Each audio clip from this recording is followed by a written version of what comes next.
Welcome to Ichiraku Ramen, and thank you for joining me for another journey into the world of Shinobi. Before we begin, I want to give a huge thank you to everyone who listens, supports the channel, and enjoys these stories. Today's story is the 7th part of the point of Divergence Uzumaki resonance principle. In this canon-adjacent, high-stakes alternate universe, actions have permanent, devastating consequences. The Shinobi world is not a fairy tale. It is a brutal, unforgiving meat grinder of child soldiers, shifting geopolitics, and ruthless assassinations, and Team 7 is about to learn that the hard way. During the clash on the bridge in the Land of Waves, Sasuke Uchiha steps in front of Haku's Senbon needles to save Naruto. But in this reality, he doesn't wake up. The last loyal Uchiha is dead. How will a traumatized Naruto and Sakura cope with the loss of their teammate? How will the Konoha react to the sudden death of the Sharingan heir? This is a fan-made story inspired by the world of Naruto. All characters in the original universe belong to their respective creators.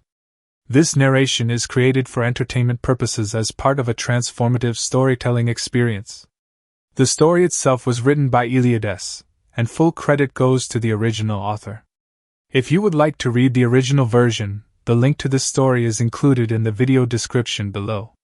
If you like my content and want to keep up with future updates, hit that subscribe button and don't forget leave a like if you enjoyed the video. It not only helps me but helps with YouTube algorithm. Now sit back, relax and enjoy. Chapter 26: The Quiet Before the Arena.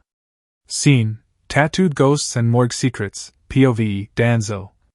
Several days after the prelims, roughly 3 weeks before the finals, Hokage's office. I have always disliked this room. It still smells faintly of Sarutobi's pipe smoke, buried under ink and fresh alcohol. Papers rise in discipline stacks across the desk: requisitions, damage reports, casualty lists. One folder sits apart from the others, lying open under the base of a sake cup like a pinned insect. Tsunade stares at me over it, unblinking. She has been doing so for nearly a minute.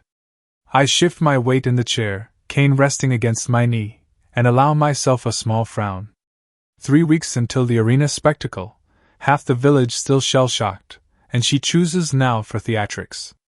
Is there a particular reason you dragged me away from my work, Tsunade? I ask. Her mouth twitches. That's Hokage-sama to you, Danzo. Of course it is. She laces her fingers together and leans back. The movement is almost lazy, her chakra is not. It's coiled, dense, pressing faintly at my senses like the memory of a battlefield. I summoned you, she says, to inform you that Yakushi Kabuto has escaped his solitary confinement. My face does not move. Internally I adjust. So, they noticed. I see, I say. Unfortunate. Your ANBU have been overburdened since the invasion. Mistakes are inevitable. She lets that lie hang for a breath, then nudges the open folder toward me with one finger. Funny thing, she says. He didn't escape before someone killed him in his cell. I do not look down yet. She wants to see me flinch. Your reports state he died during interrogation, I reply. Stress, perhaps. Overenthusiastic methods. Again, I fail to see how that involves me, Hokage-sama. Her eyebrow lifts a fraction. She taps the folder. Imagine my surprise, she says, voice light, when our ANBU coroner opened up Kabuto's body and the DNA panel said Yamanaka. And not just any Yamanaka. Now I allow myself a glance. Black and white photographs. A pale face with Kabuto's features, the hairline wrong by a few degrees, a shoulder with the skin peeled back in a neat rectangle, ink and scar tissue exposed, a short report with a name highlighted in red. Yamanaka Fu. Presumed dead 15 years ago. The only change in my body is the slightest tightening of my grip on the cane. Tsunade notices. Of course she does. The gleam in her eyes says so. You remember him, I assume. She goes on. Registered as a Chunin, supposedly murdered by Kumo along with the rest of his cell. Lots of tears from the clan. Big funeral. Closed casket. I make a non-committal sound. Kumogaku's appetite for abductions is well documented. Their tastes have expanded before. She smiles without warmth. See, that's what the old report says too. Killed in action, body unrecoverable, likely seized by Kumo. Except his body was recovered. By us. Recently. Deep underground, in one of my highest security T-cells where, according to every deployment record I've checked, Yamanaka-Fun never had clearance to set foot as a chunin. She taps the photo of the shoulder. And then there's this. I study the image. At first glance it is a standard ANBU tattoo, the little swirl of ink every loyal shadow bears on their arm or shoulder. But the skin around it is slightly bubbled, the pigment uneven. The coroner's notes describe subdermal sealing formulae hidden under the primary design, activated post-mortem, charred tissue, scrambled chakra residue. At least it worked, I think. Even in death, the mark did its job. It ate something before they cut him open. Aloud I say, an overenthusiastic squad leader perhaps, branding his subordinates to feel important. She snorts. I'd buy that if my Hyuga and Aburaim scouts hadn't been seeing this little design pop up in strange places ever since we tightened internal patrols. She flips another note page with one finger. Wrong wings of the ANBU barracks. Unused corridors in T. Even the old eastern evacuation tunnels. Not on corpses. On people. Slipping through sectors they have no clearance for. Always the same ink. Her finger circles the photo. And always the same hidden layer underneath it. I let my visible eye rest on the picture for exactly 2 heartbeats. Any longer would be too much. This is bad, the calculation part of my mind notes, coolly. She's connecting dots. When she has a map, she will call this route and drag it into the light. She leans forward, elbows on the desk, sake cup forgotten. So here's what I have, she says. A supposedly dead Yamanaka turns up wearing Kabuto's face in my cells. A seal pattern no one in ANB will admit to, found on people snooping through areas they have no business walking. Her eyes hold mine. Dark, tired, sharp. And a very old man, she adds, who has a history of treating people like disposable assets. I consider, briefly, the eye under my bandages. The subtle weight of Koto Amatsukami behind it. One precise ripple of chakra and she could be persuaded that Kabuto's death was an unfortunate coincidence, that Fu really did crawl back from Kumo's border like a bad dream. Then I discard the thought. Her chakra control is legendary. She would feel the disturbance the moment I tried to push through her skull. And even if I succeeded, Jiraiya would notice sooner or later. A wasted trump card. No. Old methods then. Words. Silence. Time. It is disconcerting, I say mildly, to think someone would plant sleeper agents among us and use our own infrastructure to hide them. I share your concern. Her eyes narrow at my choice of pronoun. I let her have that much. The question, I add, lifting a hand to my chin as if considering, is what you expect me to do about it, Hokage-sama. Her smile turns feral. Nothing for now. I just wanted to make sure we see eye to eye on how this village gets defended. Of course. This is not an interrogation. It is a warning. You see, she continues, I'm a gambler by nature. Change or die. I'd hate for you to treat any future disturbances the way you used to treat them at Sensei's expense. Surprise deployments. Convenient accidents. Budgets that go missing during crises. She wants me on my knees. She will have to settle for a bow. I am as I have always been, I say, tone flat. A loyal servant of the Hokage and of Konohagakure. You will have the full weight of my support in any defensive maneuvers you deem necessary. If that were true, she says, I wouldn't have had to dig Fu out of my morgue drawer in the first place. I allowed the insult to pass. Pride is for men who can afford it. However, I say, rising carefully to my feet, cane clicking once against the floor. I do have a word of advice, Hokage-sama. Her gaze sharpens. Oh? In my experience, I say, Spy rings embedded this deeply into a village's infrastructure are most dangerous when pushed into a corner. If you strike at them clumsily, too fast, too loudly, you risk provoking them into lashing out at civilian arteries before you have mapped the damage. She stares at me for a long moment. Her glare could melt steel. Then she smirks. That's good advice, old man, she says. Sensible, even. You'll be reassured to know I've already been a little proactive while you were resting in the shadows. She flips another sheet in the file, more for show than because she needs to read it. I've found and tracked a few more of these little tattoo tricks, she says. Similar hidden layers. Similar placement. A couple of them tied to facilities in the abandoned East Districts, near the former Uchiha compound. Of course they are. That neighborhood has always been useful. I'm keeping an eye on them discreetly while Jiraiya tears the seal apart. She continues. Once we're confident we know what it does, and what it hides, I'll decide how to act. So as far as your patience and restraint go, I'm good. There is a glint of arrogance in her eyes now, the same glow she used to have when she went all in on a bad hand. Except this time the chips on the table are mine. I grit my teeth behind closed lips. Had I been a lesser man, I might have raged. But rage is noise, and noise leaves evidence. Silence saves villages. If I may be excused, I say, dipping my head just enough to be proper. I have contingencies to review. She waves a hand, already reaching for the sake. Go. Try not to lose too many corpses on your way out. I turn and walk out, cane tapping a steady rhythm on the wood.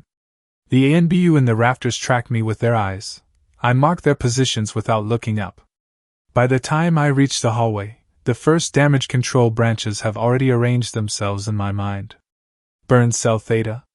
Rotate handlers at the east side safe houses. Pull every operative bearing that tattoo from positions with medical oversight, and reassign them to missions from which they are unlikely to return. Prepare a story for the Yamanaka elders that will occupy them for at least 2 council sessions. Tsunade believes she has the upper hand. For the moment, she does. She has a body, a pattern, and momentum. She does not yet have root. Not all of it.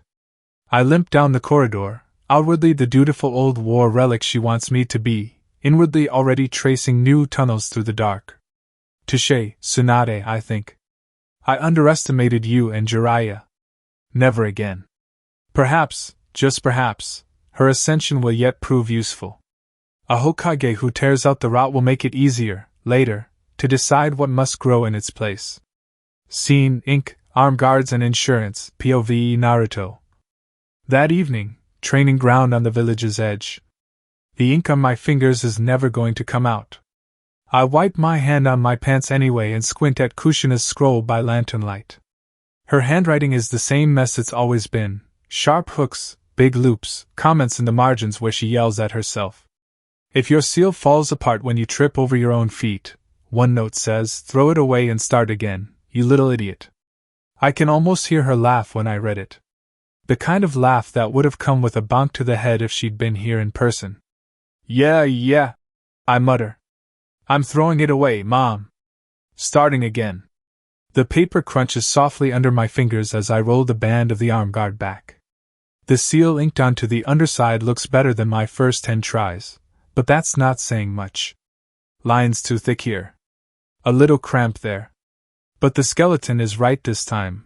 My chakra signature keyed into the main ring, subarrays branching down toward the nerves in my forearm.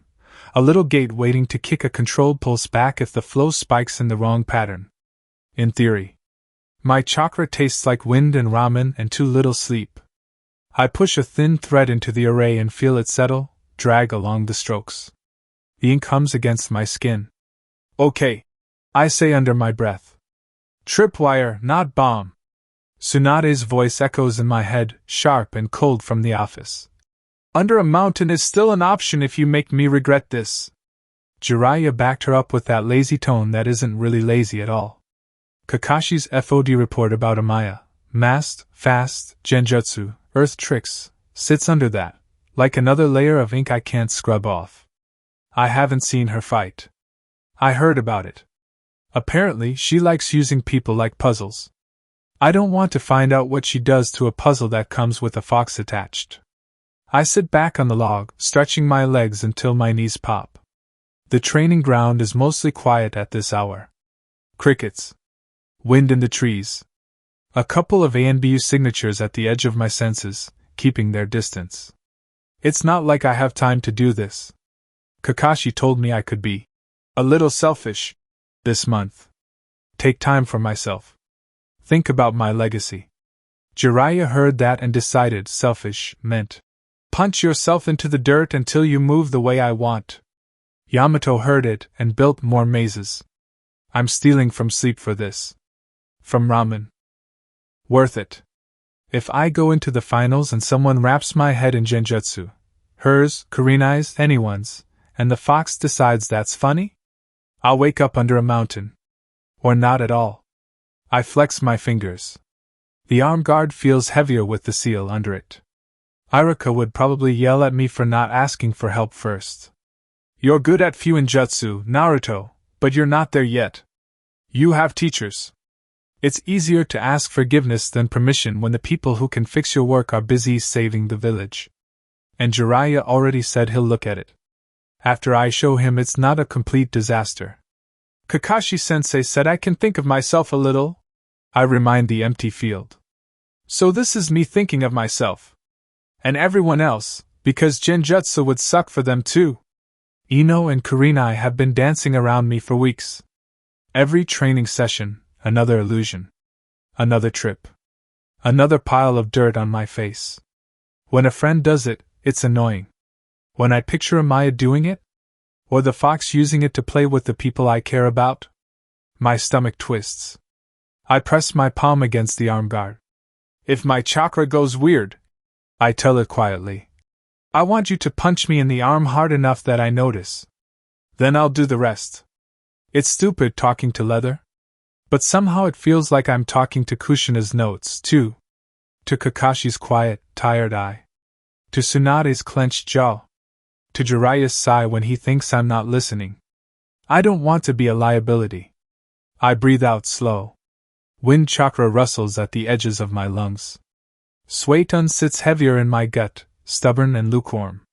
I can't get scalding torrents to boil yet without turning my fingers into half-cooked fish cakes.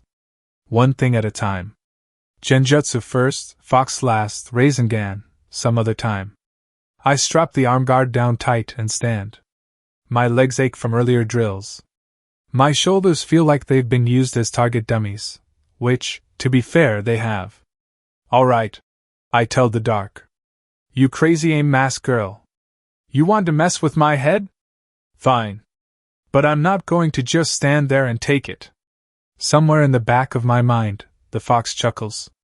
We'll see, brat. I ignore it. Again.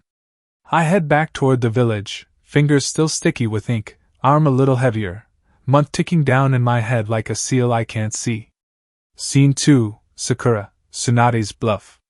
2 days later, Hokage's office, late afternoon.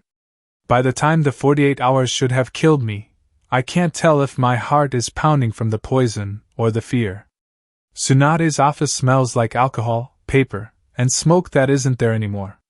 I stand in front of the desk, hands folded just right, weight balanced the way Wolf drilled into me, neutral, but ready to move if someone tries to stick another needle in my neck.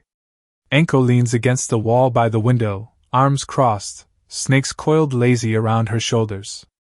Watcher. Leash. Mirror. Sit, Tsunade says. I sit. The chair creaks under me. My skin feels too tight. I shouldn't be alive.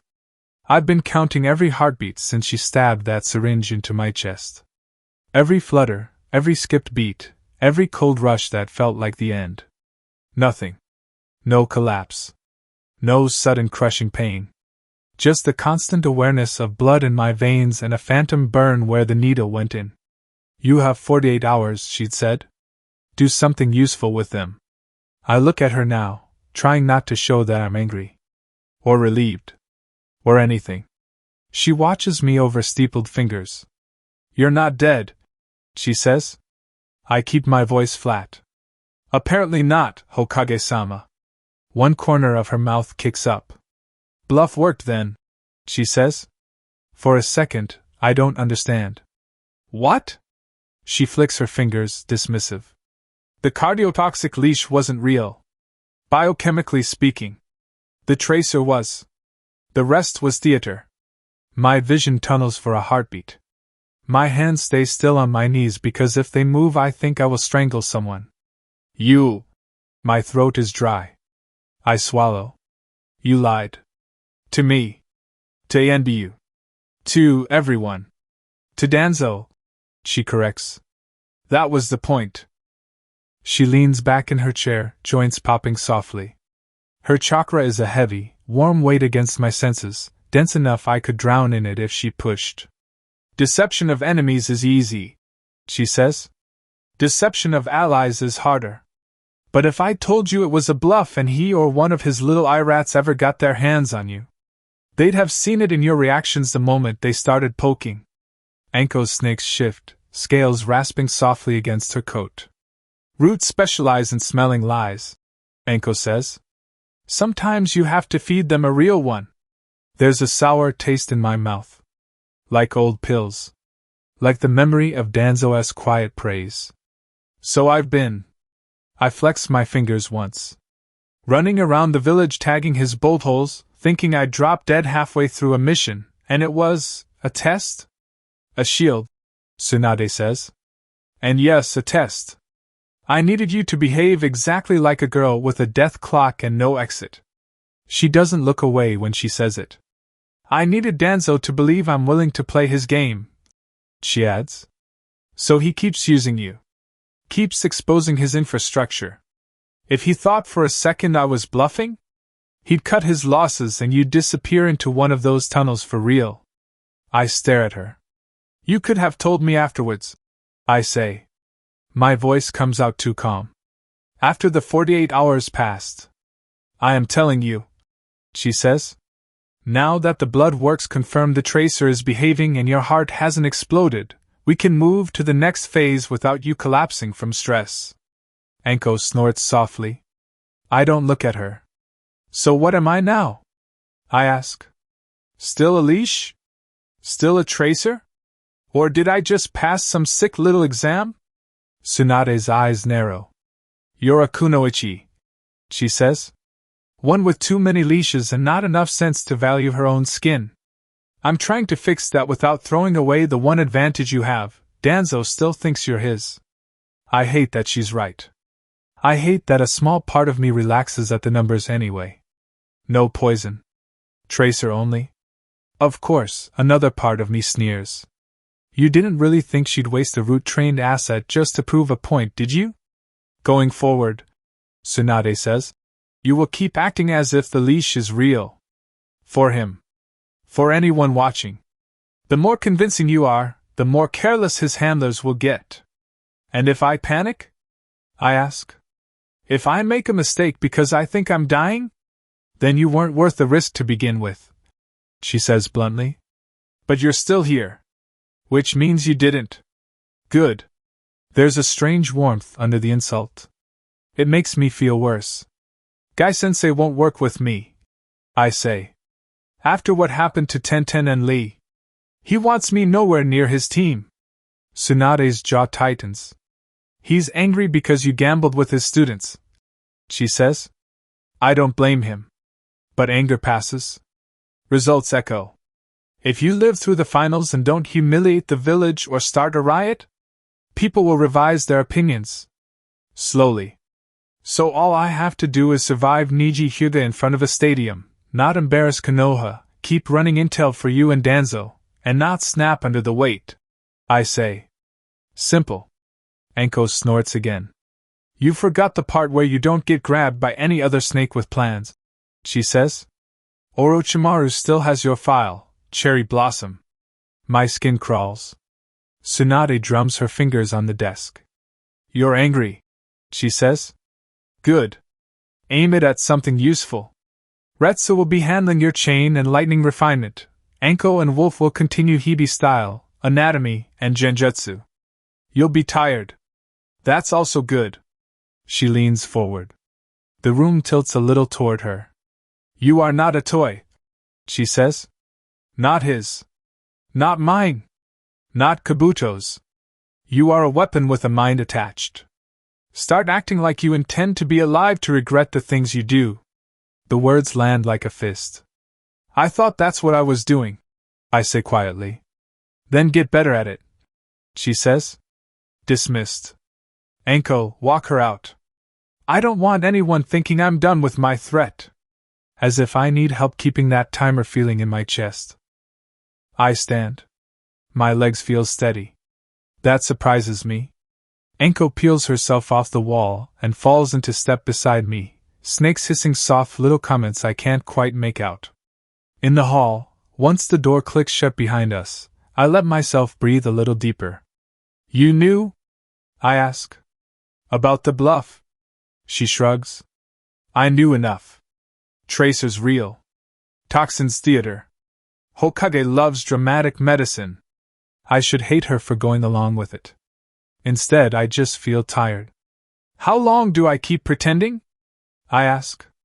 Until Tsunade says otherwise, Anko says. Or until Danzo is dead. Whichever comes first. That's not reassuring. But it's honest. I can work with honest. Scene, deceive your allies and your enemies, POV, Sakura. About a week and a half later, NBU rooftop training ground. The roof has seen better days. Cracked tiles. Patches where someone filled in a hole and never bothered to repaint. A couple of scorch marks I could probably identify down to the jutsu if I cared enough. From up here, the village sounds smaller. Lantern light spills up from the streets, smudged gold against the dark. The monument watches with carved stone faces I try not to look at. My boots make almost no sound crossing the tiles. That's new. Anko and Wolf have been busy. Hebe stance sits in my bones now, weight low, hips loose, shoulders angled, hands half-curled. Viper, Wolf calls it. Hit tendons, nerves, arteries. Leave bones for people who can afford brute force. Retz is already waiting. He stands near the center of the roof, coat open, chain coiled at his hip, the faint smell of ozone clinging to his chakra. He doesn't look happy to see me. Haru, he says. Not. Pink. That color's gone. Crimson dye, new hair, same girl underneath. Retsu senpai, I say, bowing just enough. His gaze travels over me, noting the stance, the muscle, the small tremor in my right hand from too many hours with scalpels. I hear you've been busy, he says. Snakes. Corpses. Ghost stories. Anko-sensei in the mornings? I say. Wolf in the afternoons. Hebe taijutsu, anatomy, genjutsu layering. Hokage-sama wants her investment protected. And nights? He asks. Nights I get you. I say. Unless I'm dead on my feet or Tsunade needs extra hands. A muscle ticks in his jaw. You fried your teammate, he says. No padding. You used Lee's devotion like a tool. The words shouldn't sting. They do anyway. I misjudged the cost, I say. My voice comes out dry. Guy-sensei disagrees with my methods. Loudly. I understand that. Do you? Retsu says. Because from where he was standing, you took his 2 students and turned one into data while pushing the other into a stunt he wasn't ready to survive. The hospital flashes behind my eyes. Guys shouting. Tenten's broken body. Lee shaking. I swallow. I'm not asking for his forgiveness. I say. That would be childish. I'm not either, Retsu says. I'm telling you scared someone who was harsh but fair. That matters. He doesn't trust you with his team anymore. That changes which doors open later. Later. As if I'm guaranteed a later that isn't root tunnels or Tsunade's patience running out. I don't know how much of a future I have to ruin, I say. He clicks his tongue. That's a lazy thought for someone who rearranged her life around promotion, he says. Stop it. You want more than being a borrowed knife, or you wouldn't be up here instead of rotting under Danzo. The old pills in my system want to answer for me. Orders are orders. That's how you survive. That's how you get ahead. How did that work in Fukuoka? He asked softly. Shikamaru's hand on my shoulder. Aoi in chains instead of dead. Danzo's disappointment like black ice. Complicated, I say. That's one word, he answers. Here's another: expensive. Every time you follow one leash without thinking, you accrue interest on the other. You want to be useful in the war that's coming? You learn economy. He unhooks the chain from his belt. It spills down with a soft clink, pooling between us. My chakra itches. It remembers the pattern wrapped around my wrist, the way lightning rode it into an enemy's bones. Show me what Anko's done to your stance, he says. Then we see if you're still worth the time. I settle fully into Hebe, lead foot a little inward, knees soft, hips ready to coil. Shoulders not square, but presenting as small a target as possible. Retsu nods once. Better, he says. Less straight line. More irritating. Anko says it makes me appropriately venomous. I say. Anko says a lot? He mutters. Wrap the chain. I do. Loop over the back of my hand, one around the wrist, the rest trailing. It feels like a nervous system someone left outside the skin. Remember what this is, he says quietly. Not a toy. Not a whip. A nerve line. You feel through it. He gives a tiny tug. The coil tightens. Tiles scrape just a hair under my foot as I adjust. Good, he says. Again. The next few minutes are tug, shift, catch.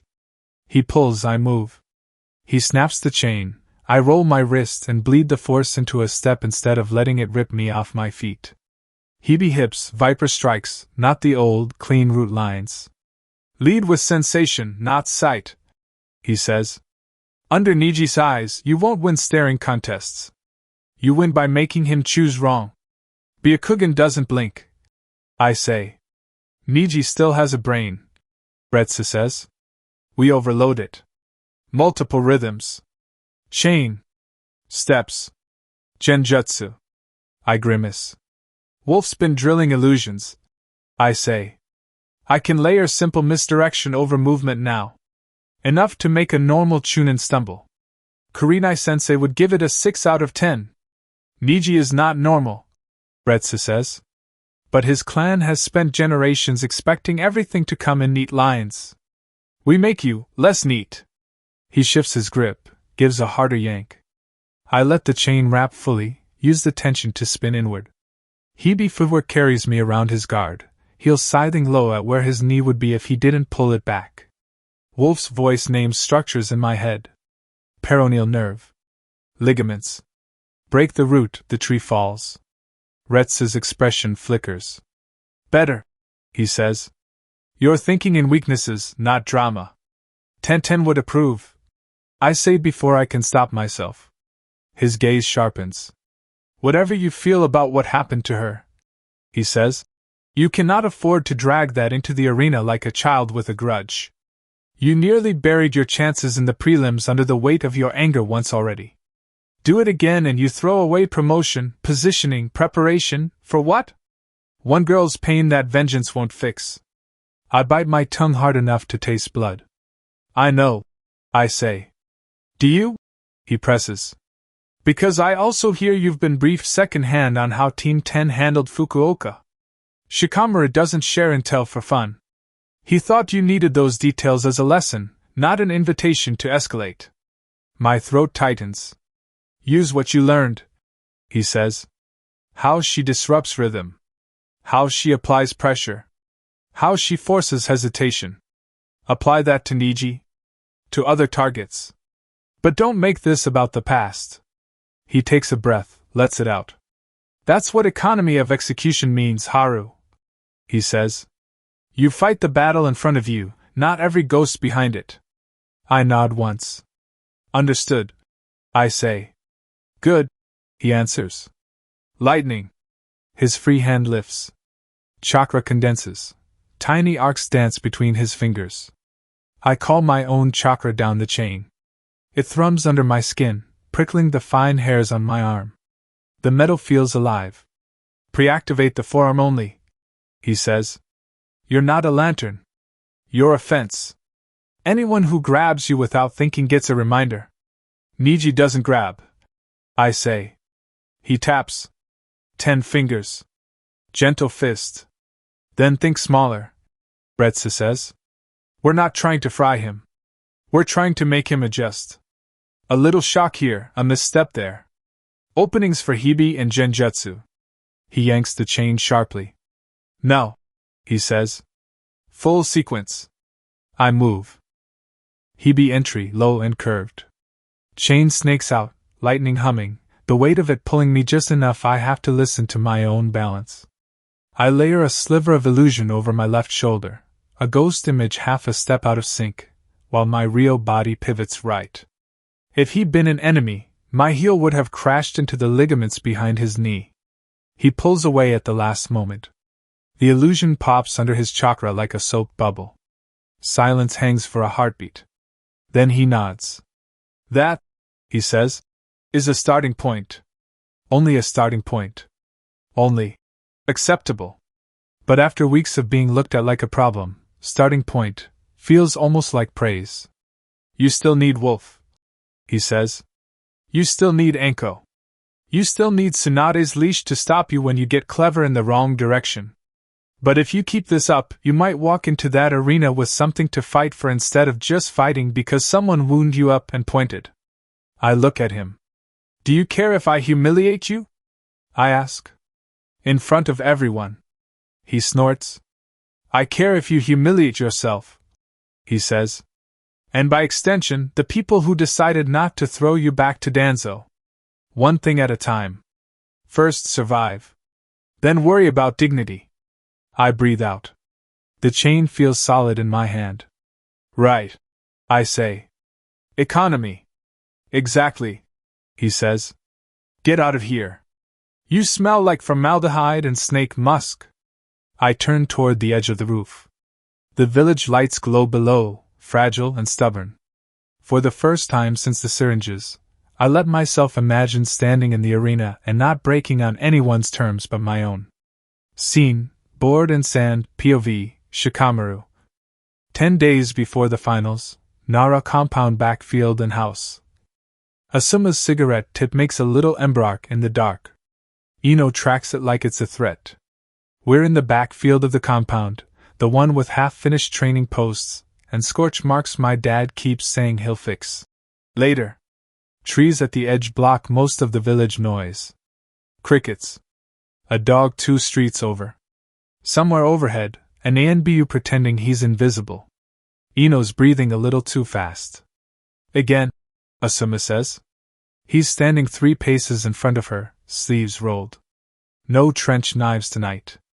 Just his chakra and hers. Ino presses her palms together, fingers flowing through seals that look like second nature now. Her chakra spreads out across the grass. I feel it brush my legs, thin but searching. Goosebumps. Range? Asuma asks. 10 paces solid, she says. 15 if I push, but it fuzzes. Gaara's sand started moving before 20 today, he says. In the forest it reacted before Naruto even reached him. He doesn't have to say the rest. Arena. Civilians. Jinchuriki. Ino's shoulders tense. I know, she says. That's why we're out here instead of sleeping. Asuma takes a drag. The tip flares, then he drops it and crushes it under his boot. You're not going to outmuscle him, he says. You're not going to outrun the sand in a straight line. Encouraging, she mutters. I'm not here to encourage you, he says. I'm here to keep you alive long enough for the politics to do something useful with you. There it is again. Bored talk, just not with the word. Ino flinches. Barely. Wow, sensei, she says. Way to make a girl feel special. You'll get plenty of people calling you special when you're dead, he says. I'm not one of them. You're a genin walking into a ring with a Jinchuriki whose entire life is prove I exist by breaking people. He jerks his chin. Again, he says. Sensory spread. She presses her hands together. Chakra rolls out again, farther this time. It licks at my ankles, then the outer trees. Good, he says. Now relay. She drops into a shorter sealed chain and snaps her fingers. A moment later, I feel a tap at the side of my head, not physical. Just awareness. A thought sliding in, not my own. Left. Tree line. 3 signatures. 1 higher. I glance without moving my head. 3 deer on the slope. 1 ANBU idiot in the branches. Yeah. Better, Asuma says. Again. Faster. I want you able to bounce duck right now through Naruto before Gaara's sand finishes forming a hand. If you can't beat the sand, beat the thought. Ino's mouth softens for a second at Naruto's name. Then goes tight again. He won't like that, she says. Me trying to steer him. Good, Asuma says. Teeth are good. You're not there to puppeteer him. You're there to keep both of you from dying stupid if the match spills. He pauses. And if Gaara goes for the stands, he adds, voice lower, you're there to help get civilians out of the kill zone. Her chakra field wobbles. You think that's likely? She asks. I think we'd be idiots not to plan for it, he says. A Jinchuriki whose existence is killing, in a packed arena, with old war scars in the stands. He shrugs. No, Ino. I don't think they matched you with him because they like your hair. I can feel his grief sitting under his jokes like a heavy stone. Funeral, grave, arm guards handed to Naruto instead of buried. Hiruzen shaped his son and me and half this village. Now Asuma's the one trying to pretend his lungs don't hurt when he says, Sensei. Ino's chakra brushes me again, rougher, more determined. She's scared. She'd be stupid not to be. But under it, she's still Ino. Doesn't want to die in front of Naruto. Doesn't want Gaara to rip her out of the world like she's nothing. Troublesome, I mutter. Asuma's ear twitches. Bored? He asks. Just thinking, I say. Do it quietly or go inside, he says. Your father's waiting. I slip off the fence post. Ino glances over, just long enough to catch my eye. Hey, she says. Yeah? If you see Naruto, she says, voice smaller than usual. Tell him I'm not planning on dying tomorrow. Tell him yourself, I say. You're the one with relay seals. She snorts. Idiot, she says. She means herself. Him. Me. I go inside. The shogi board smells like old wood and oil. Pieces are worn smooth from years of hands sliding them around. My dad sits opposite me, hair tied back, eyes half-lidded like he might fall asleep mid-game. He never does. Knight to 5-7, I say, nudging the piece with one finger. Aggressive, he says. Troublesome, I correct. He moves a rook, simple and efficient, cutting my options in half. Outside, I can still feel Ino's chakra brushing at the edge of my perception. Inside, Dad's chakra is a steady river. Has been for as long as I can remember. She's doing better, he says. Ino? I shrug. She's scared. Still training. She should be, he says. And she is. That's all you can ask. We sit in comfortable quiet for a minute. The matchups are interesting, I say eventually. He says. Hyuga versus our Little Root Project. Sand Demon versus Mindwalker. Fox versus Masked Foreigner. Shadow Brat versus Puppet Boy. He lists them like pieces. Because that's what they are.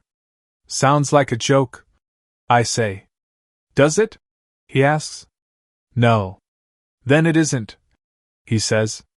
Just sounds. He taps a piece, doesn't move it yet. We talked about the king, he says. Remember? The village is the king, I recite. Not the Hokage. Not the daimyo. The village. He nods. Everything else is noisy pieces, he says. Some more dangerous than others. Some more costly to lose. But if you flip the board for a piece, you've already lost the king. I think of Naruto standing in front of Gaara in the forest like an idiot hero. Ino trying to wrap her chakra around him and failing half the time.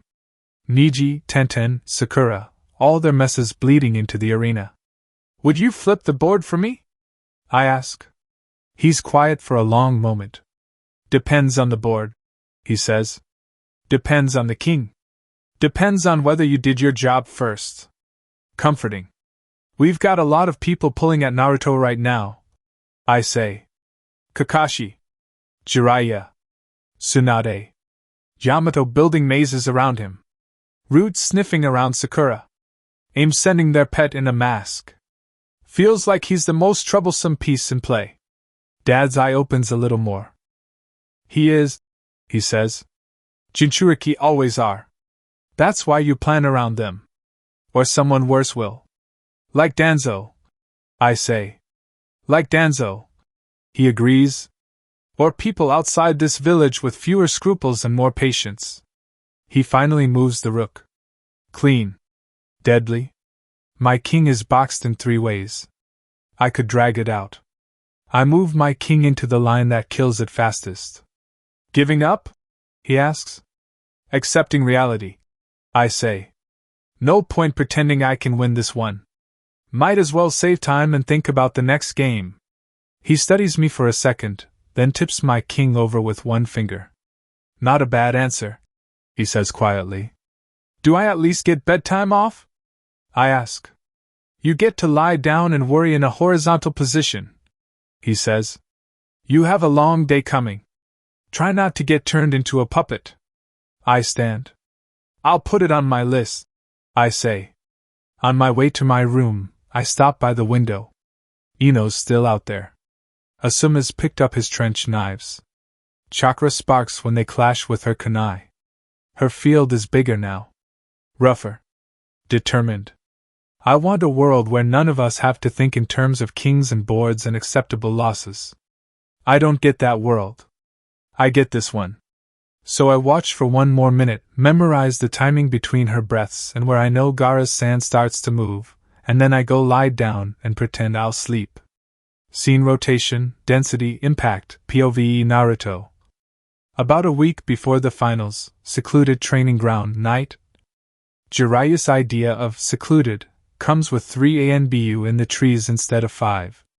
The grass is packed down into circles where we've already gone a few rounds. Lanterns sit on posts at the edges, throwing long shadows. The village wall creaks somewhere in the distance as a patrol changes direction. My lungs burn. My last clone popped a few breaths ago. Its memories are still settling into my skull like soggy scrolls. I'm still on my feet. Again, Jiraiya says. He stands opposite me, hands loose, sandals dug into the dirt. No scrolls. No toads. Just a Sannin with enough chakra leaking off him that my skin buzzes. Come on, Ero-Sennin. I pant. You trying to kill me before the finals? Don't tempt me, he says. You think your opponents are going to be polite about your stamina? Move. I wipe sweat off my face with my arm guard and drop into white wind tiger stance. Low, one hand extended, the other near my center. He watches my feet. I shove wind chakra into my legs and dash in, palms snapping toward his ribs. He drifts aside like the ground tilted under him, taps my shoulder, and suddenly I'm half a step where I didn't plan to be. Your shoulder telegraphs, he says. Crushing wind works better when the enemy doesn't see it coming. I spin on my heel and throw a short crushing wind pulse off my back foot. Chakra compresses, pops the air. Dust jumps. His coat flutters. That's better, he says. You're thinking. But you're still playing brawler. You have wind. Use it before you're in arm's reach. What, so I just stand back and throw it like Temari? I ask. He snorts. You're not her, he says. You're you. We build on that. Now add clones. I grimace and split off a shadow clone. We move together, me left, him right. 2 angles, 2 pulses. For a split second, his attention divides. We hit. Crush. Air roars between us. He slides out anyway. That's more like mission mindset, he says. Stack odds, don't pose for the crowd. I huff. This doesn't feel like I'm training for a mission, I say. Feels like I'm training to survive 3 mentors and a possible execution. Jiraiya's mouth quirks. That's the mission, he says. Right now your objective isn't win the tournament. It's don't die stupid and don't make Tsunade regret not burying you.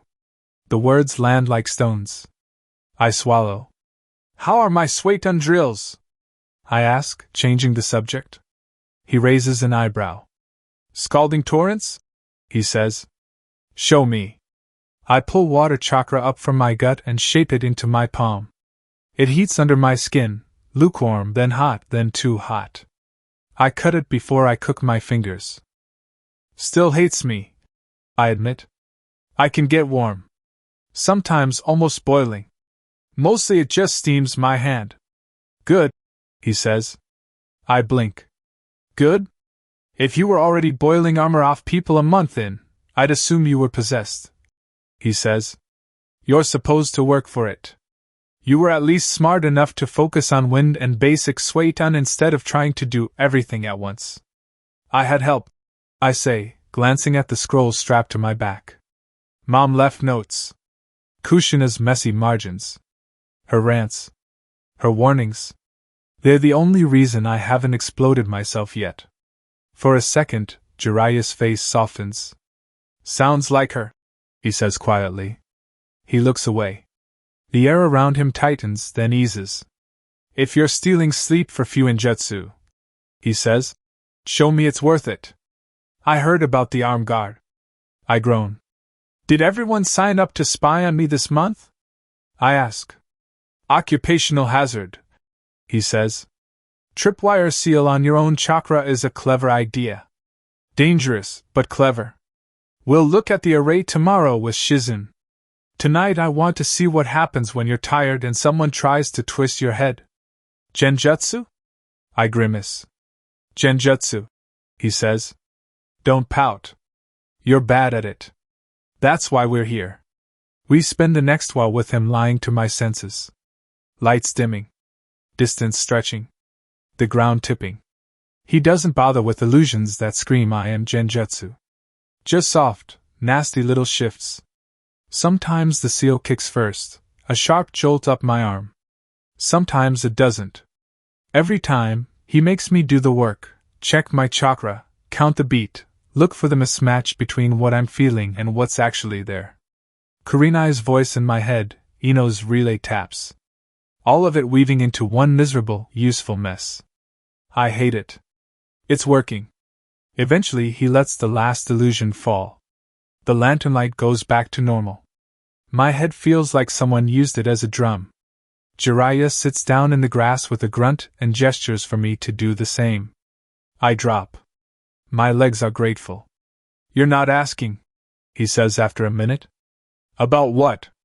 I ask. Why you're being run ragged, he says. Between me, Kakashi Yamato, and BU check-ins, Tsunade's lectures. Most kids your age would be yelling already.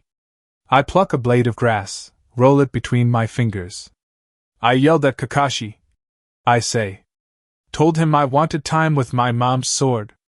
My family. He said I could be a little selfish this month. I snort. Turns out selfish means staying up late with seals and waking up early to get punched by legends. I say. Not what I had in mind. He huffs a laugh. Kakashi was trying to make sure you remember you're a person, not just a weapon, he says. Feels like I'm both. I say. Everyone keeps aiming me at something. He doesn't argue. Amaya isn't a random foreign genin, he says instead. Gaara's not just a freak accident. Whoever it is that sent their pet Jinchuriki to dissect you like a bug in the same month soon as bringing their own, they're not doing it by chance. Nice, I say.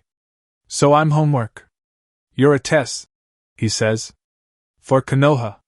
For me. For Tsunade. For everyone who wants to see if we train our monsters or just hope they don't go off. The fox stirs at the word. Amused. Monster. I shove it back down. I don't want to be a monster, I say quietly. Too late, Jiraiya says. You are. Fox in your gut, chakra like a storm, body that heals when it shouldn't. Question is what kind? Helpful kind, I say. Preferably. He snorts. That answer is why I push for you, he says. Tsunade was ready to put you under that mountain she's so fond of threatening. I believe him. He stands, dusting his hands off, then lifts his right arm, palm up. Chakra spins in his hand. Dense. Tight. The air around it warps. It's not big. About fist-sized. But my instincts scream don't touch. What is that? I breathe. He lets it hum a moment, then cuts it. The air rushes back. An idea, he says. For me? I ask. Maybe, he says. Depends. On what? On whether you can do the work, he says. On whether you can keep your head without clawing at the fox every time you're scared. On whether Tsunade decides you're more useful with another of your father's tricks in your hand, or less. My heart jumps. That was his, wasn't it? I ask. Minato's, he says. Rasengan. Took him years. Took him longer to figure out what kind of man he wanted to be while carrying it. He looks at me hard. I'm not handing you that so you can splatter some aim girl faster, he says. This isn't a party trick. It's a way of saying I'm willing to get close and break things. You already have enough of that. I grit my teeth. I don't want it to show off, I say. I just don't want to be helpless if she pins me. Or if Gaara flips again. Or if something worse happens and there's nobody in front of me but me. He nods once. Good, he says. Hold on to that. But understand, you can train like a maniac and still lose because the world doesn't care how much you worked. All you control is how you show up when it hits. I think about Hiruzen's grave. Sasuke on that bridge. Sakura's face when she saw the cloak. Ino's hand squeezing mine. The arm guards on my arms. Hashirama's gift to Hiruzen, Hiruzen's bequest to me. I meant what I told Tsunade, I say. About standing in front. So other people don't have to. I know, Jiraiya says. That's why you're here. Not in a cell. He claps once. No Rasengan before the exams, he says. Too much to do, not enough time. But I'll start laying groundwork. Chakra density. Rotation. So when I say now later, you don't look at me like I've asked you to juggle tigers. I could probably juggle one tiger. I say. Don't tempt fate, he says dryly. Lee already did that once. He moves back into stance. Last round, he says. Clones win, sway down if you can do it without poaching yourself. And keep that seal in the back of your head. I'm going to throw cheap illusions at you. If your arm guard kicks and you ignore it, I'll hit you harder. I push myself up. My legs complain. My chakra feels like a scraped bowl. Mission mindset, I say. He smiles, brief and sad and proud at once. Now you're getting it, he says. I slam my hands together, spin out 4 clones, and we move. Because in a few days the board is going to flip. And I don't get to choose whether I'm on it. Only how I play. Scene economy of execution, POV Niji. 4 days before the finals, Hyuga Courtyard, night. The courtyard smells like wet stone and lantern smoke. Not blood. That was the hospital. My mind still tries to overlay them sometimes. Hisano-sama's body on the polished floor instead of the bed, father's hand at his heart, Hinata's palm at his lung. Tsunade's voice, clinical and furious, naming fractures the clan medics missed. I breathe once, slow, and the images slide back where they belong. Niji. Hayashi-sama's voice is steady. Not brittle, not cold. Just steady. I straighten from my bow. He stands barefoot at the center of the courtyard, robes tied back, hair bound. No elders. No audience. Just him, Hinata near the pond with a faint chakra ring circling her like a second skin, and me. Byakugan, he says. Byakugan, I answer. Veins swell at my temples. The world sharpens. His chakra flows in disciplined paths. Hinata's ring thins and thickens with each breath. In my own body, I see the hairline fractures in my ribs and arm, knitting slowly. Remnants of Lee's gates. Proof that consequences don't vanish because pride wants them to. Show me the projection, Hayashi-sama says. Without overextending. He gestures to a practice post 10 meters away. Juken was meant for close range. 10 fingers. Tenketsu. Breath shared at arm's length. But the world is changing. Serpent girls with chains and poisons don't play by our old rules. Neither do Jinchuriki. Neither does war. I step forward, settle into stance. Right foot slightly ahead. Palm open. Chakra gathers in my hand, hot and bright. I push it out in a compressed pulse. To normal eyes, nothing happens. Through the Byakugan, I watch the spiral cross the courtyard and strike the post. With splinters in a neat ring. Recoil hums up my arm. I ride it down my spine and bleed it into the ground. More stable, Hayashi-sama says. Range? 8 meters for clean impact. I say. 10 before it frays. Accuracy? Within a handspan at 8. I answer. Worse with the left. His gaze flicks to my offhand. I flex it. It aches, but less than it used to. You will not always have a choice of which arm survives the opening exchange, he says. Again. Alternate hands. Respect Tsunade-sama's limits. The old me would have argued. Now I obey. Right, left, right. Each pulse leaves a tighter crater. Kurenai-sensei's genjutsu drills helped, forcing me to look at my own chakra instead of trusting habit. I can see the way it spins now, not just where I think it is. Stop, Hayashi-sama says. I let my chakra settle. Your projection has improved, he says. Your footwork has not. I bite back a reflexive frown. He steps closer, toes drawing a shallow circle on the stone.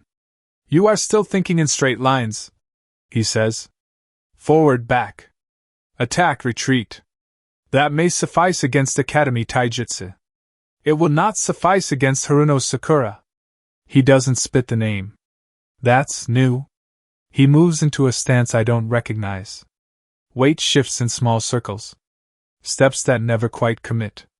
Palms turning in arcs instead of direct thrusts. Watch, he says. Hack Korin, circle and bloom. Short form, for confined spaces and opponents who refuse to stand still. I watch. He runs the kata slowly once, then faster. Each position holds a hidden pivot.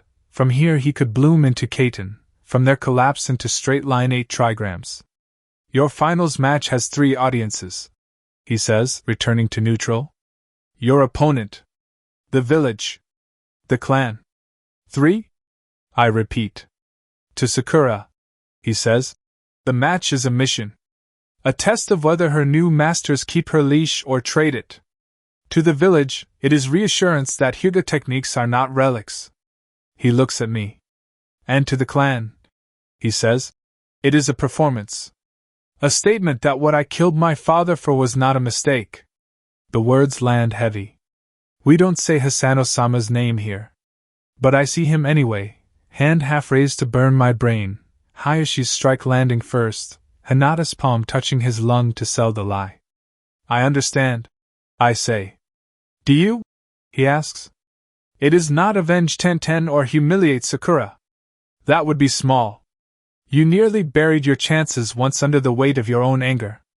Do it again and you throw away promotion, position, and readiness for the war that is coming. For what? One girl's suffering that vengeance will not undo. His gaze sharpens. Shikamaru has briefed you on Fukuoka, he says.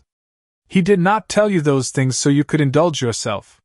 He told you so you would be prepared. I bow my head. I will treat it as politics, I say. As duty. Good, he says. Then proceed. We run Korin. It fights my body at first. I want to surge in straight, to prove something, to force inevitability on the space between us. Korin refuses. It demands curves, pivots, half-steps. Each position a possible projection, a possible rotation, a possible retreat that doesn't feel like surrender. Twice, pain flares in my ribs. Tsunade's voice echoes, "You will not pretend the gates left no mark." Hayashi-sama notices. "Adjust," he says. "Do not grind yourself to impress ghosts." Tenten is not a ghost, I say quietly. "No," he agrees. "She is the girl who believed in you and paid for how you chose to prove yourself. You honor that by doing better, not by dying messily in front of her grave." We run the kata again. Out of the corner of my Byakugan, I catch Hinata near the pond. The chakra ring around her is tighter now, about arm's length. It shivers when she's self-conscious, steadies when she focuses. A crude proto-katon, projected instead of spinning.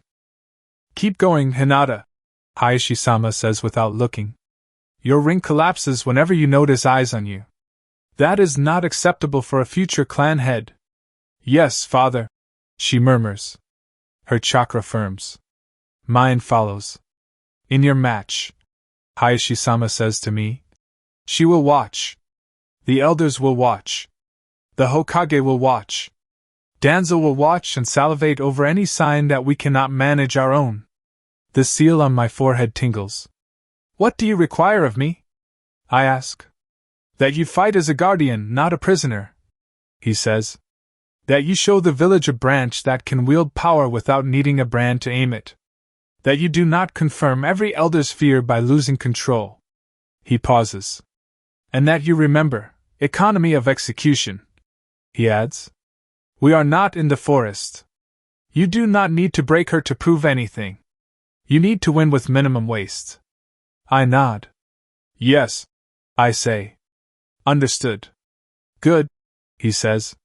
"We will end with genjutsu counters." "Genjutsu," I repeat.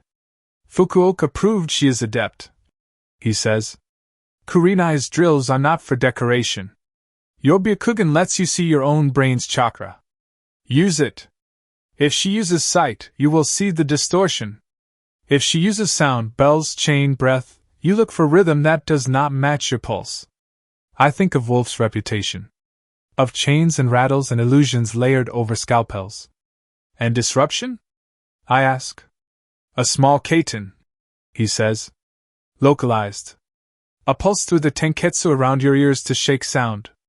A spike along the back of your skull for visual. Enough to crack an illusion without shattering your own mind." He looks at me. "You have always been quick to impose inevitability on others," he says. "Now you will learn to break it when it is turned on you." We move until my sleeves are damp and my breath comes shorter. Finally, he lifts a hand. "Enough," he says. "Tsunade-sama will scold if you undo her work." Hinata pads over, cheeks flushed, eyes bright. "Your projection is cleaner," she says softly. "I could feel it." "Your ring holds longer," I answer. "You look steady." She blushes, pleased. Hayashi-sama watches us. "This is what I killed my father for," he says quietly. "Not to shout in council. For this. For the three of us, with power in our hands and no seal ready to burn at my command." My throat tightens. "Then I'll make sure the exam does not disgrace that choice," I say. He nods once. "Rest," he says. "Kurenai expects you at dawn. She is less forgiving than I am." I allow myself a tiny smile. "I know," I say. As I leave the courtyard, the seal on my forehead feels a little less like a brand and a little more like old ink on a contract someone has started editing. In a few days, I'll walk into the arena opposite a girl with chains and poisons and leashes. I'm not there to prove fate is absolute. I'm there to prove it isn't. Scene, tripwires and battle lines, POV, Kakashi. 2 nights before the finals, outer training grounds, late evening. I've always liked roofs. You see more from above, weak tiles, weak points, patrol routes. Where A and B actually are versus where they're supposed to be. Tonight I'm on the ground instead. Lanterns on low posts, trees holding their breath, training posts casting long shadows. Naruto is 3 minutes late. 3 minutes ago that would have worried me. Now I listen to the muffled woof of a clone dispelling somewhere in the trees and count down from 5. He drops out of the branches on 2, landing in a crouch that only turns into a stumble after his feet are technically on solid ground. Yo, he says, grinning. Not late. 3 minutes, I say. You left the clone to take the blame? He scratches his cheek. Clone was still finishing Suiton drills, he says. Figured you'd be more annoyed if I skipped water practice than hello? I take in the damp sleeves, ink stains on his fingers, the way his shoulders sit a little lower these days while his stance has gotten better. Reasonable, I say. Jiraiya's being thorough. That's one word, he mutters. Another is sadistic. You're running into a lot of that lately, I say mildly. He doesn't rise to it. What's on the menu? He asks. You trying to break what's left, or is this a talk about our feelings night? Genjutsu, I say.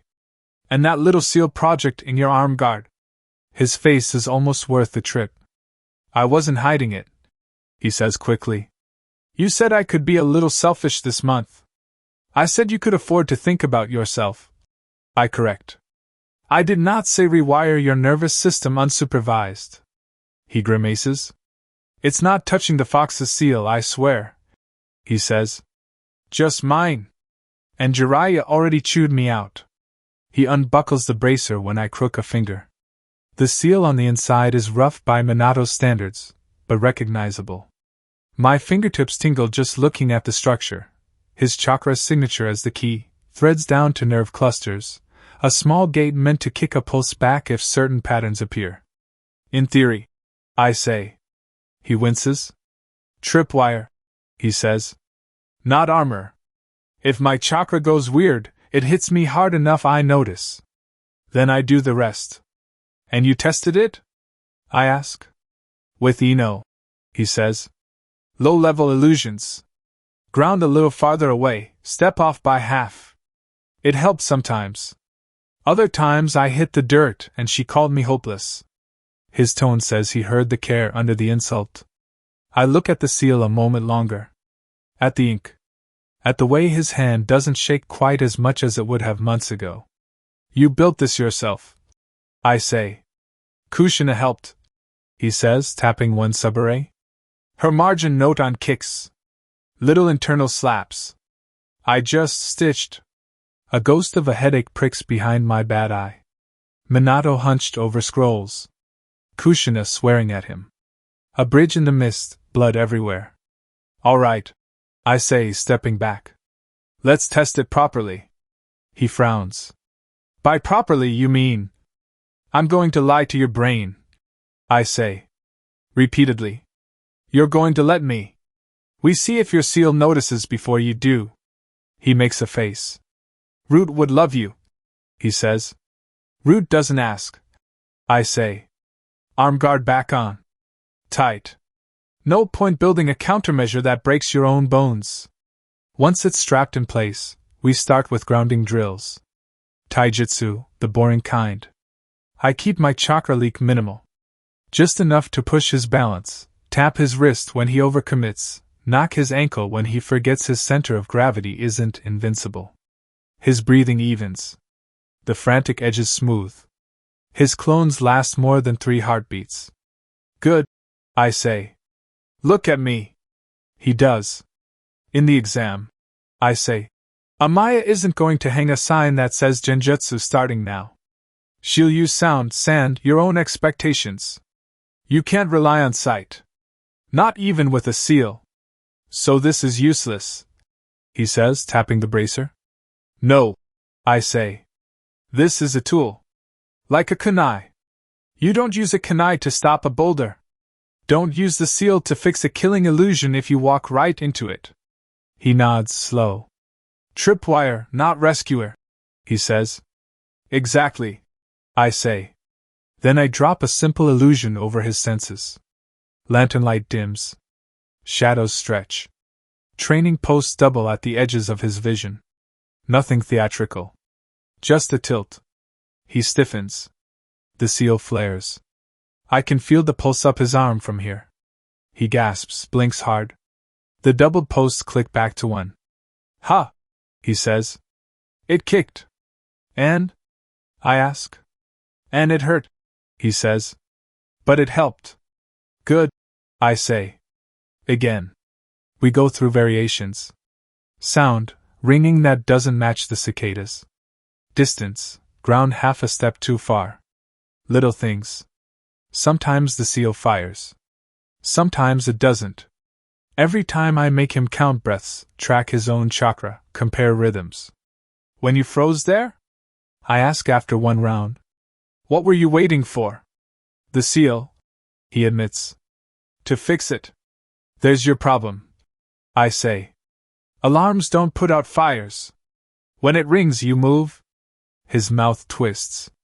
We run until his chakra is ragged and my hands stink of genjutsu. Finally, I let the last illusion drop. He collapses onto the grass. I hate this, he says. I know, I say. You're not good at doubting yourself. He snorts, rolls onto his back, stares up at the sliver of moon. Feels like everyone's pulling me, he says. You, Jiraiya, Yamato, Tsunade, Council, Root sniffing around Sakura, Aim sending their pet. I don't even know who I'm allowed to be mad at. You can be mad at all of us, I say. Doesn't change the work. He looks over. You think Amaya's a Jinchuriki too, he says. I think someone sent a very dangerous girl to see what happens when you put her near you and Gaara in the same month, I say. And I think whoever did that will be watching. His fingers curl over his bracer. And they all see me as a weapon, he says. Yes, I say. Tsunade sees you as a very dangerous fire she'd rather aim than bury. Danzo sees you as a cannon he wants to chain. Other villages see you as a threat and an opportunity. The fox sees you as a cage. He waits. And me? He asks. I consider. I see you as a student who's gotten this far by working harder than anyone expected, I say. And someone Hiruzen entrusted with his armed guards. His throat moves. Thanks, he says quietly. Don't thank me yet, I say. Survive first. Then complain about your teachers. I haul myself up. Last thing, I say. Threat tria. He blinks. In the arena, I say. You're not just fighting Amaya. You're fighting the situation. Sand in the stands. Suna's temper. Konoha's nerves. Root eyes. You can't punch everything. He sits up listening. You choose lines, I say. 3. In order. First line you never let break. Second you guard if you can. Third you watch. He frowns, thinking. First line, he says slowly. If anybody goes for the crowd. Civilians. Good, I say. Second, he says. If the fox starts pushing. If it uses any of this genjutsu stuff to slip past what I promised Tsunade. Third, I prompt. If someone tries to drag me off the field. He says. Capture, not kill. No way that ends well. I nod. Hold those, I say. When the noise hits, you'll move faster if you decided beforehand. I jerk my chin toward the village. Go home, I say. Eat. Sleep. Don't touch the seal until Jiraiya and Shizen sign off. If you start hearing bells in your dreams, don't assume it's nothing. He groans. You're terrible at bedtime stories, he says. Chunin exams aren't for children, I say. He gets to his feet, sways, steadies. Kakashi-sensei, he says. You said I could be a little selfish, he says. I'm cashing that in to say thanks. For taking this seriously. I look away. Don't make me regret it, I say lightly. He grins. I won't, he says. Believe it. He disappears into the trees. I look up at the slice of moon. I hope so, I say to the night. Because in 2 days, the village is going to sit in an arena and pretend this is just a promotion test. And I'm not sure how many pieces we can afford to lose. Quick pause, guys. If you are enjoying this story, please take 1 second to check if you are subscribed. I am trying to hit my first massive milestone of 1,000 subscribers, and every single one of you joining the community means the absolute world to me. Alright, let's see what Naruto does next. Chapter 27, New Lines Are Drawn. Scene, Questions from the Dead, POV Naruto. Late night, Naruto's apartment, pre-finals, Naruto. My room is too quiet. I sit on the bed with my back against the wall. One leg hanging over the edge, the other bent up so I can prop my arm on my knee. The apartment smells like old noodles and ink and the faint sharp tang of metal polish. I should probably open a window. Or clean. Or sleep. Instead, I'm staring at a photograph. Tsunade shoved it into my hands a week ago, all gruff and annoyed, like she wasn't doing something that could crack me in half. "You've earned it," she'd said. "You already know the important part. You get to know their faces too. My parents." My thumb runs along the edge of the picture, careful not to smudge. Blonde hair that looks like mine if it ever behaved. Red hair that would have matched if she were still here to tug it. They're younger than I thought they'd be. They look normal. Like they should be in a crowd at a festival, not carved into stone or turned into ghosts in my head. "Mom. Dad." My voice comes out small and rough. "I'm nervous." The ceiling blurs. I blink hard. "Godfather says tomorrow we might go to war." I mutter. "The exam, the Kazekage Gara, the Ain girl with the weird chakra, Amaya, everybody in one place. And Sakura, that whole mess." My chest tightens. Guilt, excitement, fear, all jammed together until I can't tell one from the other. Part of me wants to ask them what to do. Like if I talk to the paper long enough, they'll answer. Stupid. They made their choice a long time ago. So did everyone else. Sakura was right about one thing: you don't get to change the past. Doesn't stop it from chewing on you. I say. I lean forward and press a quick kiss to the photo, like that can make up for 13 years of nothing, then slide it carefully into the top drawer of my desk. Safe. Out of reach. The bed creaks when I stretch out. I fold my hands on my stomach and stare at the crack in the plaster above me. Breathe in. Out.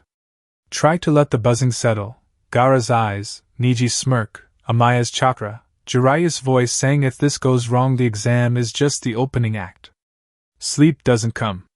My eyelids finally sag anyway. For a second the room softens, edges going gray. What's with the long face, Dobe? Stop being such an emotional idiot and pay attention. The voice snaps through the dark like a thrown kunai. Familiar. Wrong. My eyes fly open. He's sitting in one of my kitchen chairs, turned backwards, arms draped over the backrests like he owns the place. Dark hair, sharp jaw, Konoha Hitai tied low over his forehead. Dark eyes glaring into mine like I've done something unforgivable just by breathing. My skin goes cold. Sasuke? My voice cracks. Am I dreaming or have I finally lost it for real? He snorts, lip curling the way it always did before he said something cutting. Will you shut your mouth, Dobe? You reek even to my dead nose. Dead. I pinch the skin of my forearm hard enough to bruise. The sting is real. The chair doesn't vanish. Neither does he. My heart is hammering. There's no tingle along my forearm, no familiar burn from the tripwire seal under my sleeve. Kakashi's genjutsu warning stays quiet. What are you doing here? I manage. How the hell am I even talking to you? You're dead. He tilts his head, a smirk ghosting across his face. It's the same cocky challenge from the academy yard, from rooftops and rivers and that stupid tree climbing race. It still hits like a punch. You're too stupid to understand the details, he says lazily. So drop it. I'm here because I've got some questions. My mouth is dry. Questions? I repeat. Right. Sure. Why not? He leans forward a little, the chair scraping softly. The room feels smaller. Gaara killed me, didn't he? He asks, voice dropping. You hunted the one who set it in motion. You dragged justice out of that bastard with your bare hands. How did it feel, Naruto? Is it worth it? The air leaves my lungs. Images slam in behind my eyes, blood, breath rattling in a throat, my hand closing too tight, too late. I died before I got to avenge my clan. He goes on. I never got to feel it. I deserve to know. Was it worth it? I look away, jaw tight. My fingers curl in the blanket. No, I say finally. It wasn't worth it. He doesn't move. For a while it felt good. I guess. The words taste like metal. Like I'd finally done something that mattered. But then it's over and you're just empty. Nothing you do changes what's already happened. Your clan's still dead. You're still gone. All that's left is a body and a bigger hole in your chest. Silence stretches. Then his eyes flash red. The Sharingan blooms there, Tomo spinning, bright and angry. How can you say that?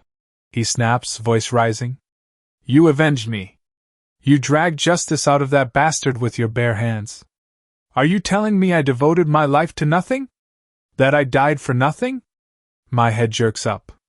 I glare back at him, throat burning. No, I shoot back.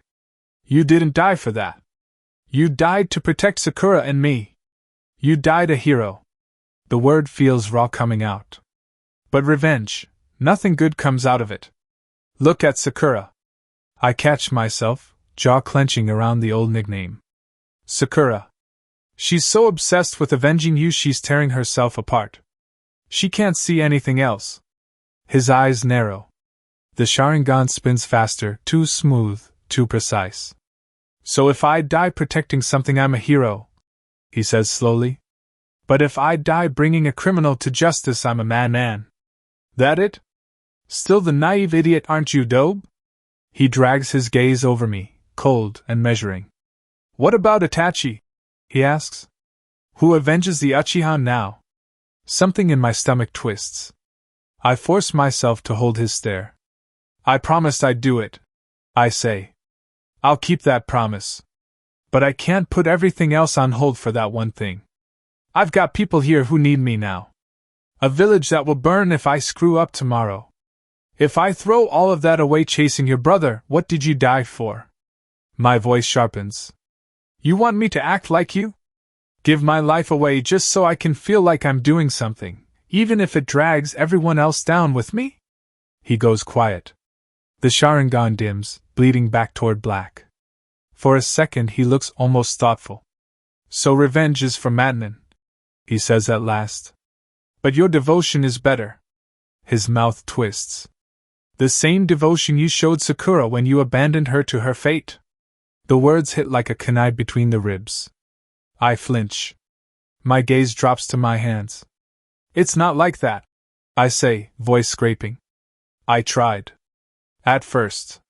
Memories rise whether I want them or not. Sakura on the bridge, in the hospital, in Tsunade's corridor, eyes full of horror and fury and something that wasn't for me at all. She wouldn't listen. I go on. She tried to kill me. Twice. I reached out and she swung back every time.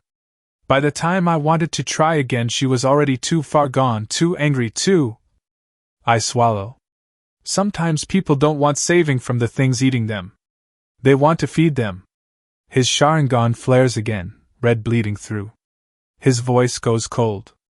Sounds like excuses, he says. I thought you were the ninja who never gave up. The Hokage-to-be who would take on the whole world. Is this who I gave my life for? My fingers curl into fists. Life doesn't work the way we want it to, I say, forcing the words out. You lose things you love. You screw up. You bleed and you think it's the end, but it isn't. You keep going anyway. As long as you're breathing, you can find something to fight for. Someone. My throat tightens. And sometimes, I add quietly, you put what you want on hold for everyone else. My father did. His eyes narrow a fraction. The yondaime, I say. He left my mom. He left me. He sealed the fox into his own kids so the village would survive. He cursed me so everyone else could keep breathing, even people who would grow up hating me. So what am I supposed to do with that? The words rip out before I can stop them. Go kill everyone in Konoha for stealing what could have been my life, I demand. Burn the village he died to protect because it hurt me? Sasuke's face goes oddly flat. When he speaks again, there's a weird distance in it, like the sound is coming from somewhere farther away than his mouth. I applaud your idealism, Dobe, he says. Really? It looks good on you. The Sharingan turns slow circles in his eyes, Tomo dragging like the second hand on a broken clock. But we'll see how strong that belief is once the war starts. He continues softly. Once you're standing in a field full of bodies you put there. Once you've buried enough comrades you stop remembering their faces in order. The truth gets gray. You start pulling the trigger first and asking questions on the walk home. He looks past me, toward the window. The village you love? He says. You'll see it's not all monuments and festival lights. A shiver crawls down my spine. He shouldn't know some of the things he's talking about. The vow I made at the stone. The exact way my stomach knots when I think about the finals turning into something worse. And his cadence is off. The insults are right, but the rhythm is wrong, like someone wearing his voice like a mask. My eyes narrow. I know the world isn't perfect, I say. That's kind of the point. It's always been stacked against me. I swing my legs off the bed and plant my feet on the floor, hands coming together in front of me. I know being Hokage isn't about being strong enough to punch the sky. I go on. It's about making the choices you wish nobody ever had to make. Taking weight off other people's backs and putting it on yours. And I know nothing is going to make me turn my back on my village or the people I love. Not war. Not you. Not whatever's talking through your face right now. Chakra bubbles in my chest, hot and familiar. I pull it down my arms, into my fingers. The tiger seal clicks into place, fingertips pressed tight. My arm guard never twitched, I say quietly. You walked right past Kakashi's tripwire, or you're in my head deeper than I know. I glare at him. I don't know who you are or what your angle is, you bastard, I snarl. But I'm not playing along anymore. I won't hesitate. I won't stop fighting. Not for you, not for anyone. Now get the hell out of my head. I suck in a breath. Kai! Chakra snaps outward in a sharp, burning rush. The air shivers. Sasuke's outline blurs, smearing across the room like ink in water. For a heartbeat his left eye hangs there, perfectly clear, a fully matured Sharingan, Tomo locked in a pattern I've never seen on his face in life. It burns into me. Then the chair is empty. I jerk upright in bed, heart slamming against my ribs. My skin is clammy. My breath comes too fast. The room is dark and quiet again. For a second I think I hear a low chuckle, soft and amused, curling around the edges of my thoughts. Fox? Wind? Something else? It fades before I can pin it down. I throw the blanket back and stumble to my feet. The floorboards are cool under my soles. The kitchen chair sits where it always does, facing the tiny table, not backwards. The drawers are closed. The window's latch is still down. Nothing moved. Nothing broken. My forearm itches. I push a thin line of chakra through the seal under my sleeve. It answers with a sharp, reassuring burn. Working. Awake. No net around me now. Great, I mutter. So either I'm going crazy, or something strong enough to dodge Kakashi's tripwire decided to play dress-up with my dead teammate. The words fall flat in the empty room. I can swear I hear a bell in the distance, but it's probably a figment of my imagination. I make myself walk back to the bed. Sit. Lie down. Pull the blanket up. My heart eventually slows, but my brain won't. Sasuke's voice won't shut up. You abandoned her. Is this who I gave my life for? I press the heels of my hands into my eyes until stars burst behind them. Shut up, I breathe. I'm not sure if I mean him, the fox, or myself. Sleep does come, eventually in thin, broken strips. When it does, one question keeps circling like a hawk over a field. Was that a dream, or a genjutsu? Scene, no regrets over tea and sweets, POV Naruto. Pre-dawn, water tower above the stadium. I can see my breath when I exhale. The stadium sits below like a stone bowl full of shadow. The banners are up, the rails repaired, but the seats are still dark. In a few hours it'll be a wall of noise and eyes. Right now it's just waiting. I hug my jacket tighter and swing my legs over the edge of the water tower. The metal is cold through my pants. I kind of like it. It keeps me here instead of back on that bridge, or in a tunnel full of screaming and stone dust, or standing in a builder's camp with someone's blood on my hands. Or in my apartment with a dead teammate sitting in my kitchen chair, asking if he wasted his life on me. Sleep wasn't happening. Too much buzzing in my head. Gaara, Niji, the AIM girl with the wrong chakra, Amaya. The way Jiraiya keeps saying, unknown host, like he's already decided what she is, even if no one will write it down yet. Sakura, balanced on the edge of something I don't have a name for. The memory of Sasuke's eyes flashing red in a room that hadn't changed when I woke up. My tripwire seal hadn't so much as twitched last night, even when I blew chakra through a KI that left my teeth buzzing. That is almost worse than if it had. Footsteps land behind me, heavier than a cat, lighter than Guy. I don't bother turning. Knew I'd find you somewhere stupidly high, Jiraiya says. A metal flask appears in front of my face, dangling from his fingers. Steam curls out of the spout. No ramen, he adds. You've got a match in a few hours. I'd rather not have you burping in front of the Kazekage. I snort and take the flask. The tea is hot and a little bitter, with something citrusy under it. My hand stops shaking as much after the second sip. He settles next to me on the tower rim, joints cracking, a paper bag rustling in his other hand. Sweet buns, he says. Eat at least one or I'll tell Tsunade you skipped breakfast. Blackmail before dawn. That's new. Motivation, he corrects. For a while we just sit there, watching the sky lighten. The horizon is starting to go pale gray-blue. A few lamps flicker on in the streets below.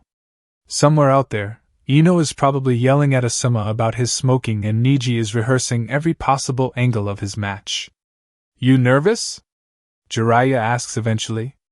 I fought a sand psycho to a standstill and nearly died in a mine. I say. This is a lot of people in one place. He makes a low sound. That's not a no.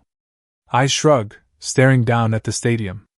I keep thinking, one slip with the fox in there, one wrong move from Gaara, one thing we missed about Amaya, and it's not an exam anymore.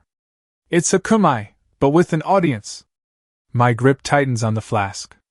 And this time we don't have a mountain of rock between us and the civilians. He's quiet a moment. I know he was in the debriefs. He saw the reports, Hinata's heart stopping, Niji trying to drag her out while the tunnel ceiling shook because I'd lost it again. Which is why, he says, we spent all month drilling mission mindset into your thick skull.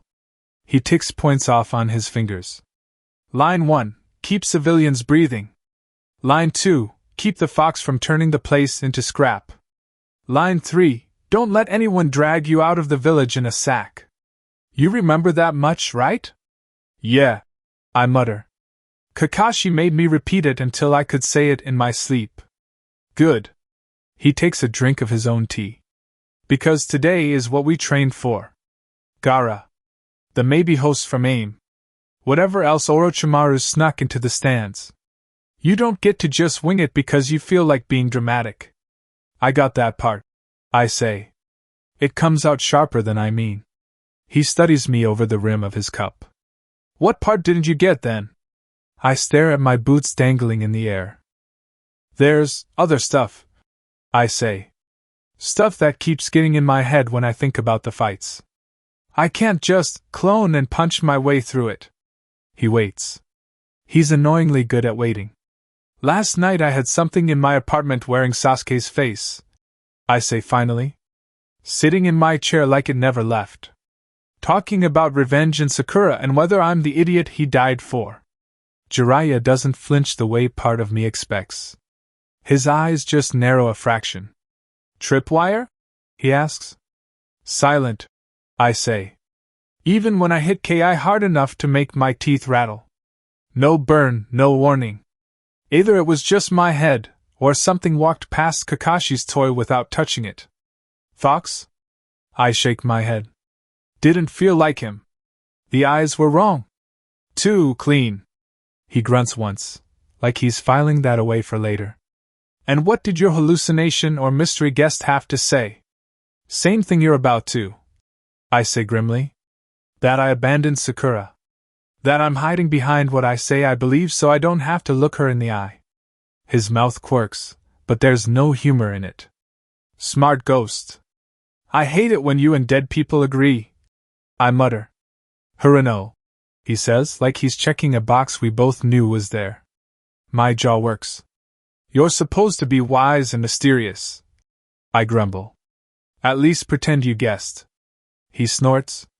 Wise is expensive. I'm cheap. A beat. Do you hate her? The answer jumps up without permission. Yeah, I say. Sometimes I do. He doesn't move. Sometimes? I stare down at the stadium again. She called me a monster, I say. On the bridge. In the hospital.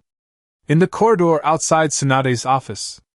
Every time I slipped, every time the fox pushed through, she looked at me like I was the one who killed Sasuke and that Kusagenin and Tenten and anyone else who got hurt inside 10 meters of me. I swallow. She saw me once with the cloak and wave and decided that was all I was. I add. And she's not entirely wrong. That's the part that gets under my skin. Wind slides around the tower, tugging at my hair. But, Jiraiya prompts. But then I see her in the preliminaries, I say, with Tenten screaming in those chains. Kakashi told me what she did in the Forest of Death, how she cut a surrendering Kusa kid's throat because she might be a problem later. Jiraiya filled in the rest about Fukuoka, how she played dangerously close to getting my friends killed just to eliminate a future threat, some cock and bull reason Danzo probably cooked up under his old bandaged head. I let out a bitter breath. And I don't know if I hate her for how she sees me, or for how fast she decided to be the same kind of monster in a different shape. He's quiet long enough that I risk a glance. His face has gone serious in a way that doesn't leave much room for jokes. So if Tsunade came in right now, he says, and said, Naruto, Sakura has gone fully to Danzo, she's a threat to this village, take her out, could you do it? The question lands like a kunai to the ribs. My first instinct is to say yes. Easy. Clean. She called me a monster, she hurt my friends, she's working with people who'd cut me open on a table if they could. My knuckles go white around the flask. I want to say yes, I admit. Part of me thinks I should. After Wave, after the forest, after what she did to Tenten. If she walks into the stadium today with Danzo-s the outcome matters, not the casualties mentality, or riding some other handler with a grudge against the leaf strings, I know I can't just let it happen. But pulling the trigger myself? I shake my head. I don't know. I don't want that. Jiraiya nods once, like that matches something he already suspected. That's why we're talking before dawn and not after everything goes to hell, he says. You can't carry that kind of I don't know into a day like this. It will trip you at the worst possible moment. He turns his cup between his hands, thumb tracing a chip in the clay. When Orochimaru started to crack, he says, there was a window where he could have gone either way. War had chewed him up. His clan was gone.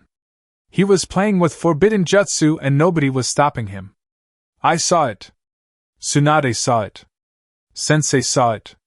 We all told ourselves it wasn't our job to pull him back. That he'd make his own choices. He snorts, but there's no humor in it. Then he did. And every dead kid since, every curse mark, every body he stole, those are on his ledger. But there's a little column in my head that says you could have tried harder when it might still have mattered. He looks at me, eyes suddenly very sharp. I don't want you standing where I am in 20 years, Naruto, he says softly. I don't want you looking back at this month and wondering if one more conversation with that girl would have changed anything.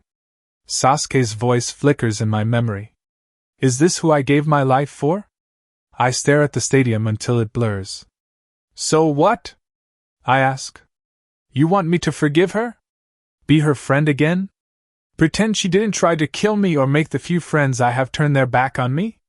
He shakes his head. I want you to know. One way or the other. He taps my forearm with 2 fingers, right where the genjutsu tripwire seal is hidden under bandages and ink. You've got a warning bell there for when someone tangles with your chakra, he says. Good. Now you need one in here. He taps my temple. Around Sakura. If she's still reachable, if there's anything left under the root conditioning and the mess Tsunade and Danzo made, better you find out now. While we're inside walls. While there are proctors. While the worst thing that happens is a disqualification. He lets that settle. And if there isn't? He adds. If she looks you in the eye and doubles down? Then you walk into that arena knowing exactly what she is to you. Not guessing. Not lying to yourself. Not freezing if she screams your name right before she throws a kunai at Ino. My chest tightens. Images pile up too fast. Sakura on the bridge. Sakura over Tenten. Ino with a kunai in her teeth, swearing she'll watch my back. Shikamaru staring at his shogi board like it's the village map. You really think she might scream my name first? I ask. Instead of just going for the throat? I think, he says, she's balanced on a knife edge the same way Orochimaru once was, except she's younger and more scared and has a lot fewer people in her corner. Tsunade scared the death clock out of her, but the tracer and the threat are real. He grimaces. Danzo had her mother shoved in an East District cell as collateral. Root lost that cell when Orochimaru raided their tunnels. Kabuto used the fallout to get his hooks in. That girl has been owned, re-owned and repackaged more times than you've changed Hittite straps. I blink. You know about her mother? You don't need to know all the details, just the ones that give you some context, he says. Just enough to understand why she looks at you and sees every bad piece on the board at once. The monster the village raised to bite. The thing all the old men argue about. The one person who might blow the whole damn game open if he picks a side they don't like. He takes another swallow of tea. That doesn't excuse what she did to Tenten, he adds.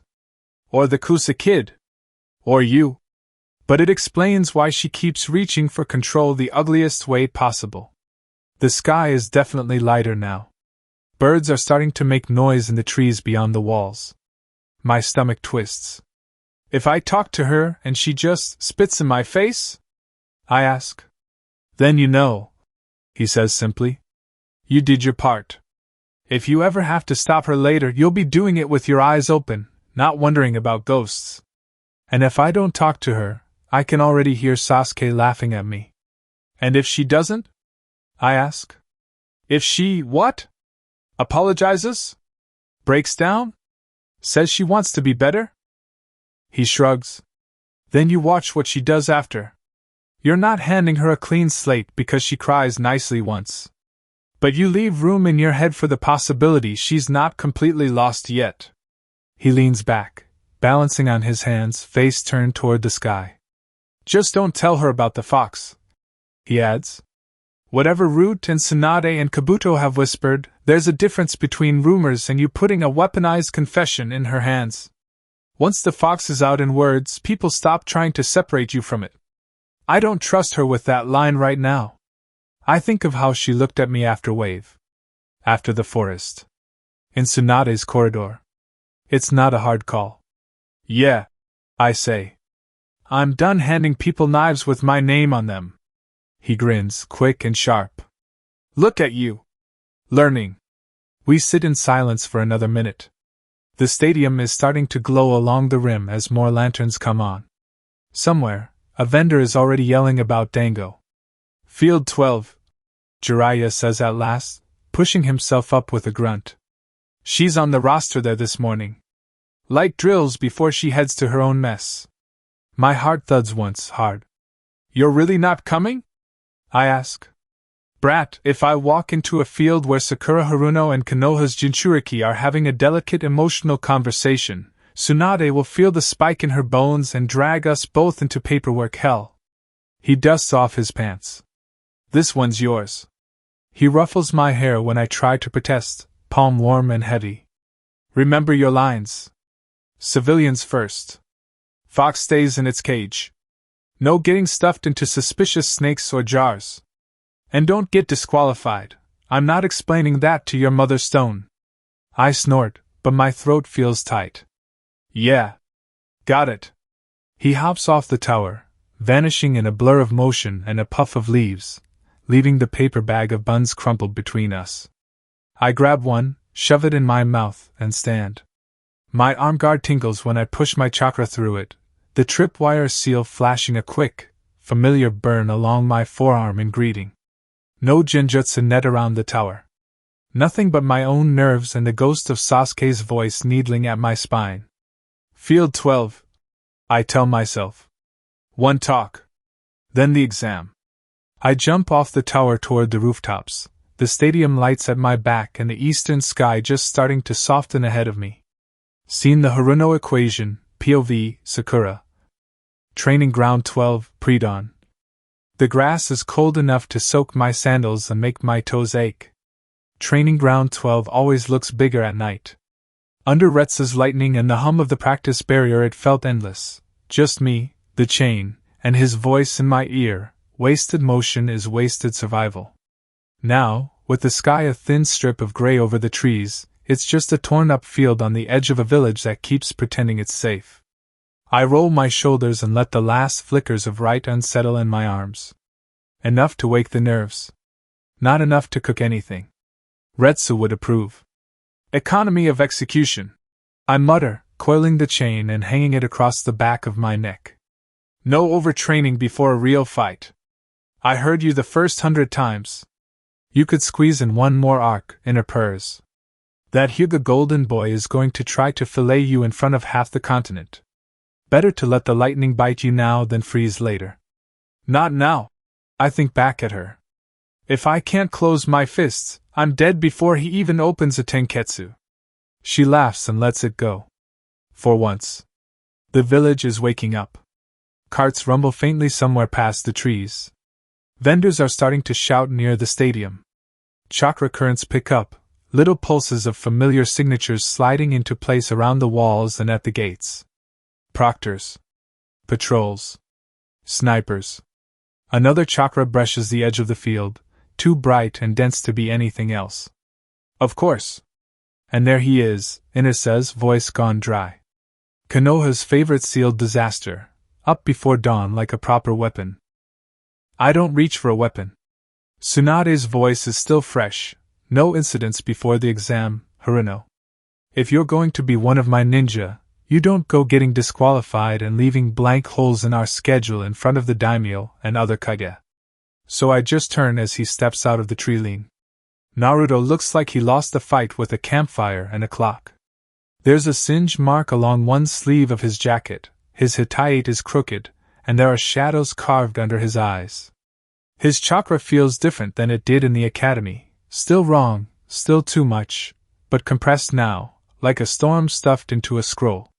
He stops just outside my usual radius. Far enough that my chain won't wrap his throat without a step. Close enough he's hard to ignore. Haruno, he says. Uzumaki. My voice comes out level. Good. At least something still obeys orders. You could at least say, monster. Inner sniffs. Call things what they are. Shut up. I think. I need to hear him. You're out early. I say aloud.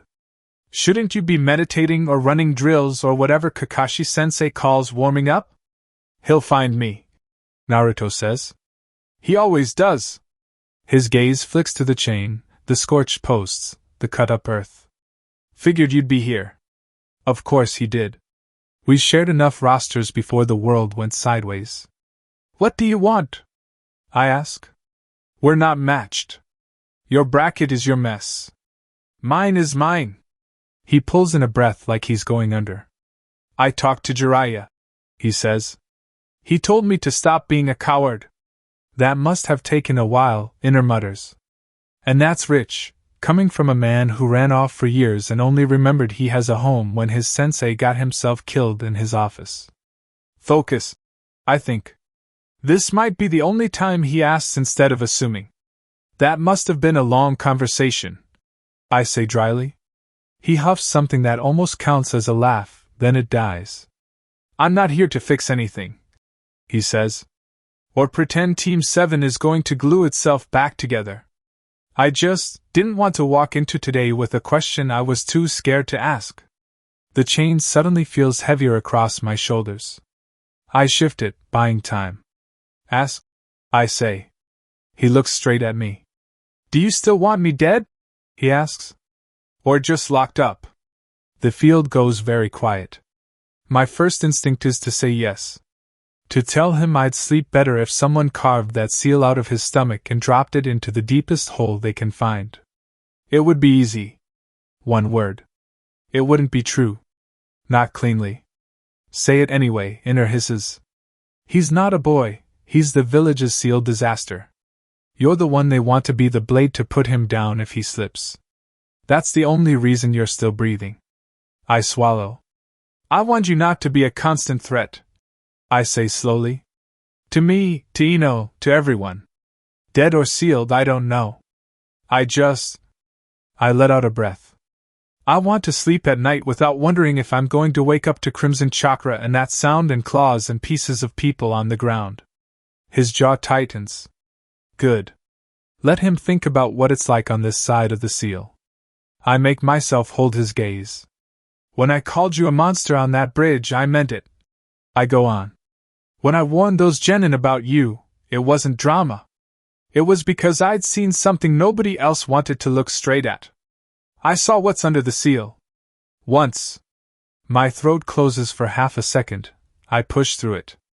Every time your chakra spikes, I remember anyway. My hand tightens on the chain. At least I know Tsunade will make the hard choices if you crack. I add. She won't pretend everything's fine the way the old man did. I wanted the village to stop pretending nothing was wrong with you. There, Inner purrs. See? You can still tell the truth. He takes that like a hit to the gut. Doesn't step back, doesn't yell, just goes very, very still. For a heartbeat I expect the old Naruto to explode, shouting, swearing, throwing. Believe in me. In my face like we're still 12. He doesn't. I don't sleep easy either, you know, he says. His voice is rougher now. You're not the only one who's scared of waking up to crimson chakra and claws and pieces of people on the ground. I was on that bridge too. Something shifts under my ribs. I ignore it. That's not what I asked. He goes on, lifting his head again. There's hurt in his eyes, but it's wrapped around something steadier. I'm not asking whether you'd be calmer if someone buried my seal under a mountain. I already know the village would. Some days I probably would. He draws a breath. I'm asking if you are planning to be the one who makes that happen. If you're walking into today thinking, if I get a clean chance, I'll hand him to someone like Danzo and call it doing my duty. Or if you're going to leave that choice where it belongs and deal with me as I am right now. There it is, Inner says. He wants to know if we're brave enough to kill him, or cowardly enough to leave it to someone else. I don't have any fucking plan. I think back at her. That's the problem. My throat burns. I keep my voice level. I don't have a plan, Naruto. I say. That's the joke. Danzo plans? Tsunade plans? I get used. Pointed. Told where to stand and who to threaten and who I'm not allowed to touch under any circumstances. The chain links bite into my palms as I tighten my grip. You want to know if I'm secretly working out some grand way to take you off the board? I'm not. I'm too busy trying not to be the next piece they write acceptable loss under. He's quiet. Listening. That's new. You want to know what I do have? I ask. I don't wait for an answer. I have an IWA Jonin who got caught trying to kill you, I say. When Ibiki's people finished with him, he started naming names, contacts in the village, people who paid him, people who looked the other way. Mabuki Haruno was on that list. His eyes widen. Good. Let that land. Hiruzen put her in a cell and stamped treason on her file. I continue. Nice and clean. Then Danzo stole her out from under Anbu and locked her in one of his holes in the East District. Collateral, he called it. Do your job, Haruno, and your mother keeps breathing. Step wrong, Anne. I flick my fingers. Maybe the ground opens up. And you obeyed, Inner says softly. Good little Kunoichi, dancing on command. One day there's a quiet little holding block out there, I say. Next day that whole section of the East District goes up in an incident no one will explain. Structural failure, gas pocket, terror attack, pick a rumor. Nobody tells me why. Nobody tells me anything. Danzo just moves on to the next game. There's a buzzing in my ears. I ride it. Then Tsunade comes back and shoves me into a corner from the other side. I finish. Hokage hat on, talking about responsibility and salvageable assets while she squeezes every bit of usefulness she can out of me. And in between, Kabuto stepped out of the trees and dropped my mother's wedding ring into my hand like proof of purchase. Inner notes, voice gone razor thin. Of course he did. Of course he had a plan. That part stays between us. My mouth twists. It's funny in a sick way. You're the monster, but I'm the one who doesn't get to be a person. Just a tool everyone thinks they're entitled to use and toss when they're done. Not even a good tool, Inner adds. Just whatever was lying around when they needed a sharp edge. That doesn't excuse what I did, I say, before he can try. Tenten. Lee. That Kusa girl in the forest. You. I lift my chin. I chose those cuts. I live with them. He swallows, Adam's apple bobbing. I know, he says. I've seen enough people blame everything on someone else. The fox made me, the war made me, my sensei made me. It doesn't make the bodies stand up and walk away. He exhales. But it explains why you look at me and see every bad piece on the board at once. I snort. Congratulations. You've solved the Haruno equation. He almost smiles at that, but it dies quickly. For what it's worth, he says, I'm not here to ask you to forgive me for anything. I don't forgive you yet either. Maybe I never will. I'm here because I needed to know if I had to add Sakura's secret assassination plot to the list of things I'm worrying about today. He lets his hands fall open. So, no plan, he says. Fear, anger, fallout. But no plan. That's what I said, I answer. Okay, he says. I can live with that. I raise an eyebrow. Just like that? Fear I get, he says. I'm scared of me too. You think Hakumai was fun for me? I read those reports same as you did, even if I was there and you were not. His mouth tightens. Knowing you're afraid of what I carry, that's normal. Knowing you're actively trying to get me killed? That's a different problem. Listen to him sorting you into boxes, inner drawls. Acceptable fear, unacceptable treason. He's starting to think like they do. He shrugs, a small sharp movement. So here's my side, he says. If you go for Ino, or my team, or the civilians, or you try to open a door for Orochimaru in this village, I'll stop you. However I have to. I'm not going to pretend I won't. He meets my eyes. But I'm not hunting you. I'm not walking into this exam looking for an excuse to knock you down and call it justice. I've got enough enemies. Something in my chest eases, just a fraction. You really think you can choose like that? I ask. With everyone pulling on your leash? I have to, he says simply. Or I turn into the people I hate. Typical Naruto answer. Stupid and annoyingly naive and idealistic. He hesitates, then says, Ino still talks to me, you know. A lot. It doesn't bother you that she does? There it is, Inner snorts. He wants to know if you're jealous or just pathetic. I roll my eyes, more at myself than him. Ino can talk to whoever she wants, I say. I'm not her keeper. My fingers twitch on the chain. It bothers me that she's that close to a walking catastrophe with a bad track record, I add. Not that she talks to you. He huffs a humorless little breath. She never stopped talking to you either, he says. Even when everyone else decided you were too much trouble. He looks away for a second, then back. She worries about you, he adds. A lot.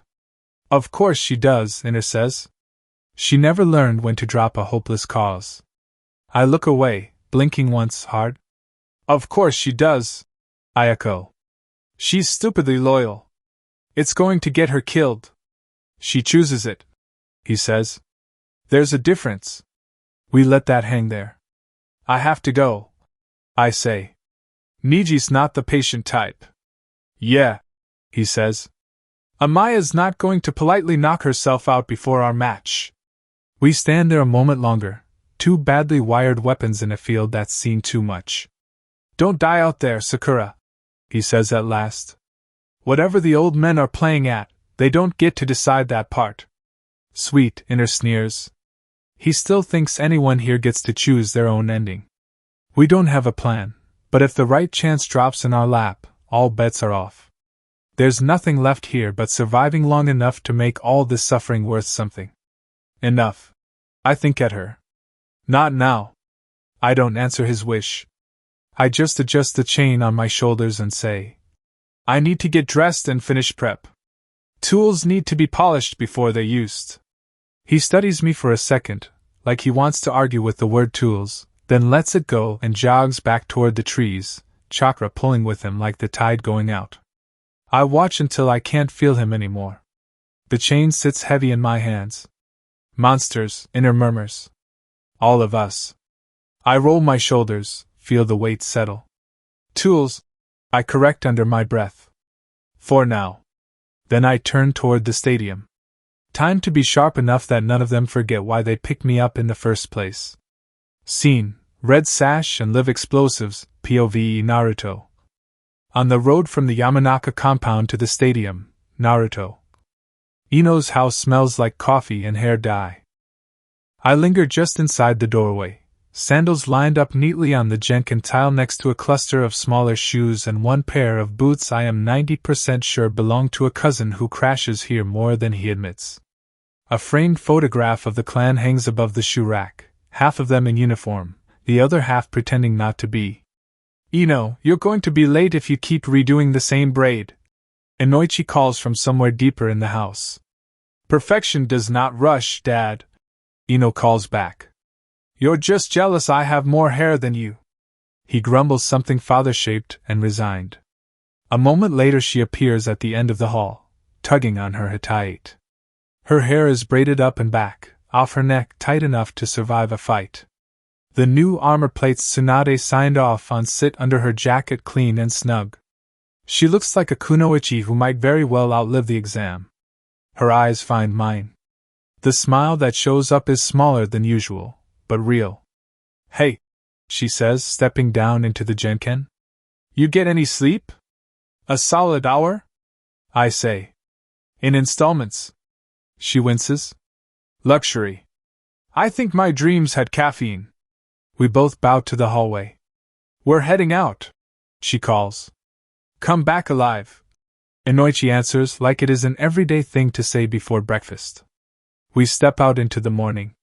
The air is crisp, full of the distant clatter of vendors setting up stalls and the murmur of a village trying to decide if today is a holiday or the first day of the next war. Ino falls into step beside me automatically, our shoulders almost but not quite touching. For a few strides we just listen to the sounds of the street, cartwheels, somebody swearing at a crate, a dog barking at nothing. You feel it? She asks finally. Feel what? She flicks her fingers at the air. Everybody holding their breath at once. Now that she says it, I can. There is a tension under everything, a tightness in the way chakra hums at the edges of my awareness. Patrols double up on rooftops. More masks than usual. Proctors already hopping around the stadium like fleas. Yeah, I say. Feels like the whole village is standing on one leg. We turn onto a broader street that leads toward the stadium district. The nearer we get, the more the smells change. Grilling meat, sweet batter, incense, too many people's nerves sweating through their clothes. Ino is quiet for longer than I like. Her mouth is doing that little twist it does when she is thinking too much and trying not to. You ever think about living to see tomorrow? She asks abruptly. I blink. I try not to think about not living to see it. She huffs a laugh that sounds more like air leaking out of a balloon. That is not what I meant, and you know it. Do you think we make it through this? You, me, Shikamaru, Choji, everyone. I look ahead. The stadium is starting to peek over the rooftops, a curve of stone and flags. I don't know, I admit. We have a better shot than some people. Optimistic, she says dryly. You really know how to reassure a girl. What do you want me to say? I ask. That nothing will go wrong and we will all grow old and grumpy and yell at kids to get off our training fields. That would be nice, she says. Lying before an exam feels unlucky, I say. She makes a face, then looks up at the sky for a moment, pale and brightening. Okay, she says. New question. Who do you think we lose first? That one hits like a thrown rock. Ino. Hey, if this is our last walk to a stupid stadium, I get to be morbid, she says. Humor me. I chew on the inside of my cheek. Names flicker through my head whether I want them to or not. Niji is going to try to make a point, I say slowly. That usually comes with a body count. Sakura is balanced on a knife edge and has too many people pulling the handle. Gara. Amaya has incident written all over her. And if anything big breaks, people like Hinata and Tenten end up too close to the blast. Ino nods, jaw tight. Shikamaru will pretend he is safe because he is support, she says. Then he will put himself between a threat and a board full of pieces and hope nobody notices. Choji will refuse to run if anyone else is down. Asuma will put himself in front of everyone and pretend it is strategy, not guilt. She shrugs one shoulder. We're surrounded by idiots, is what I am saying. The best people I know are idiots, I say. Present company included. She bumps me lightly with her hip. Rude.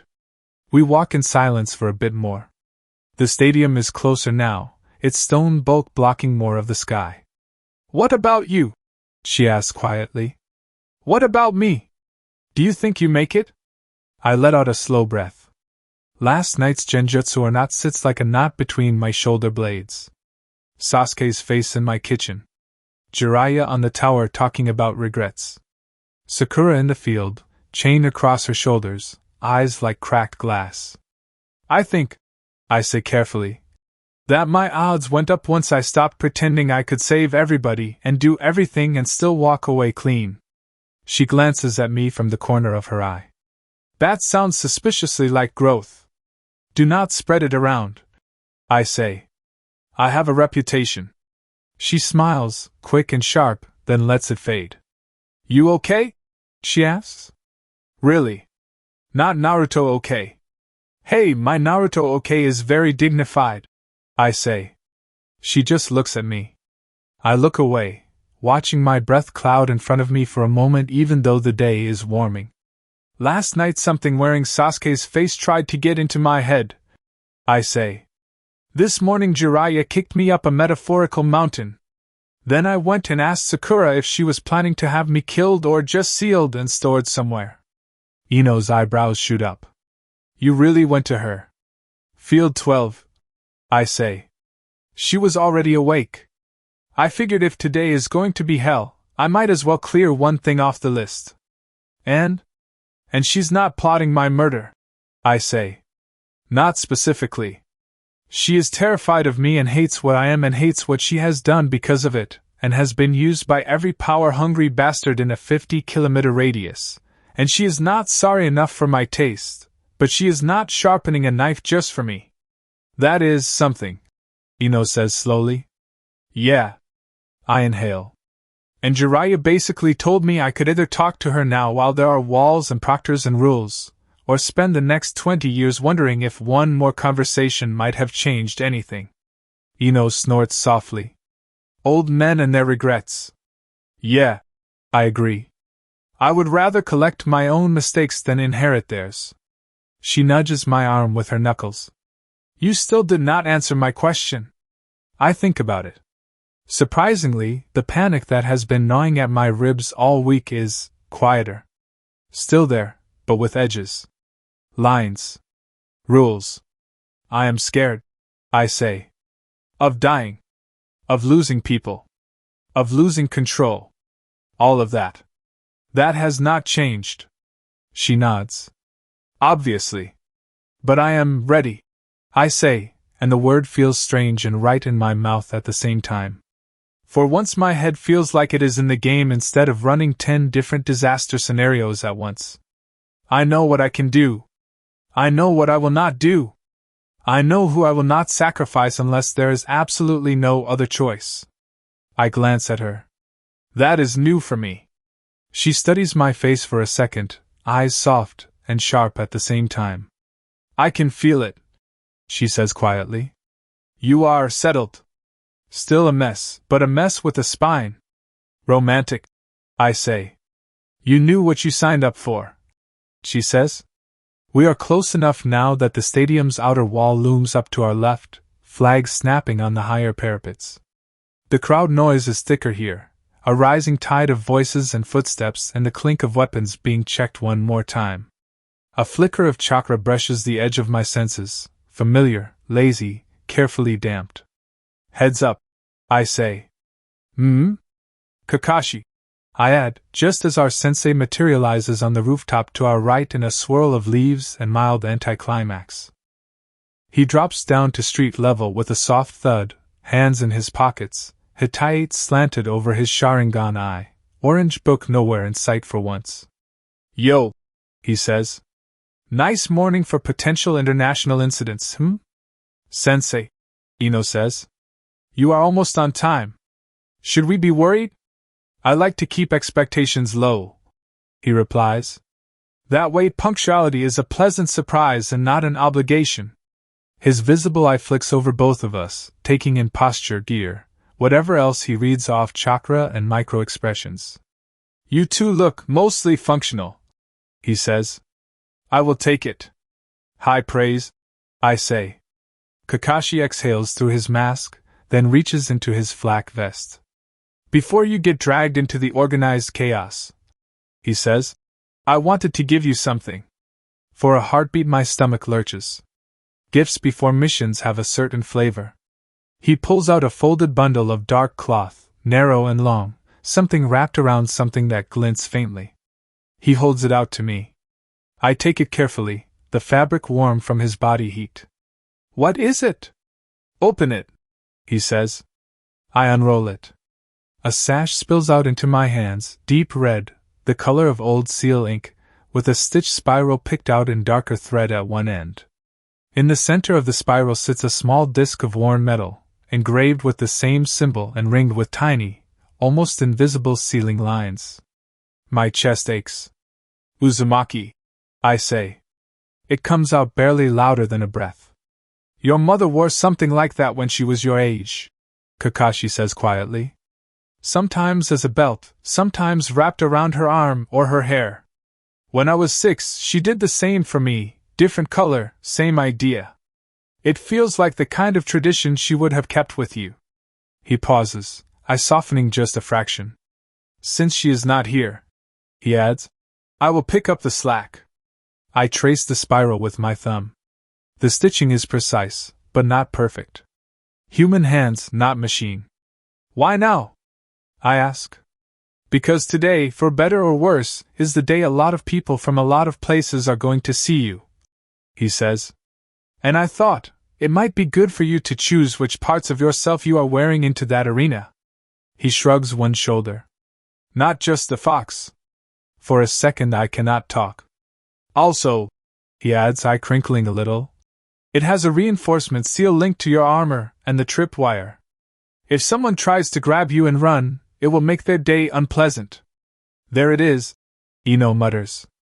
I knew there was a practical reason. Kakashi glances at her. Sentiment without strategy is how you get dead very poetically, he says. I am not in that business. My fingers tighten around the cloth.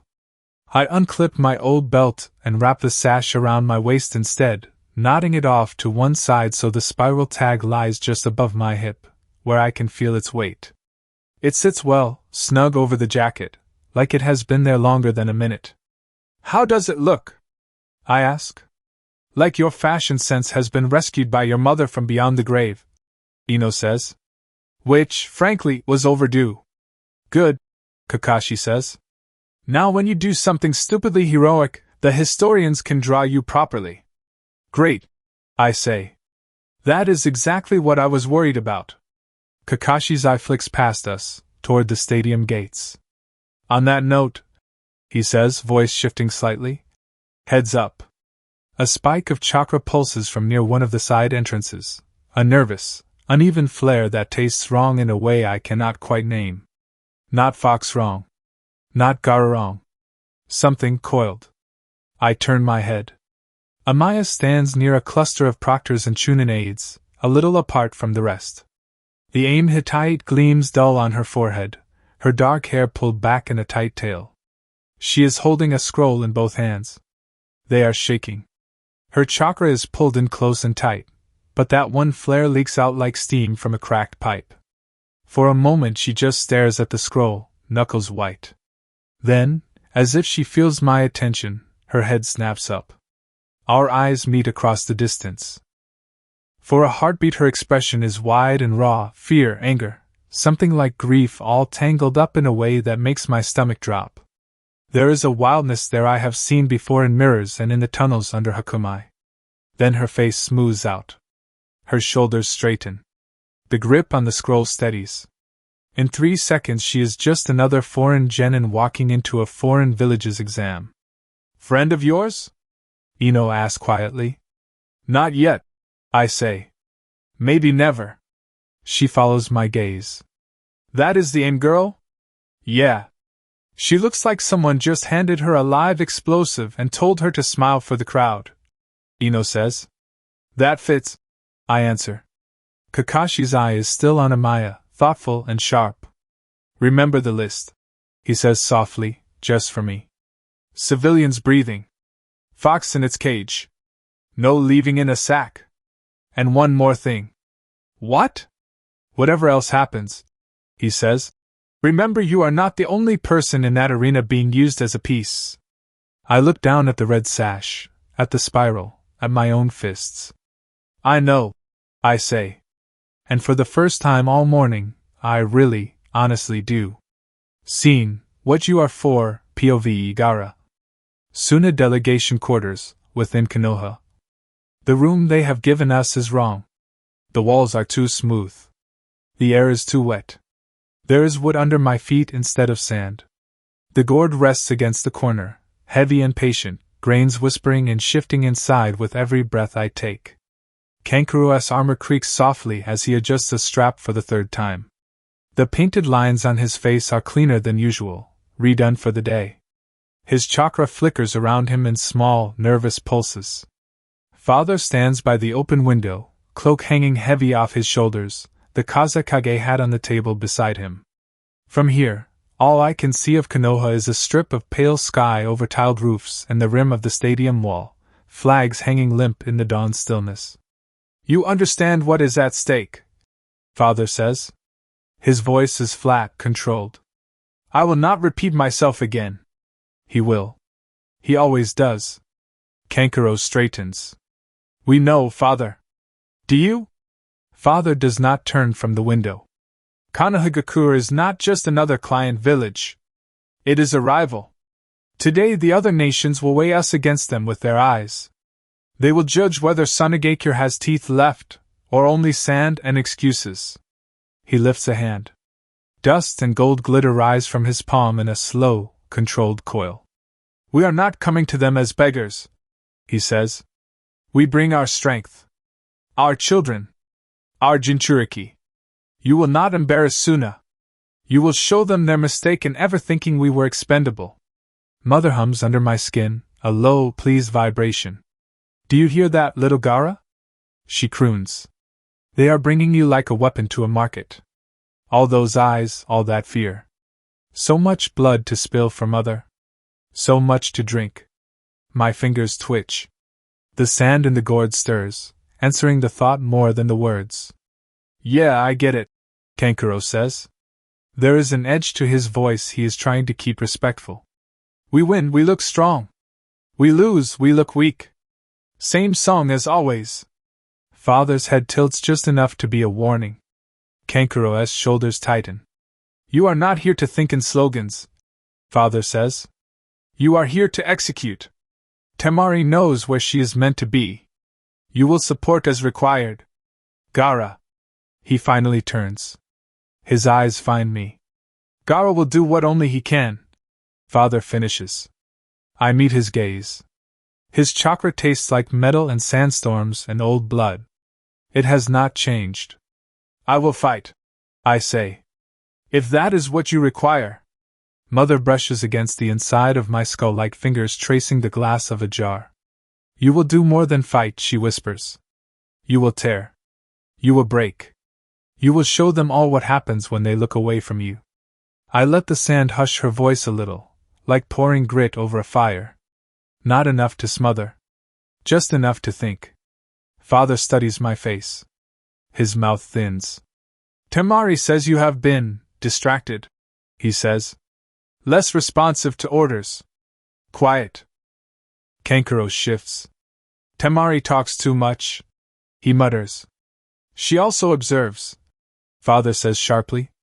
She tells me you hesitate in training. That you daydream. The word sounds ugly in his mouth. That you spare targets you would have killed a month ago. He lets that hang, waits for me to flinch. I am aware of the plan, I say. My voice is calm. I know what is expected of me. There is no need for concern. Mother giggles high and thin. Tell him, little Gara. Tell him you will make such a lovely mess for him. Paint his precious alliance red. Temari's eyes flash behind my own. The way she had looked at me after the forest, hands tight on her fan, jaw set. Not just fear. Frustration. Worry. You say that. Father replies, still watching me. Yet you are not looking at me. He is right. My gaze has drifted, drawn past him to the slice of sky over Konoha. Naruto stood there in front of me in the forest, breath ragged, eyes fierce and furious and familiar. A monster like you, Mother coos. A vessel. A thing everyone uses and fears. He is yours, my child. Yours to break or to keep. He called me by name. He shouted it like a challenge and a prayer, like saying it could make us both something else. He bled for his comrades without enjoying it. He spoke about protecting like it was not a weakness. I had wanted to kill him. I still do. I do not know if I want him dead, or if I want him to keep looking at me like that. Gara. Father's voice sharpens. Look at me when I speak to you. Slowly, I pull my gaze from the window and fix it on him. Temari says you have been acting strangely, he continues. Less reliable. The word tastes like sand in his mouth. If I cannot trust that you will do what you must when the signal comes. I know what I must do. I interrupt softly. Kankuro makes a tiny choking sound. I do not look at him. Father's eyes narrow. The gold dust in his hand thickens, then settles. You know nothing of what I must weigh, he says. You are a tool. A valuable one. A dangerous one. But still a tool. Your duty is simple. Unleash the Ichibi when and where I command. Break Konoha's spirit. Make them bleed. If I tell you to strike their Hokage, you strike. If I tell you to turn on their allies, you turn. There is no space in that for second thoughts. Mother purrs at the word unleash, sand pressing against my skin from the inside. Yes. Yes. Let him open the lid. Let me out. Let us show them what mother can do. Temari's voice curls around the memory of steel cutting through red chakra. Not a plea. A battle cry. The way she shouted my name as she threw shuriken into the cloak around that boy, trying to drag his attention off my throat and back onto her. Yashimara's face floats up uninvited. His smile, soft and kind. The way his hands shook when he bandaged my arm. The wetness on his cheeks when he told me that no one had ever loved me. The explosion when the tags went off. His tears had tasted real. Gaara, father says. Are you listening to me? Yes, I answer. You are saying you do not trust me. Kankuro mutters. That is not. It is accurate. Father cuts in. He looks at me like I am a seal array he cannot quite solve. You are an asset I cannot replace. And lately you look at things as if they are something other than targets. He takes a step closer. I feel the tug of his chakra on the sand, the way the gold in his blood calls to it. Whatever this new hesitation is, he says, set it aside. Remember who you are. Remember you exist by my will and for the village's need. Sunagekure comes first. Your curiosities come last. Curiosities. Is that what Naruto is? What Temari's stubbornness is? What Yashimara's last look was? Little insects I am meant to scrape off my skin when they distract me from the kill. Mother hisses, displeased. You exist by my will, she says. Not his. You breathe because I keep you wrapped in my sand, safe, loved, chosen. Do not listen to the yellow man. He wants to use you and throw you away. I will never throw you away, little Gaara. Give me their blood and I will hold you forever. I lower my eyes just enough to make father think he has won something. I remember. I say. I will not embarrass Suna. Kankuro exhales, the sound small and shaky. Father watches me another heartbeat, then nods once. Good, he says. He turns back to the window, picks up the Kazekage hat. The proctors will expect us soon. Temari is already at the stadium, in the stands where she belongs. She knows what to watch, and who. Kankuro, go. Make yourself useful. And wipe that look off your face before you step outside. Kankuro grumbles under his breath, slings his puppet scroll a little higher on his back, and moves toward the door. As he passes me, his hand brushes my arm for half a second, like he might squeeze, then thinks better of it. Try not to scare the entire stadium before your match, all right? He mutters. Leave something for the rest of us. He does not wait for an answer. The door slides shut behind him with a soft click. Now it is just father, the window, the hat, and me. He settles the Kazekage hat onto his head, the long cloth falling down his back. For a moment his reflection overlays mine in the glass, two red-haired shapes with shadows for eyes. Do not forget, he says, not looking at me. Our survival depends on today. On what you are. He steps out onto the balcony, then up and away in a swirl of golden dust, heading toward where the other Kage will sit and measure each other's throats. I am alone. The room feels smaller without his chakra pressing on the edges. The gourd in the corner whispers, grains sliding against each other, eager. So exciting, mother whispers. All those people. All those hearts beating so fast. You can feel them even from here, can you not? I close my eyes and let my senses stretch. There they are, thousands of small flares, flickering through the village, clustering thickest around the stadium. Fear, anticipation, boredom, greed. Konoha ninja on the walls. Visitors in bright clothes. Another monster in the stands, masked and heavy, smelling like snakes. And somewhere, moving closer, a chakra that coils like mine and yet not, compressed and heavy, caged and stubborn. Naruto. He is walking toward the arena with the Yamanaka girl and the Scarecrow sensei. I can feel their signatures brushing together. He feels different than in the forest. Sharper. Less scattered. His edges are not turned inward anymore. He will fight for them, mother murmurs. For his friends. For his village. For people who call him monster and still demand his teeth. He is a fool. Kill him and be done. Temari would not like that. Her eyes had been wide that day, yes, but not because she was afraid of me. Because she was afraid for me. She had thrown herself in any way in the preliminaries, shuriken flying, fan ready, using her own body as a distraction just to keep that boy from breaking me open. Naruto could have used his monster then. It would have been easy to crush her like an insect under a burning red fist and call it victory. He did not. He beat her without it, left her breathing on the floor. And when my san scooped her up and pulled her back to safety, he looked at me for a heartbeat. Not like I was just a weapon out of control, but like he understood exactly what she had done and what I could have been. Like he had always known I was not just a blade without direction. Yashimaru's tears slide down an old memory. The way he smiled as he lied. The way he said, "Gaara, I hate you," and how the words hurt worse than the explosion. He had been ordered to do it.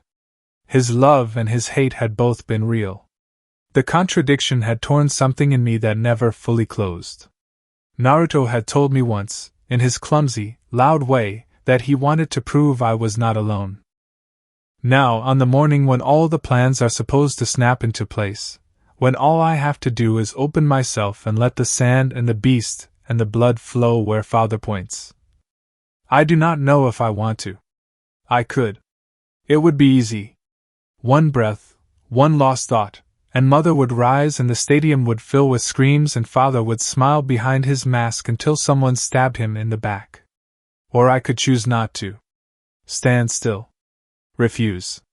Let the plan break on me instead of through me. Watch what happens when the village that made me a weapon has to decide what I am without that use. Naruto's eyes, Temari's voice, Yashimaru's tears. Mother's hunger. Father's orders. The weight of the gourd. The taste of Konoha's chakra in the air. It has been a very long time since I did not know what I wanted to do. The uncertainty sits in my chest like a stone. Heavy. Sharp. For once, I do not crush it. I let it stay. Scene, on the precipice, POVE Tsunade. Kage box, main exam arena, Kanahagakur. The Hokage robes itch. They are heavy in all the wrong places, tight where I want room, and every time I shift I can feel the weight of the hat like a target between my shoulder blades. The only thing keeping me in this outfit is the fact every pair of eyes in the stadium expects to see it. Well, that, and I refuse to give the old men the satisfaction of seeing me squirm. From up here the arena looks like a bowl of stirred-up ants. Civilians in the stands, colors and clan crests. Vendors hawking food until the proctors glare them still. Shinobi tucked into the shadow lines. A wall of noise that has not quite crested. They think this is the main show. The real audience is elsewhere. Most of the civilian population is in the mountains, tucked into the bunkers we finally finished reinforcing last year. EMBU at each entrance, 3-layer seals on the doors. Somebody had the bright idea to install screens, so they can participate in village life, while the world possibly ends over their heads. I had the Yamanaka design team run the chakra relays myself. If those feeds go out, I want to know why in seconds, not minutes. Better a few thousand people muttering at a fuzzy picture underground than sitting in this stone bowl when everything goes sideways. On the other side of the village, my field hospitals wait. Not one big obvious target this time, half a dozen smaller ones scattered like shogi pieces. Senior mednin at each, genin runners, crash course medic shunin standing by with kits and orders drilled into their skulls. Stop the bleeding, stabilize the airway, keep the heart beating until someone better than you arrives. Half of them had never touched a scalpel before this month. They learned. Or they broke. I do not have room for the ones who broke. The intel reports on my desk this morning were not comforting. AIM is quiet. Too quiet. No standard chatter, no routine border complaints, nothing but blank paper and the sense that someone leaned on the lid of that village and told everyone not to breathe too loud. IWA and QMO, on the other hand, are lit up like the inside of a nervous system. More message traffic than usual. Training rotations shifted. A few units, on maneuvers, a little too close to borders for my taste. Nobody is moving openly, but the boards are being cleared. I threw the dice anyway. Old habit. Stupid habit. Snake eyes 3 times in a row. Orochimaru would enjoy the joke. Jiraiya shifts beside me, shoulders rolled loose, hands in his sleeves like he is just another board advisor babysitting a spectacle. The set of his jaw gives him away. I can feel his chakra humming a little too tight. From where I stand I can see the full curve of the stands, the arena below, the lines of proctors. I cannot see which of them would listen to me if I shouted and which would take the opportunity to stick a knife in my back on Danzo's behalf. That is the real itch. Not the robes. Jiraiya's voice drifts over, pitched too low for anyone else in the box. Why do you have to go and confront Danzo like that, Tsunade? Do you honestly think he's just going to abide by you? I do not take my eyes off the arena. No, I say. I'm counting on him not to. He snorts softly. That's supposed to make me feel better? Sakura's initial findings were just a scab. I say. That seal of his? The one he's been stamping on children and assets for years? Hyuga and Aburame elites have been shadowing anyone branded with it for weeks now. We mapped their patterns, pinned down a handful of storage facilities and private training grounds he never logged with the council. A Chunin proctor down below adjusts his vest, glances up at the Kage box, then away. I filed his face without thinking. Right now, I continue. He knows we're on to him. That buys me something. Men like Danzo can scheme or they can patch leaks. Doing both at once stretches them thin. Cornered animals bite, Jiraiya says. Good thing I brought a bigger jaw, I answer. He breathes out through his nose, that almost laugh he makes when he knows I am not going to back off. Still feels awfully risky, especially with your lousy luck. I feel my mouth twitch. I rolled this morning, I say. All snakes. He grimaces. That's not funny. Wasn't a joke, I mutter. But the dice don't rule the village. I do. Movement at the far entrance catches my eye. Sabaku no Raza steps into the Kage box with one masked bodyguard, cloak the color of Suna's dunes stirred with blood. The Kazakage hat sits on his head like it belongs there. We all have our costumes. I school my expression into something appropriately neutral and turn to face him. Kazakage dano, I say, inclining my head just enough to tick the protocol box. Hokage dano. Jiraiya-sama. His voice is smooth. His eyes are knives. Konoha honors us with such distinguished company. Likewise, I say. I am pleased Sunagakure could join us. Alive. Armed. Broke enough to sign away its spine to Orochimaru. It should be an interesting day. I expect nothing less, he replies, taking the chair to my right. The bodyguard stays a step back, in the shadows by the wall, exactly where I would put an assassin. Jiraiya fades a half step behind me, letting the formalities wash over him. Anyone watching from below will see a proper Hokage and a neighboring Kage exchanging pleasantries about trade, mutual security, the importance of youth, all the usual lies. What I actually hear is Jiraiya's chakra tightening another fraction. Orochimaru is close. I cannot feel him yet, but my teammate has always had a nose for that snake. Down on the floor, the contestants are starting to gather. Proctors line them up, check names against rosters, take last-minute bets under the table when they think no one is looking. The announcer's amplified voice booms through the stadium, all cheer and ceremony. Welcoming dignitaries, talking up alliances, listing the villages present. The crowd roars on cue. My gaze finds the blonde head automatically. Naruto stands with the others, red sash at his waist, the Uzumaki spiral catching the light. Kakashi did good work there. For once the boy looks centered. Still coiled, but in one direction instead of 6. Sakura stands a short distance away, chain resting across her shoulders like an accusation. Niji is already rolling his shoulders, eyes half-lidded, Byakugan a heartbeat from Bloom. Of course the first match is those two. The exam committee called it symbolic. I called it idiotic, and lost the vote. Jiraiya leans in again, just a fraction.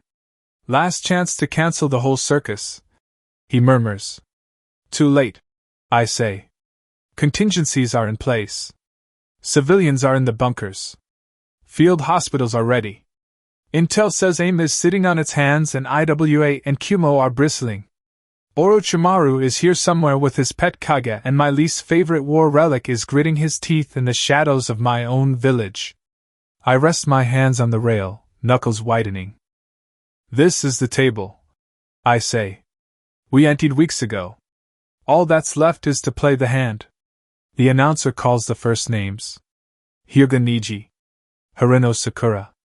The crowd erupts. Beside me, Jiraiya closes his eyes for half a second. I hear him exhale. It starts, he says. I do not blink. Chapter 28, The Tipping Point. Scene below the threshold, POV, Orochimaru. At the same time Niji and Sakura approached each other, undisclosed location, Konohagakure's administrative district. The cellar was small enough that my shadow touched all four walls.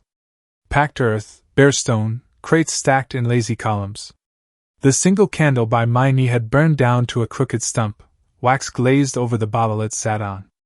Its light dragged along the underside of the floorboards above, catching old nails, dust, the dull gleam of the clock's glass face. The air down here had that faint, scrubbed clean smell that didn't belong in old wood and earth, filtered from above, pushed through someone's carefully laid protections. Tsunade's hand was in that, seals to keep the bunkers breathable, the offices safe, the civilians calm. It was almost sweet. The robes over my shoulders were the color of middling bureaucracy, gray and brown, the uniform of men who stamped forms and carried messages. They hung correctly creased, picking up the ink and tobacco scent from the rooms above.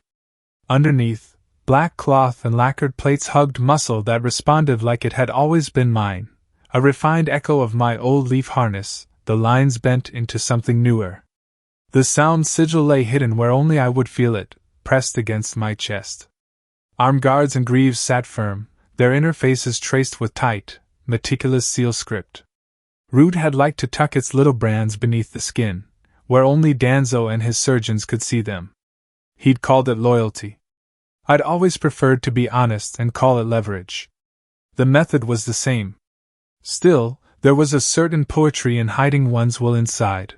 Protective measures, tattoos that meant obedience, words that meant control, safety seals with other purposes wound quietly through their hearts.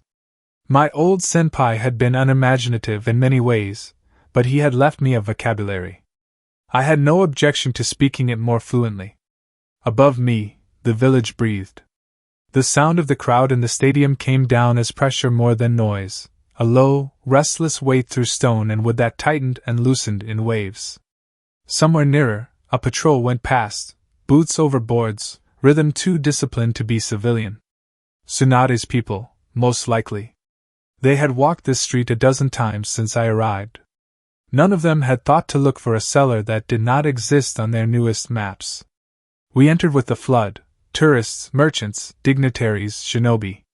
Tsunade could not afford to treat every stranger as an enemy and still have a functioning village. Her attention was stretched thin, her net cast wide. Barrier teams watching walls and sky. ANBU on rooftops and in catwalk shadows, eyes on the stadium, the daimyo, the clan heads. Bunkers lined into the hills and tucked under the streets, command posts and backups and contingencies upon contingencies, neat and clever. She had done well. The better the structure, the more impressive the collapse. When you patched holes in a dam fast enough, you stopped seeing how the stone itself had begun to crack. The more hands you used to hold the leaks back, the more little gaps opened between fingers. Pressure did not argue. It simply followed the lines that were already there. I had spent months learning the feel of those lines. There was a second Konoha laid over the first now, one only I could see, not a blueprint, but anatomy. Nerves and vessels. Old scar tissue under fresh skin. The places where Tsunade's new systems had to knot themselves around damaged Danzo and Hiruzen had left behind. The spots where Root's ghost still sat in the walls. I didn't need to recite which touch would go where, which hand would turn which hidden screw. I knew where the nerves lay. That was enough. Elsewhere in the village, a few carefully placed impulses waited. Not grand gestures, small ones. A nudge to the right node in a network, and the signal would spread on its own. A little strain added to one support, and the stress would creep along the grain until some distant piece of architecture decided to fail loudly. Men like Danzo and Hiruzen had spent decades building self-correcting systems, layers of redundancy, protocols to compensate when one thing broke. It was fascinating how predictably those systems bent when you leaned on them just so, and how unpredictably they sometimes shattered when the world insisted on adding its own weight. The interesting failures were never the ones I planned, they were the ones other people helped invent. I flexed my fingers, watching the tendons move under the skin. This body fit me well. No ruined nerves, no missing flesh, no treacherous ache blooming when I shifted my weight. The memory of almost being unmade at Itachi's hands lived elsewhere now, an ember in the dark rather than an open wound. I had lost a shell and some charming illusions about my place on the food chain. I had gained other trophies. Eyes, for instance. They were put away for the moment, wrapped and hidden where no casual catastrophe could touch them. There was no need to rush that work. Some tools improved with patience, with proper conditions, with the right sort of world around them. Today was for nudging the world. The clock on the wall ticked on, thin and dry. Above, the weight of the crowd shifted, the particular strain of noise that meant two children were stepping out to fight, and every eye had turned to watch. On the surface, they dressed it as a coming-of-age festival. Underneath, it was only a systems test with children as moving parts, clan heirs and weapons, bloodlines and jinchuriki and pretty stories about honor marching into the bowl to prove they still functioned. Somewhere, Tsunade would be counting her assets, bodies in bunkers, teams on rooftops, medics in position, the chains of command she'd stitched through this place so the village would move like a single organism when she pulled. Somewhere else, Danzo's people would be counting theirs, too, fingers still buried in the same old roots, ready to yank. They had built a nervous system that reached into every part of Konoha. All I had done was learn where it was most sensitive. A smile curled at the corners of my mouth, slow and small. Coo coo coo. The sound barely disturbed the air. Let them fixate on their little tournament. Let them talk of promotion and honor and the will of fire while their attention narrows to a stone bowl and a handful of adolescent duels. Let Tsunade brace her dam with both hands, dragooning every clan and every system she trusts into holding back the pressure she expects. Pressure would still follow the older cracks. All I had to do now was wait, and watch, and be ready to slip through when they finally opened. Scene break points, POV, Sakura. At the same time, Konoha Arena. Niji Hyuga stared at me like I was already a solved equation. Silver eyes, flat and pale in the light, Byakugan not quite active yet, but there in the way his gaze slid past my skin to the chakra underneath. His posture was textbook Juken, hips square, weight light on the balls of his feet, hands relaxed in front of him. He looked calm. He also looked annoyed. Inner lifted her head in the back of my mind. Yup. Pissed. You really made an impression in the prelims, sweetheart. Don't let him close. Hyuga hands are bad for your continued existence. Haruno Sakura, Hyuga Niji. The proctor's voice cut through the crowd. Yamato stood between us, hands tucked in his flak vest, posture loose. He looked like every other faceless mid-tier jonin, plain armor, standard issue gray helmet, calm expression. If I hadn't seen him mold Mokutan once, I would have written him off as background furniture. His eyes gave him away. Not their color, but the way they moved, counting exits, calculating lines of fire, checking the stands and the shadows as much as us. NBU habits didn't wash out easily. My name is Yamato, he said, tone even. You are free to use your full arsenals. If I judge one of you unable to continue, or the result is clear, I will stop the match. When I call it, you stop. Immediately. Are we clear? I nodded. My chains were cool against my forearms, wrapped snug from wrist to elbow and coiled across my palms, hidden by my sleeves. They felt heavier than usual in the sunlight. Understood, Niji said. His voice was calm, polite, completely impersonal. He brought his polite voice, and muttered. That's always a good sign. I glanced once, briefly, up at the Hokage's box. Tsunade-sama was watching, chin in hand, eyes narrowed. Shizen stood just behind her, talking quietly to a medicine. A row back and to the side, the shadows shifted where clan dignitaries and foreign guests sat stiff and silent. Part of me imagined a different shape there, a single visible eye under bandages, a hunched figure beneath a dark robe. A phantom silhouette where Danzo would never sit. I knew exactly where he actually was, deep underground, embedded in the tunnels and old root warrens, overseeing his own shadow deployment like a man tending a hidden garden of knives. Tsunade's earlier words echoed in my ear. If something smells wrong, you go to Danzo. I don't care if you have to crawl out of the ring to do it. And overlapping it, the memory of his colder counsel. A tool that spends itself for applause is just broken metal. The two orders sat together in the dark of my ribs, uneasy neighbors. Yamato raised his hand. Begin. He jumped back in a blur of movement, landing lightly on the edge of the arena. I moved as soon as his feet left the ground, 2 steps back, hands snapping into my pouches. Steel brushed my fingers, familiar weight, and I sent a fan of shuriken hissing out in a wide arc that glittered in the sun. The crowd murmured. That was fine. Let them think I was starting vanilla. Niji's body barely seemed to move. A twist of his shoulder, a shift of his neck, the shuriken passed through the spaces he left behind. One clipped closer than the others, not a mistake.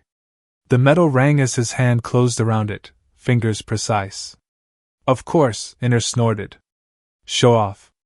He lifted the caught shuriken, Byakugan still dormant, but his eyes were empty as he looked at me. Hirano, he said. This is not a personal grudge match. However, I am obligated to offer you the option of surrender. I've seen your preliminary bout. You have skill. You also rely on tools and tricks that are poorly suited against the Byakugan. His gaze flicked once to my sleeves. If you forfeit, you leave the arena intact. If you do not, I will treat this as a proper assessment. On the outer layer, I smiled, tight, polite. Thank you for your concern, Hyuga-san. I've been briefed on your clan's reputation. My fingers tightened on the chains. I'll still take my chances. Inside I thought, you smug, caged little bastard. You don't get to decide where I break. My chakra stirred, coiling down my arms. I shifted my stance, letting the chains settle into ready lines, and flicked my fingers. The shuriken he held hummed. A hair-thin thread of chakra, almost invisible, ran from it back to me. I tugged. His eyes narrowed, Byakugan snapping on in an instant, veins blooming at his temples. The chakra lines of the shuriken flared under his gaze, and he reacted faster than a normal human brain had any right to. His fingers released, and the little weapon snapped sideways as if slapped, embedding itself in the arena stone. So much for the easy opening. While the metal still rang, I triggered the genjutsu folded under that first volley, the one Wolf had named. Tick-tock. A half-beat skip in the rhythm of sound and shadow, a tiny stagger in how the light from the stadium rim strobed across his field of view. If I could just... Niji's fingers twitched. A pulse of chakra rippled out from his core, a short, sharp wave I felt in the soles of my feet. The world jerked, then slid back into place. His eyes locked onto me. Your illusion work is refined, he said. Unfortunately, you are not the first to attempt to hide chakra shifts in the noise of a crowd. Translation, Inner drawled, nice try, doesn't work on me, peasant. You talk a lot for a clan that's supposed to be all quiet dignity, I said lightly, moving. I circled clockwise, keeping the distance just outside his primary juken range, chains rolling with me. Show me some of this famous insight then, he obliged. The air in front of him warped as his hand snapped out, not a full spin, just a sudden torque through his shoulder and waist. Chakra peeled off his palm in a compressed burst. I didn't see it, I felt it. The pressure hit like a hammer to the chest, slamming into my guard and ripping the breath out of me. I skidded back, boots gouging lines in the dust despite the chakra I'd glued into my soles. The gathered chakra along my arms shattered, unraveling into static. Hack Kusho, inner hissed. Lovely. Long-range bitch slaps. I hate this clan. What the? I coughed, dragging air back into my lungs. Thought you people were all close range. Niji flowed back into his stance. Did you believe the Hyuga became the Leaf's primary defense on taijutsu alone? His eyes tracked my chakra system, and I saw the way his gaze lingered on the coils in my chest, my arms. You prepared for one pattern. That was unwise. Right. Fine. I reset my grip on the chains and slammed more chakra into them, feeling the links drink it in. Lightning crawled over my skin, a familiar itch. Let's see how you handle unwise then, I muttered. I snapped both arms forward. The chains shot out, hitting the ground to either side of him, then arced upwards as I poured right on into them. The metal sang, arcs jumped between links, branching, the air filling with the sharp smell of ozone. The technique wasn't about a straight line. Retsu had drilled into me that lightning wanted paths, not targets. The current leapt between the two arrays like a tightening jaw, forming a crackling cage around him. For half a heartbeat, he was exactly where I wanted him, inside a geometry I controlled. Then his right foot stamped down, just behind the lead line of the cage. Chakra surged out from his soles, running along the stone like water finding grooves. The lightning met that pulse and scattered, thrown out of shape by a subtle change in the arena's conductivity. The cage stuttered. He mapped the ground faster than you did, inner snapped. That's cheating. I lunged anyway, angling in on his left. If I could press his blind spot. He stepped into me, not away. The shift was small. A quarter step, hip rotation, shoulder drop. The kind of movement you only saw if you'd spent weeks tracking old Hyuga kata in stolen scrolls and on grainy ANBU footage. Hack Korin, spiral footwork that pulled him just past where my chain would have been most dangerous, and placed him exactly where my guard was thinnest. He didn't take my head off. He didn't need to. His palm met my forearm, then my bicep, then the hollow at my side in 3 rapid strikes. Each one was a pin of heat sliding under my skin, and then nothing. My right arm went dead from shoulder to wrist. I stumbled back, cursing inwardly as the chain dragged behind, suddenly heavier. Your stance is adapted from the snake style, Niji said, almost conversational. It prioritizes deceptive angles and coiled power. Against someone who cannot see your coils, it is effective. His gaze tracked my chakra, cool and analytical. Against someone who can see where your strength gathers and where it bleeds, it has holes. Every word landed like a tap against a bruise. He's not wrong, Inner said, grudging. Doesn't mean he's not a prick, but he's not wrong. Out loud, I only let my jaw tighten. You done narrating, or do you charge extra for commentary? His lips twitched, almost a smile. You're still moving. That's commendable. But ill-advised. He came again. The next exchange was shorter, more brutal. I tried to keep him at the edge of my left-hand chain, lean on feints, throw micro-genjutsu flickers into his blind spot. He read each one. Sometimes a half-step, sometimes a chakra shiver that unmade an overlay before it took root. Then he slipped past my guard entirely, and his hands blurred. 48 points? 32? I couldn't count. Each touch was precise, aimed at the river junctions of my chakra system. Heat, pressure, then a bloom of ice-cold numbness. My legs threatened to buckle. The chains dragged, heavy as lead. My chakra, myself, fuzzed. It was like trying to think through wet wool. Ow, Inner said, voice thin. Okay. This part sucks. Yamato shifted on the edge of the ring. I could feel his attention sharpen, like someone drawing a line down my spine. Another step from Niji, another flurry, and the match would be over whether I liked it or not. I gritted my teeth. The arena flickered at the edges of my vision. Not genjutsu, oxygen and shock. My gaze slipped sideways, and for a heartbeat I saw a different room entirely. Cold stone. The smell of preservative. A naked torso on a slab, skin gray, the faint blue branching of veins and chakra channels just visible under the harsh light. Wolf's gloved hand tapping a point on the cadaver's side. Here, she'd said. Tenketsu cluster. You miss it in the field, you die tired and stupid. Danzo's voice behind me, dry and indifferent. You will learn your own map. Use the needles. Hours later, my arm a pincushion, my own tenketsu screaming as I found each one by one, with shaking fingers. I dragged myself back into the present on the taste of old bile. Inner, I thought, or tried to. You awake? Unfortunately, she muttered. Most of the fun buttons got switched off, though. You noticing? I could feel where Niji's strikes had closed things off, a lattice of deadened channels. But tenketsu weren't binary. Not perfectly. Some still trickled, dim and thin. Root had made sure I knew where. Take the left arm, I told her. The spine segment into it, the two along the scapula, the one just above the elbow. We only need a thread. There was a long, dragging moment where it felt like nothing happened. Then, slowly, like someone forcing water through a clogged pipe, I felt chakra move. Not down the usual lines, but along narrow alternate paths, skirting around the worst of the damage. It wasn't graceful. It hurt. Got it, Inner grunted. You owe me. My left hand twitched. The fingers closed, just barely, around the chain. Niji's eyes widened a fraction. Impossible, he said softly. I shut those points. I yanked.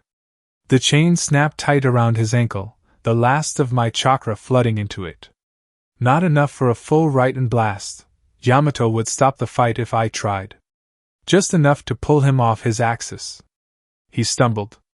For a hyuga, that was as good as a slap. I stepped in, dragging my half-dead body with me, and drove my left fist forward. The chain looped around my knuckles, metal-biting skin. Lightning crackled just under the surface, controlled, focused, nowhere near lethal. My punch landed against the protective mesh just over his sternum. The shock jumped, not enough to stop his heart, but enough to jolt his chakra flow and knock his breath out in a startled grunt. The crowd gasped. For a heartbeat, we were nose to nose. Veins at his temples, sweat at mine. His Byakugan stared straight through me. Then his spine twisted and a compact rotation burst outward, not the full dome of Kaiten, just a half spiral. It tore the chain from my grip and flung me sideways. I hit the dirt hard, my head ringing. The world swam. I could get up. Probably. I could dig for one more trick, show them the full extent of what Danzo had carved into my nervous system, let Inner drag us into something ugly and brilliant right in front of Tsunade and Hayashi and every foreign dignitary watching. We could keep going until something broke in a way that wouldn't grow back right. We can still take his eyes out of the fight, Inner breathed, hungry. One more exchange. We aim higher. Danzo's voice slid in, dry and unforgiving. A tool that spends itself for applause is broken metal. Tsunade's followed, hot and sharp. If something smells wrong, you go to Danzo. I lay there, tasting dust and blood, feeling my chakra system wheeze and sputter and the ache in the tenketsu he'd shut. Above, the crowd buzzed. Yamato shifted again. Niji, I knew without looking, was already resetting his stance, ready to come in and finish clean if I insisted. The invasion window was coming. Orochimaru was somewhere under this village. Danzo was watching, calculating. I didn't need to win this match. I needed to still be able to run. My fingers curled in the dirt. I forced my head up and looked at Yamato, not Niji. My voice scraped. I swallowed, tasted copper. I yield. Silence knifed through the arena. Then Yamato's hand snapped up. Winner, Hyuga Niji! The tension in the air bled out in a wash of noise. Niji's stance eased. He let the Byakugan fade, veins smoothing. For a second his gaze met mine as the medics hurried in. There was no contempt there. No triumph either. Just a cool acknowledgement, and, annoyingly, a sliver of respect. You chose correctly, he said quietly, pitched so only I could hear as they lifted me. Another 10 seconds would have done permanent damage. I snorted, then regretted it as pain flared through my ribs. Don't flatter yourself, Hyuga-san, I muttered. I just have better things to do today than be a demonstration casualty. Like kicking our favorite old war criminal into motion when things start going sideways, Inner added, smug. As the medics carried me toward the tunnel, I caught a glimpse of Tsunade's face. Her mouth was a hard line, but she dipped her chin once, sharp, approving. And in my mind's eye, far below the arena, beneath layers of earth and reinforced stone, I pictured Danzo surrounded by maps, operatives shifting like shadows around him, his single visible eye narrowing as if he felt the tremor of the match's end through the village's roots. He would already be recalculating contingencies. He always was. The next match was already being announced as we left the light behind. Niji had the win. I had my lungs, my legs, and my orders. For today, that would have to be enough. Scene, pulled plug, loaded dice, POVE Taiyuya. Meanwhile, elsewhere in Konoha, Taiyuya. I hate waiting. We're crouched in the shadow of some stupid decorative water tower, high enough that the breeze actually makes it up here, low enough that any ANB with half a brain could nail us if they bothered to look up. Konoha's radio mast juts a block over, all smug and straight, bristling with antennae and ward tags that hummed just on the edge of my hearing. Our little listening post, Orochimaru-sama called it. I call it a great place to get turned into porcupines if something goes wrong. Channel check. Kadamaru murmurs into his throat mic, voice barely a breath. The transmitters press flat against the skin under his collarbone, woven into one of his webs so even if they strip search him they'll miss it. Team Spider online. Loud and clear? Team Brick online. Jirobo grunts back from his hidey hole in the alley below us. He's sunk himself into a pile of rubble like a lazy landslide, only his eyes visible through the cracks. Even your whining is clear, Taiyuya. Fuck you, Brick, I whisper, just as quiet. The little bone conduct mic under my own jaw buzzes with the words. This is Team Flute. All ears, no patience. On the far side of the tower, Sakan shifts. I can tell it's Sakan because he's breathing like he's bored. When Yukon leans forward, the cadence changes, sharper. Team Rotel is listening, he says, one mouth. Signal protocol still the same? Kadamaru clicks his tongue once, a yes. Biju flare, he reminds us. We wait for the big ugly chakra spike. That's our curtain. The second everyone's head snap toward the stadium, we move. Primary tower, then backups, then we disappear before the leaf gets its pants back up. Right, I mutter. We turn their shiny new comms grid into scrap and they're stuck playing telephone with the Yamanaka brats. One pulled plug to rule them all. Down below, the street looks normal. Vendors. Shinobi patrols. Civilians drifting like they've got all the time in the world. Somewhere beyond the roofs, I can hear the distant roar of the crowd every time the finals matches spike. All that noise, and up here it's just us and the hum of wards. You sure about him using a Biju flare as a signal? Jirobo asks after a bit, voice a little flatter now, like the question's been sitting in his gut for a while. Seems exposed. Kadamaru snorts softly. You ever felt a Biju chakra bloom from up close? Exposed isn't the word. Impossible to miss is. Orochimaru-sama wanted a signal even we couldn't fuck up. His words, not mine. That earns him a quiet snicker from Sakan's side. If he really thought that, Yukon murmurs, he'd be up here instead of using us as the tripwire. He's not wrong. I lean my shoulder against the cool metal and let my eyes half close, feeling for chakra. Not just the ambient buzz, the patterns. Konoha's grid runs neat and tidy, like someone combed it. Barrier signatures in the distance, ANBU tags slipping along rooftops, little civilian candle flames below. And somewhere under all of it, like a bass note waiting to come in, the faint, contained thrum I've learned to recognize as the Ninetales host. Wrapped up tight right now, but there. When it blows, I say quietly, it's going to be obvious. Could be a fake. Jirobo points out. Ours or theirs? If it's ours, we're doing it, I say. And if it's theirs, that's still our window. Either way, everybody stares at the monster and forgets about the wires holding the show up. The plan looks clever when you draw it.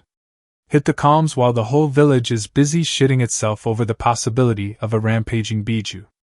Orochimaru loves that kind of thing. Layers and misdirection and making the big monsters dance while he cuts the strings you can't see. From where I'm sitting, pressed against rusty metal on a foreign tower, it feels like something else. We are the first set of strings that gets cut if anything starts to go sideways. He won't come get us if this goes to hell, I say, mostly to myself, but the mic carries it. Of course he won't, Sakan says, amused. That's why it's called a test, Tayuya. He won't even look for us, Yukon adds. He'll mark the data and use it on the next batch. Comforting, Jirobo mutters. Kadamaru chuckles under his breath. If you wanted comfort, you joined the wrong family. Besides, we get caught, we're still useful. Distract Konoha, eat up their resources, prove the plan works under live fire. That's efficiency. There's a slight pause. We don't intend to get caught. Yeah, inner Tayuya snarls. And I don't intend to die of boredom, but look where we are. I roll my shoulders, feeling the weight of my flute tucked against my spine. My fingers itch to play, to send a whisper through the streets, thread illusions through the cracks in Konoha's nice new systems. Not yet. Not until the signal. Just saying, I murmur, eyes back on the mast. If the old snake decides we're expendable, I reserve the right to haunt him. Get in line, Sakan says. Time stretches. The crowd's roar rises and falls. Somewhere, someone wins, someone loses. The wards on the tower tick and hum, little pulses of chakra shivering along inked lines. Every so often a patrol moves past below, and we all go still, breath held, until the footsteps fade. We're ghosts until the moment we're supposed to be knives. I let my awareness drift outward again, hunting for that one particular flavor of chakra, the wild, molten thing I've only felt a couple of times, caged tight inside a boy in orange. When he finally flares, this whole village is going to flinch. And in that half second of flinch, we cut its tongue out. For now, though, we just wait. Scene, sand, blood and boundaries, POV Ino. Back in the arena. I squeezed Naruto's hand once, hard enough to grind his knuckles. Try not to die, okay? I murmured, eyes still on the arena below. Same, he said. His voice was light, his chakra wasn't. It vibrated against my skin like a taut wire.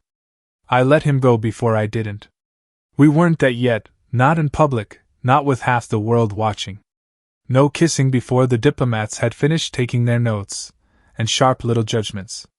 Shikamaru stood on my other side, hands in his pockets, slouched perfect, eyes sharp. Ino, he said low, remember the brief. Make a credible showing, walk away alive, I recited. I know. And don't poke the tanuki until it breaks the cage, he added. If you feel him slipping, you bail. We can use what you learned later. We can't use you dead. TCH, bossy. He bumped my shoulder lazy. Yeah. Now go be terrifying, Intelligence Division. The proctor's voice rolled over the arena. Next match, Sabaka Nogara of Sunagakure vs Yamanaka Ino of Konohagakure. Naruto's fingers brushed my wrist, just once. We'll be right here, he said. I nodded without looking back and stepped off the balcony. The sand was already there, waiting. Grains hissed and flowed over his sandals as Gaara walked into the ring from the opposite side, gourd humped over his shoulder like a waiting tomb. The air around him felt dry. Stripped. My skin prickled with the memory of stories, bodies crushed, blood squeezed out through seams of sand. The crowd's noise dimmed around that quiet, shifting circle. Dad would tell me to catalog, not catastrophize. Under the stadium, somewhere behind rock and reinforced steel and a headache of seal matrices, Dad would be sitting in a cramped, hidden chamber with Shikaku and a ring of Yamanaka cousins, fingers on inked arrays and relay tags, ready to be the spine of Konoha's mind once more if the world went sideways. Built like the old days of the Shodaime, layered like the Nidame's paranoid nightmares.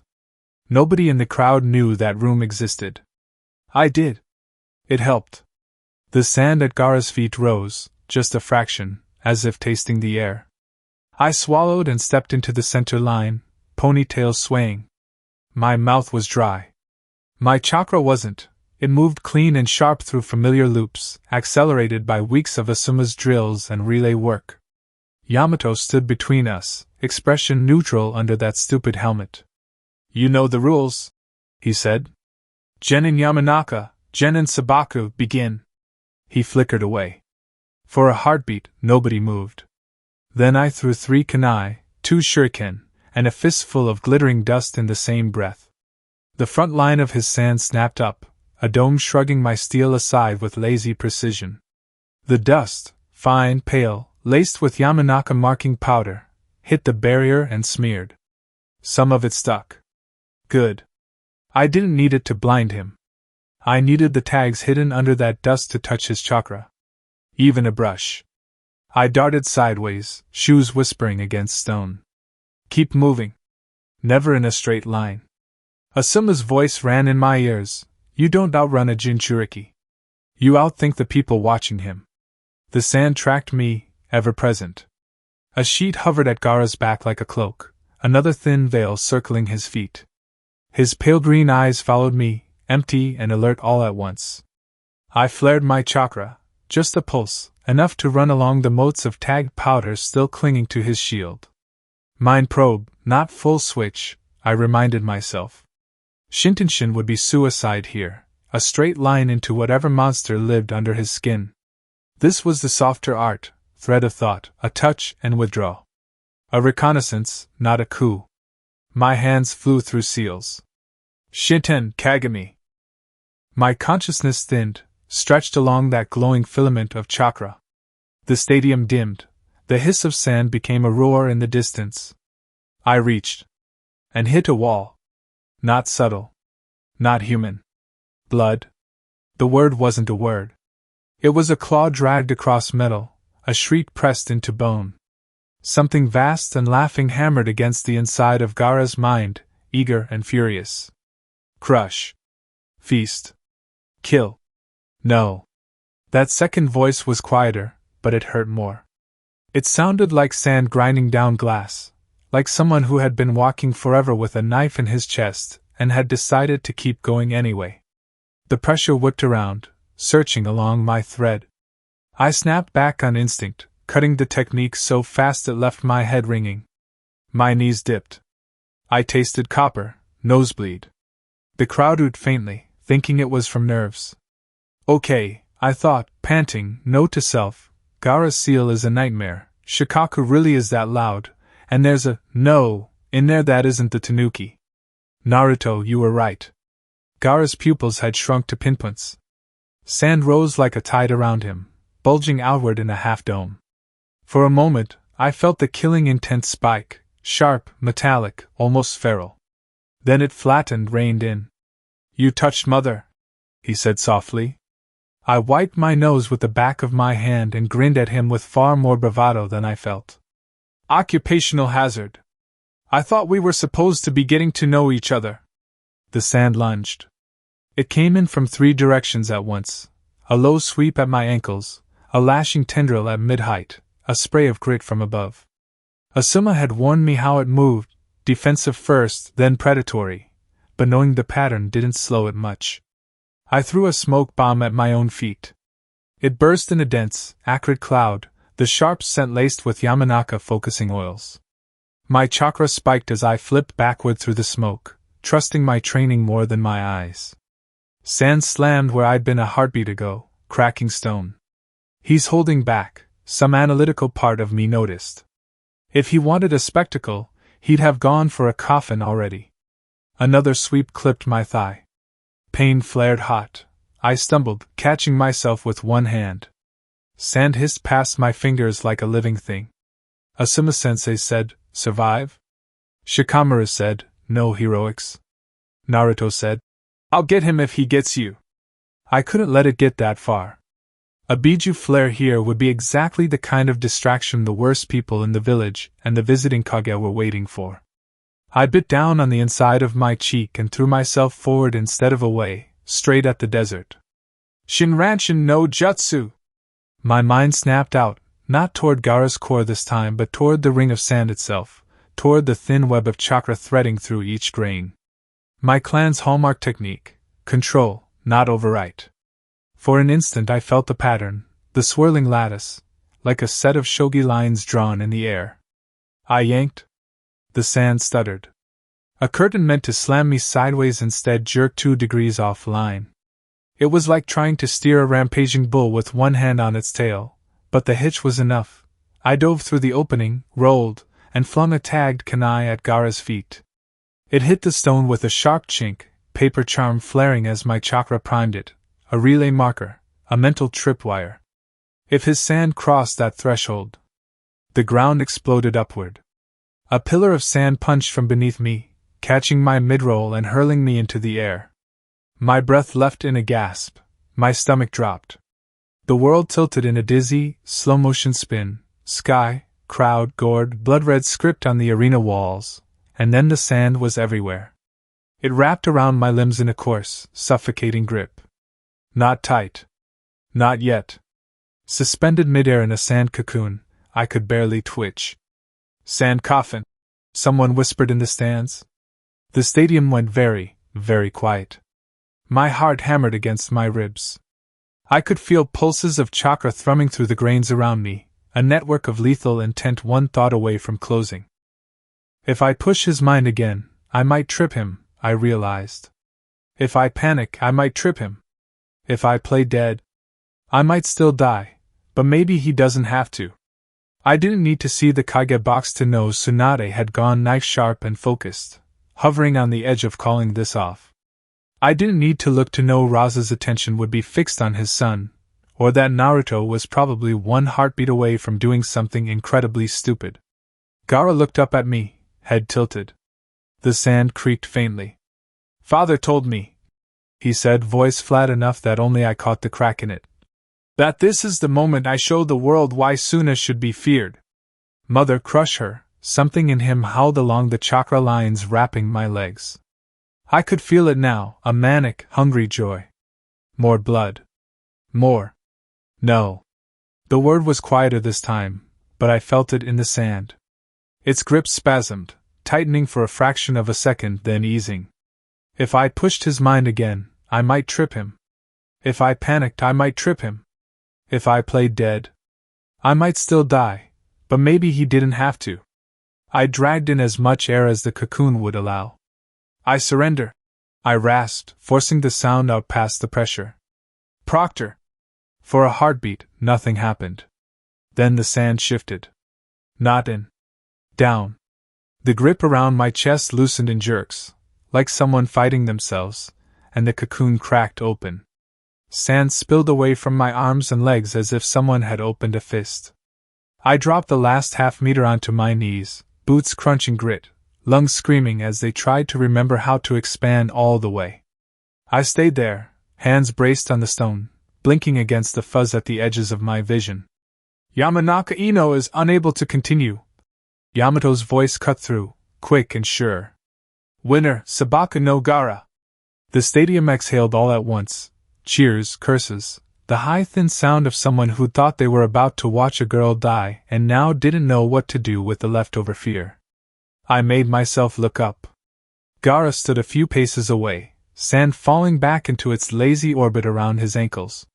He was watching me with that same too-still face, but something under his eyes had shifted. Less empty. Or maybe I was just dizzy and reading hope where there wasn't any. "You could have crushed me before I yielded," I said low enough that the crowd wouldn't catch it. His gaze slid past me, up toward the balcony where Naruto was practically hanging over the railing. For a moment their eyes met. Gaara's expression didn't change, but his chin dipped the tiniest fraction. A nod. Not big enough to mean anything officially. "Is that?" I wondered, dazed. Because Naruto held back on his sister? Eye for an eye. Or am I just trying to make sense of not being sand paste right now? Before I could decide, Gaara turned away. The sand followed him in a trailing wave as he left the arena, like nothing unusual had happened. Mednim reached me a second later, chakra cool on my shoulders and ribs. As they hauled me up, I twisted enough to catch Naruto's face, pale, tight, then loosening when he saw I could still smirk. "Hey," I croaked, throat raw. "Still pretty. Tell Shika I didn't get turned into a pancake." He laughed, too loud, too shaky. The sound got swallowed by the crowd, but I felt it anyway. The medics carried me toward the tunnel. The light of the arena fell away behind us, replaced by the dim, seal-lined stone of Konoha's guts. Somewhere under all this rock, in a cramped, hidden room threaded into the comms arrays, Dad and the others would have felt every spike and lull through the relay tags, seen the same near-miss in chakra instead of sand. Credible showing, I ticked off in my head. Alive. Something weird about Suna's Jinchuriki. Maybe he's not as eager to be their monster as they want him to be. Not proof. Not yet. But it was more than a rumor now. And with the way today felt, I had the nasty feeling we were going to need every maybe we could get. Scene, the Censor's Laments, POV, Uzumaki Karen. At the same time, several miles outside Konoha, Karen POV. The forest felt wrong. Too tidy, too domesticated. Konoha's trees always did, like some control freak Hokage had sketched them on a scroll and then ordered the roots to cooperate. Even this far out, the village's chakra pressed against my skin like a very polite, very firm hand. "This is the line, don't cross it." I stood just past that invisible edge and closed my eyes. Kagura's Shingon spilled out of me in slow, controlled waves. First breath, the clearing right around me, damp soil, sap, the iron tang of too many shinobi pretending they weren't nervous. Suna flak vests rasping when they shifted. The heavier, colder signatures tucked in the darker underbrush, the camouflage units Orochimaru had arranged, all blank masks and stone pattern armor, chakra like river rock. Second breath further. Small animals. Root networks. The low, constant hum of Konoha proper, a hive hidden under leaves. Civilians flickering like candle flames, shinobi like bonfires, the stadium like a contained storm. And over all of that, the barrier. It felt like stretched skin over a drum. Tense but holding. "Status," a crisp voice said behind me. Not the Kazekage. He was in the stadium with the others, pretending this was still just an exam. This was Maki, the Suna Jonin commander Kabuto had flagged months ago. Late 20s, sharp eyes, chakra like a tightly wrapped bandage. Her personnel file had landed on my desk with a neat thunk and Kabuto's smirk. "I don't want to know how you got Suna's internal assessments," I'd said. "You're the censor," he'd replied. "You don't have to." Smarmy, infuriating, disgustingly competent. Now, without opening my eyes, I answered her. "Barriers stable," I said. "Outer shell intact. Inner lattice flexing with crowd activity, but nothing outside projections. No breaches, no artificial spikes." Her chakra twitched, not relief, not disappointment. Just more tension pulled a little tighter. "And the primary trigger?" she asked quietly. "The Jinchuriki is agitated," I said, "but controlled. No tail bleed, no flare. Until that changes, we sit." That rule had been hammered into everyone's skull. We move on the Biju flare, not before. Orochimaru had been very clear. They wanted every eye in Konoha turned inward, every instinct screaming monster at the same time. Only then did the rest of our plan make sense. One of the older Suna Jonin shifted. "Our scouts say Oto's infiltrators are in position," he said. "The barrier's core is being watched." I cut in. "If they hit it too hard, too early, Konoha's sensor core will snap from festival vigilance to wartime insane in about 6 seconds. Then your surprise attack turns into a conventional assault on a braced village, and you all die messily. Right now they think the only thing that matters is the kids in that arena. We want that." His chakra spiked with annoyance, then smoothed. Months of drills had worn the worst of that edge down. When this started, they'd resented me. The girl from Rice, Orochimaru's red-haired censor, talking like she knew their business better than they did. Then they'd watch me sit outside a mock Konoha, made of tags and traps, and call out every time they tripped a line, lit up a seal, or clustered in a way that would get them annihilated. They stopped liking me. They started listening. Maki at least respected results. She'd been in every major drill, adjusting formations, forcing her people to run the same paths until they could slip through my detection net without lighting it up like a festival. Her silence now said, "Continue." I pulled my awareness back from Konoha and, just for a heartbeat, pushed it outward instead, away from the village, along the broader curve of the Land of Fire's borders. To the west, past rivers and low hills, faint chakra clusters flickered at the edge of my range like distant fireflies. Groups splitting, merging, holding. Damp air clung there that didn't belong to Konoha's mild spring, the wet steel, old rust taste of rain country. Amigakure, probably. Not marching straight toward us, not obviously retreating. Hovering. Positioning. For what, I couldn't tell from this far. To the northwest, almost out of reach, there were heavier signatures. Slow. Disciplined. Spaced like columns along mountain routes, the kind that connect the land of earth and fire. IWA maybe? Or a very well-organized caravan. Or someone pretending to be a very well-organized caravan. Too distant to resolve. Too ambiguous to trust. My stomach nodded. Are you coming to fight them? Us? Each other?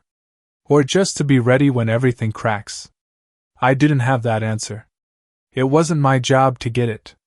If I tried to second-guess every unknown unit moving within 100 kilometers, I'd fry my brain before the Jinchuriki even twitched. I reeled my senses back in hard, focusing on what I could control. Konoha's barrier hummed under my skin. Inside it, the stadium pulsed with up and down waves of crowd chakra as matches rose and fell. I could feel Naruto's signature, bright, flickery, impossible to ignore, pacing at the edge of the arena, reacting to every victory, every near miss. The QB under him was a deeper, colder current. Quiet. For now. Farther back along our own line, Yugo burned like an unstable star under layers of suppression seals. Closer to the theoretical heartline of the barrier, Kimimara's chakra traced a thin, clean river, too sharp, too steady, but not about to collapse the way it had been 6 months ago. That last part was mine. I let myself feel a small, fierce burst of pride. Months of lab work, arguments, trial and error. Adjusting his meds. Designing support seals to shore up bone where the disease tried to hollow it. Forcing him to rest when his instincts screamed to keep fighting until something snapped. He'd glared at me at first. Hated the weakness, the dependency. But now he could walk without dragging his feet. Fight in controlled bursts without coughing blood. Orochimaru had gotten one of his best weapons back. Kimimaro had gotten a little time. Partial remission wasn't a miracle, but it was the best thing I'd managed since Taki. Orochimaru had changed too. He used to feel like velvet poison from here, heavy, indulgent, wasteful because he could afford to be. Now his chakra was thinner, sharper, curled tight. Less show, more edge. After Itachi, after the Fire Temple, after losing bodies and bases and precious toys, he'd stopped treating people as disposable decorations and started treating them as precise tools. Strategic evolution. Kabuto had called it, like he was pleased with the new lab results. Far less waste, far more discretion. He'd sounded satisfied. I had mostly heard far less patience for failure. I smoothed the shiver out of my chakra. Still no signal, I reported. Barriers flexing under normal stress, compensating exactly like in the models. They're using it properly, which is almost impressive. Maki shifted. And your estimate for the Jinchuriki? He'll flare, I said. He's a hair-trigger idiot with a martyr complex and 3 of his precious people in the bracket. I don't know which match does it. I know when it happens, the entire village will feel it in their teeth. I nudged my glasses up my nose. That's what we're waiting for. If your Odo selves misjudge and act early, she pressed. They'd been told, I said. If they forget, we stay put. You move before the flare, you walk into a village that's braced and angry instead of panicking and blind. That's not the fight you paid for. I didn't say who, you, really was in that sentence. It didn't matter, the math was the same. Maki absorbed that, then stepped back to her line, relaying quiet orders, minor shifts, no forward movement. Her chakra was tight as drawn wire. Behind her, the Suna shinobi held formation with unnerving stillness. No mutters, no shuffling, just slow, deliberate breaths. Waiting. The camouflage units further back were worse, too quiet, too blank. I could sense the discipline, could feel the kill orders coiled under their skin, but not much else. I hated this part. Not the war, not the plan. The before. The thin slice of time where you could feel the shape of what was about to happen, and couldn't yet do anything but stand there and listen to the world hum. I stretched out toward Konoha one more time, brushing against the barrier, the stadium, the tangled swirl of chakra inside. Naruto burned there. The girl they were calling Amaya flickered like a damp fuse not far from him. When you crack, I thought toward that little knot of energy the whole map moves. This is going to turn into a massacre, I heard myself say, too low for most people to catch. Maki's shoulders tightened. Our goal is to minimize it. Our goal, I said, is to aim it. I wasn't sure anymore those were the same thing. I adjusted my glasses again, grounding in the familiar weight on the bridge of my nose. Keep your people still, I told her more loudly. When the signal comes, you won't miss it. Trust me. She gave one sharp nod and turned away, threading back through her officers. I stayed where I was, alone at the invisible skin of Konoha, toes almost touching the barrier, senses stretched thin toward the arena, and just at the edge of everything, toward the flickering clusters of rain and the slow, stone-like advance near the earth border. I didn't know if they were coming for Konoha, for us, for each other, or just circling like vultures waiting to see who dropped first. It didn't matter yet. I couldn't change it from here. All I could do was wait for a Biju's chakra to scream, and for an entire country, and every opportunist on its horizon, to flinch. Scene, the weight of legacy, POVE Naruto. The arena floor smelled like sand, blood, and fear. I dropped out of the tunnel into sunlight and noise, thousands of people packed into stone and wood, all of them aimed at the same patch of ground that currently had my name on it. Next match, Uzumaki Naruto of Konohagakure vs Amaya of Amigakure. They cheered louder at my name this time. That still felt weird. I wasn't sure I liked it. Across from me, she walked out of the opposite tunnel. Amaya. Short black hair hacked off like she'd used a kunai and a bad mood instead of scissors. Aim height tilted just enough to catch the light. The naginata over her shoulder was taller than she was, wrapped in dark cloth at the grip. Her eyes did one fast scan of the crowd, like she was checking that all the right people were watching, and then locked on me. Aim Nin were supposed to look like drowned rats. She looked, burned down to the hardest parts. Her gaze dipped to the orange sash at my waist, to the Uzumaki spiral stitched there. Her mouth twitched into a tiny, humorless curve. Not a smile. Something sharper. Yamato stepped between us, hand on his hip, posture loose. Helmet on, expression neutral. If I hadn't known him, I'd have thought he was bored. His chakra wasn't. You know the rules, he said. No lethal intent. I stop it, it's over. Understood? Understood, I said. Understood, Amaya answered. Her tone was calm. Too calm. Yamato's eyes flicked from me to her to the stands, the Kage box, the ANBU shadows, the medic section, and then he hopped back, hand chopping down. Begin! I didn't wait. Two clones burst into existence beside me as I sprinted forward, one peeling left, one right. My hands blurred through seals. Suetun, Tepidama! 3 jets of water shot from 3 mouths, fanning it at different angles toward her. She didn't even move her feet. The ground in front of her bucked.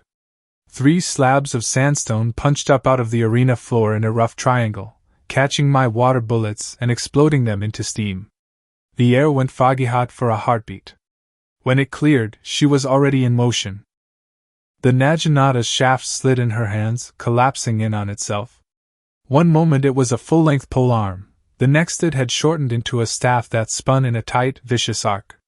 My left clone lunged as the steam thinned. She pivoted toward him, staff extending mid-spin. The blade flashed out and took his head off. Poof! The right clone came in from her blind side, kunai raised. She let the shrinking staff carry her through the last of the smoke, then snapped it back to full length and swept it through him on the backswing. Poof! The real me already had a kunai up. Steel met steel. The impact jarred all the way up my arm and into my teeth. The Naginata's edge was sharp enough that I felt my kunai slide off it and bite into the haft instead, sending a shower of splinters. Strong. Fast. Controlled. So, she said calmly over the locked weapons. Uzumaki, Yeah? I grunted. Got a problem with that? The Naginata's haft shortened again with a smooth, ugly little chunk, dragging her closer. Her free hand flicked into a seal right under my nose. The world twisted. The roar of the crowd stretched out, elastic and wrong. The stadium pillars leaned inward like they were about to fall on me. For a second, it felt like the ground dropped away and my stomach went with it. Genjutsu. Something deep in my gut stirred. Kurama's chakra shifted against mine, a low, irritated rumble. TCH. Amateur hour, he muttered. I bit my tongue hard enough to draw blood and shoved chakra through my system in a messy, violent pulse. The warped edges of the world snapped back. Pillars straightened. The crowd slammed into focus. Amaya's face came back sharp and close. My other hand was already moving. I drove my fist into the packed earth, twisting chakra. Futon, Kazakiri! Wind tore up from under my knuckles in a tight crescent, sending a wave of grit and dust slashing at her. She leaned back just enough. The edge of the gust clipped her cheek and carved a shallow line. Blood welled and evaporated almost instantly in the heat baking off her chakra. Her eyes narrowed by a fraction. Wind and water, she said, almost to herself. Of course, says the girl with dirt and campfire tricks. I shot back. The corner of her mouth quirked again. Let's see which one washes which away. We moved. After that it blurred. Her Naginata danced, lengthening to catch me at mid-range, collapsing when I tried to get inside her guard, sweeping low 1 second and stabbing high the next. Earth walls erupted in the path of my jutsu, then exploded as she tore them apart from behind, turning them into high-speed shrapnel. Gouts of flame bled along the metal of her blade and staff, whipping around with each swing. I answered with motion and element. Water bullets to slap her fire sideways into steam. Wind-wrapped punches that tore chunks out of her stone shields and sprayed gravel. Short, sharp bursts of air to jerk my body a few inches in or out of line when a strike would have landed differently. Clones flickering in and out long enough to draw her fire. We both paid for it. A shallow slash opened along my forearm when the Naginata grazed me. Heat licked my leg. The hem of my pants smoked. A bruise bloomed across her ribs where my heel dug in during a spinning kick, driving the air out of her lungs. Sweat ran into my eyes, my lungs burned. Once, in the middle of a frantic skid, I risked a quick look up. Tsunade was leaning forward in the kage box, jaw tight. Raza was a stiff, pale block beside her. The Suna siblings were rigid. Shikamaru was all angles and intent, eyes on the sand like he was reading a shogi board only he could see. Ino was propped against the medic rail, bandaged and furious and very much awake. Kakashi's visible eye was narrowed, not lazy. Jiraiya's seat was empty. Great, I thought. Perfect time to wander off, pervy sage. Eyes front, idiot, Amaya snapped. Her Naginata slammed down where my shoulder had been a second before, stone exploding under the impact. I rolled, came up in a crouch, spitting dust. You're annoyingly durable, she said. She was breathing harder now, sweat darkening her collar. Get that a lot? I panted. Her gaze slid to the spiral on my sash again, then back to my face. Something in her chakra twisted. Tell me something, Uzumaki, she said softly. Back in your nice little village, do they ever talk about the drunk who crawled on top of your whore of a mother? The words slammed into me harder than any hit. I went cold and hot at the same time. What? I said, and I barely recognized my own voice. Did you just say? She regarded me like she was checking reactions on an experiment. Oh, I know enough, she said. I know IWA bled in the Third War every time your mother's chains locked our lines down and that red chakra tore through our ranks. I know there was only one Uzumaki in Konoha who fought like that, and you're wearing her crest like a badge. Her nostrils flared. You think we don't share stories? My fingers clenched around the kunai until they hurt.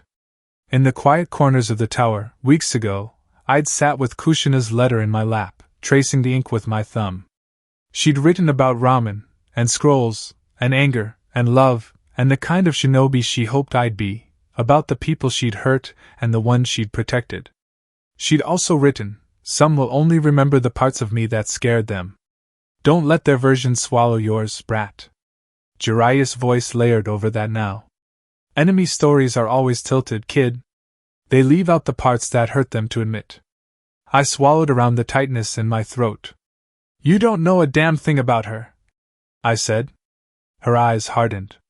I know enough. We didn't talk after that. We fought. She stopped playing clever terrain games and went for pure damage. Stones speared up, then blew apart in sheets under her own fire, hurling jagged chunks at me. I ripped them away with wind, blasted them aside with water, let some hit if they'd cost me more chakra to dodge than to heal later. One chunk caught me in the shoulder, spinning me half around. I felt something crunch. Fire licked across my back, searing cloth, kissing skin. My world narrowed to movement and angles and the burn in my muscles. I clipped her chin with a wind-backed uppercut that snapped her head back and sent her skidding. She hit, rolled, stabbed the Naginata into the ground to stop herself. Blood slid from the corner of her mouth, sizzling when it hit her own chakra. We both stood there for a heartbeat, chests heaving, the arena floor cracked and glassy in places from where our jutsu had kissed too long. Yamato's chakra was a hard, tight knot on the periphery of my senses. Any more escalation and he'd call it. ANBU along the rim shifted, masked faces turned in, weapons loosening. Time to end this, I said. Agreed, she answered. We moved at the same time. My hand slammed down. Kuchios no jutsu! The world popped in a burst of smoke and toad stench. When it cleared, I was crouched on the broad, warty head of a mid-sized toad, bigger than Gamakichi usually bothered with, smaller than the monsters Jiraiya liked to flex. Brown and green mottled skin, eyes like ponds squinting up at me. Kid, he rumbled, voice like boulders rolling. This had better not be stupid. Try not to get skewered, I muttered back. I'm busy. Across the ring, Amaya slammed the butt of her Naginata into the ground hard enough to crack it. Symbols flared under her feet, glowing red-orange. The air around her shimmered with heat. Summoning, rock back Karasu! The stone behind her bulged and split. Something big hauled itself out of the broken earth, a hulking shape like a gorilla made of basalt and half-cooled magma. Rock plates for hide, long arms that ended in blunt, crushing fists. Its fur was just rougher, darker stone, its eyes molten orange under heavy brows. When it exhaled, the air tasted like the inside of a mountain about to erupt.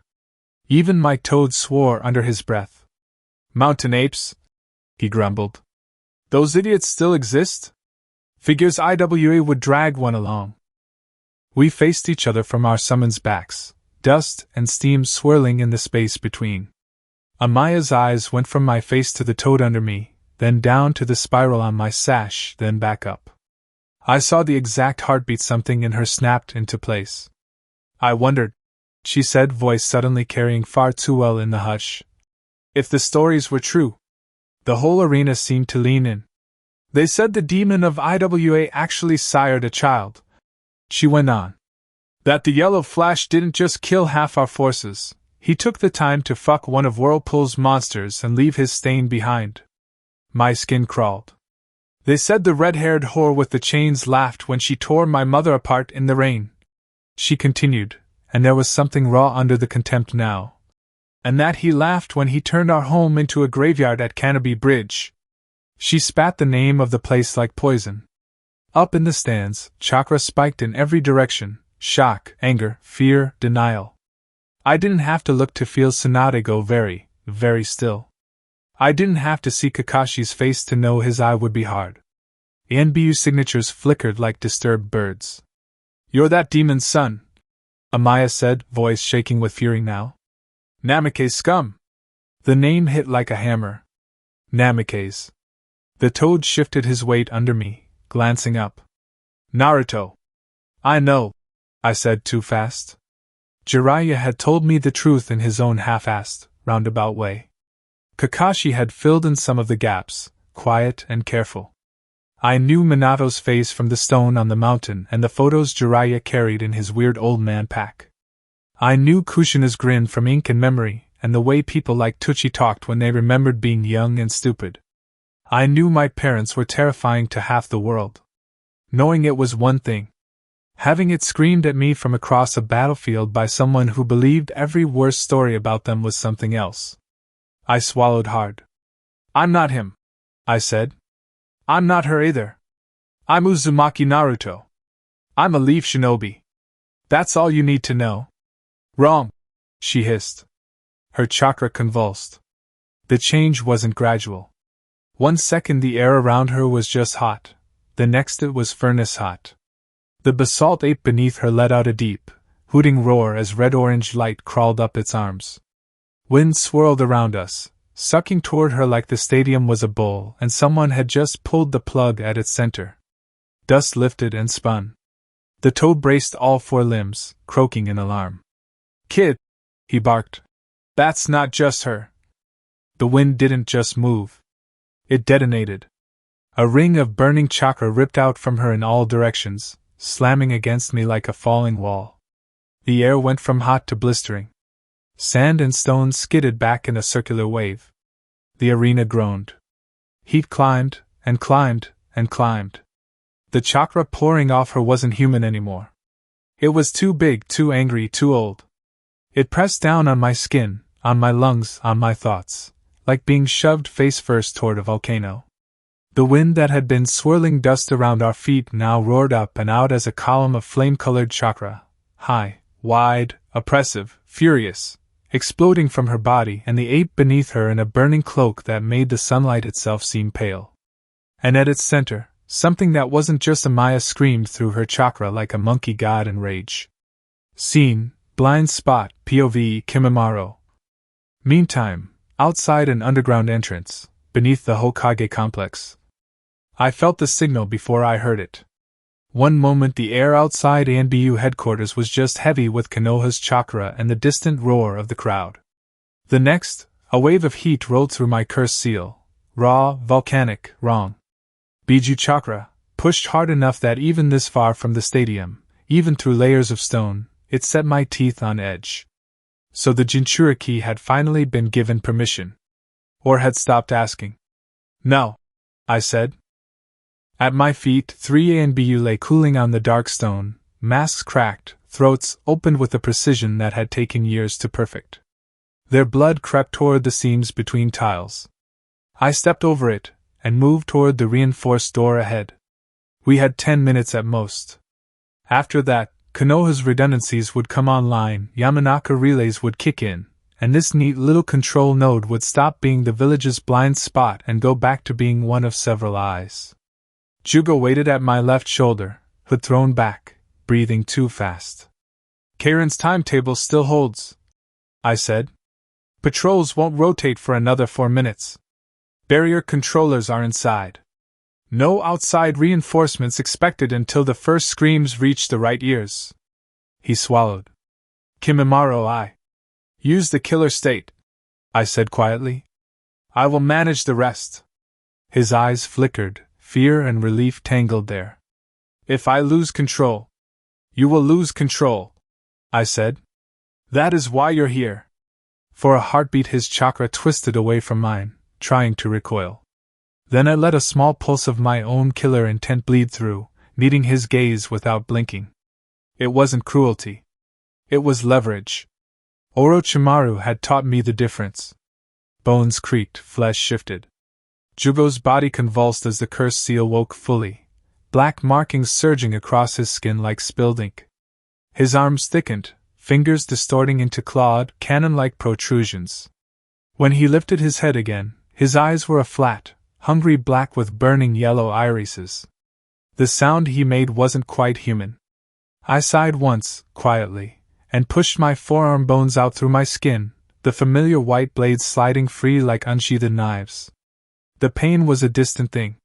The stance settled over me, Yanagi no Mai, all points and lines and angles. Door! I said. Jugo didn't need to be told twice. He hurled himself forward with a roar, both massive fists slamming into the reinforced steel. The impact buckled the metal inward as if someone had kicked a paper screen. Locks tore free.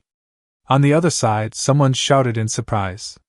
The door flew into the control room like a thrown plate, taking one of the barrier operators off his feet. I heard ribs give way. Then the noise started. Chakra flared, sharp and disciplined, ENBU and older, robed technicians.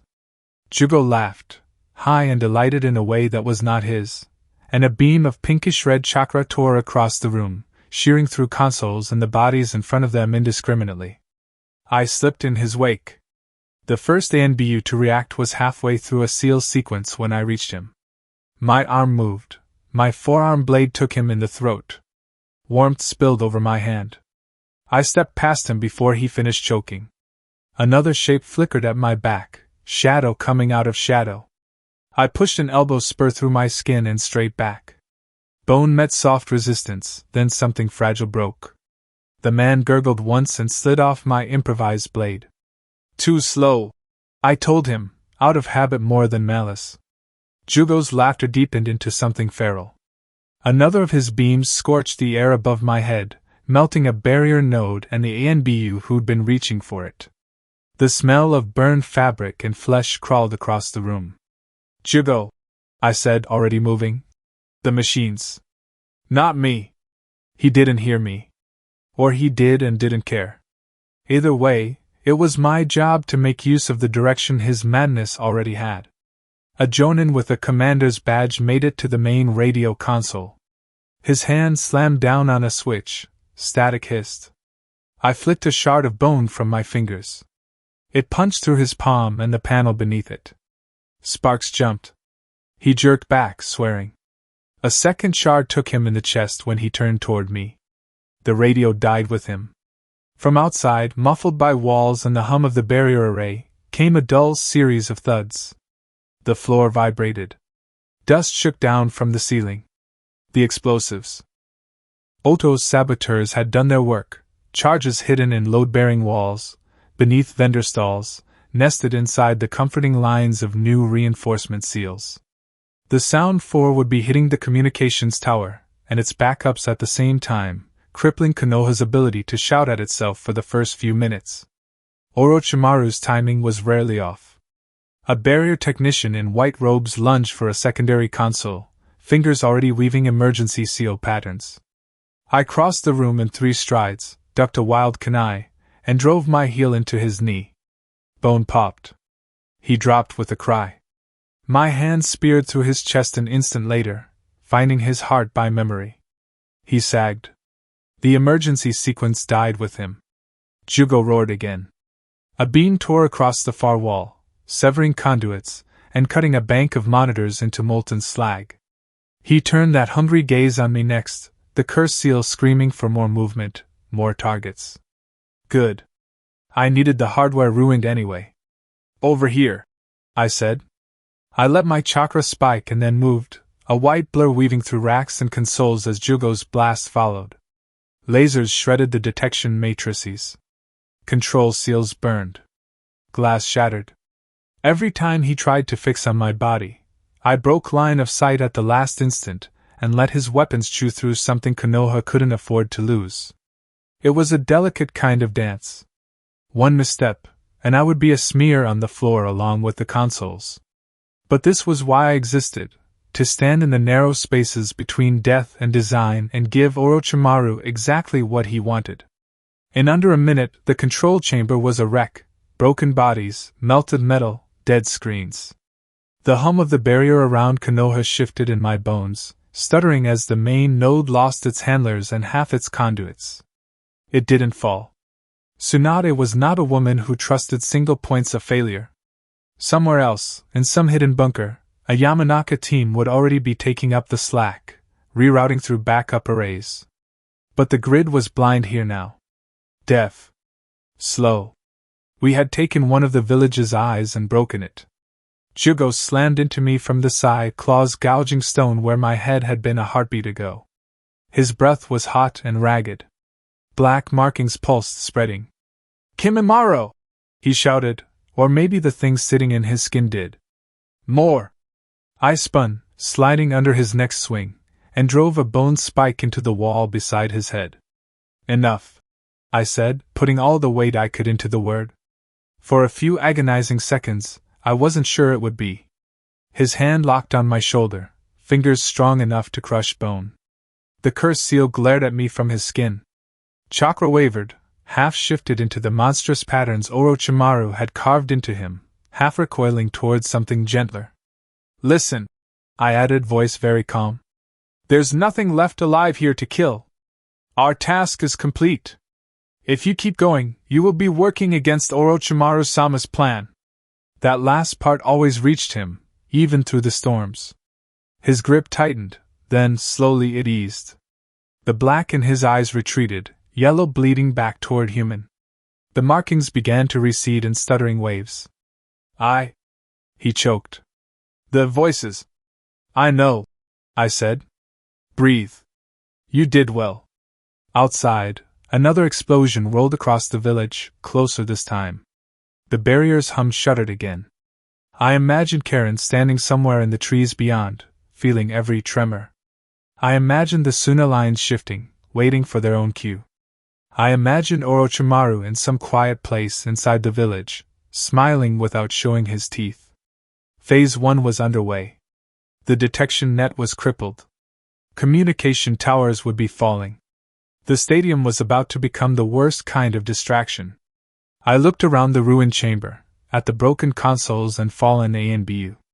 "Our part is done," I said, more to myself than to Jugo. "Now we prepare for the true objective." Calming him fully would take time. That was fine. We had a few minutes before Orochimaru needed his hound and his berserker elsewhere. "Come," I said, turning toward the back exit we'd mapped with Karen's stolen patrol routes. "We should not be here when Konoha remembers this room exists." I wiped the last of the blood from my hand on my robe and stepped over the threshold, leaving the village's broken eye behind us. Scene, the moment the board flipped, POVE Tsunade. Moments before the Foretail's Yuki flared. I felt the flare before I saw it. Naruto's chakra had a shape I knew by now, loud, bright, always moving. The AIM girl's chakra was different, tight, simmering, threaded with something heavier.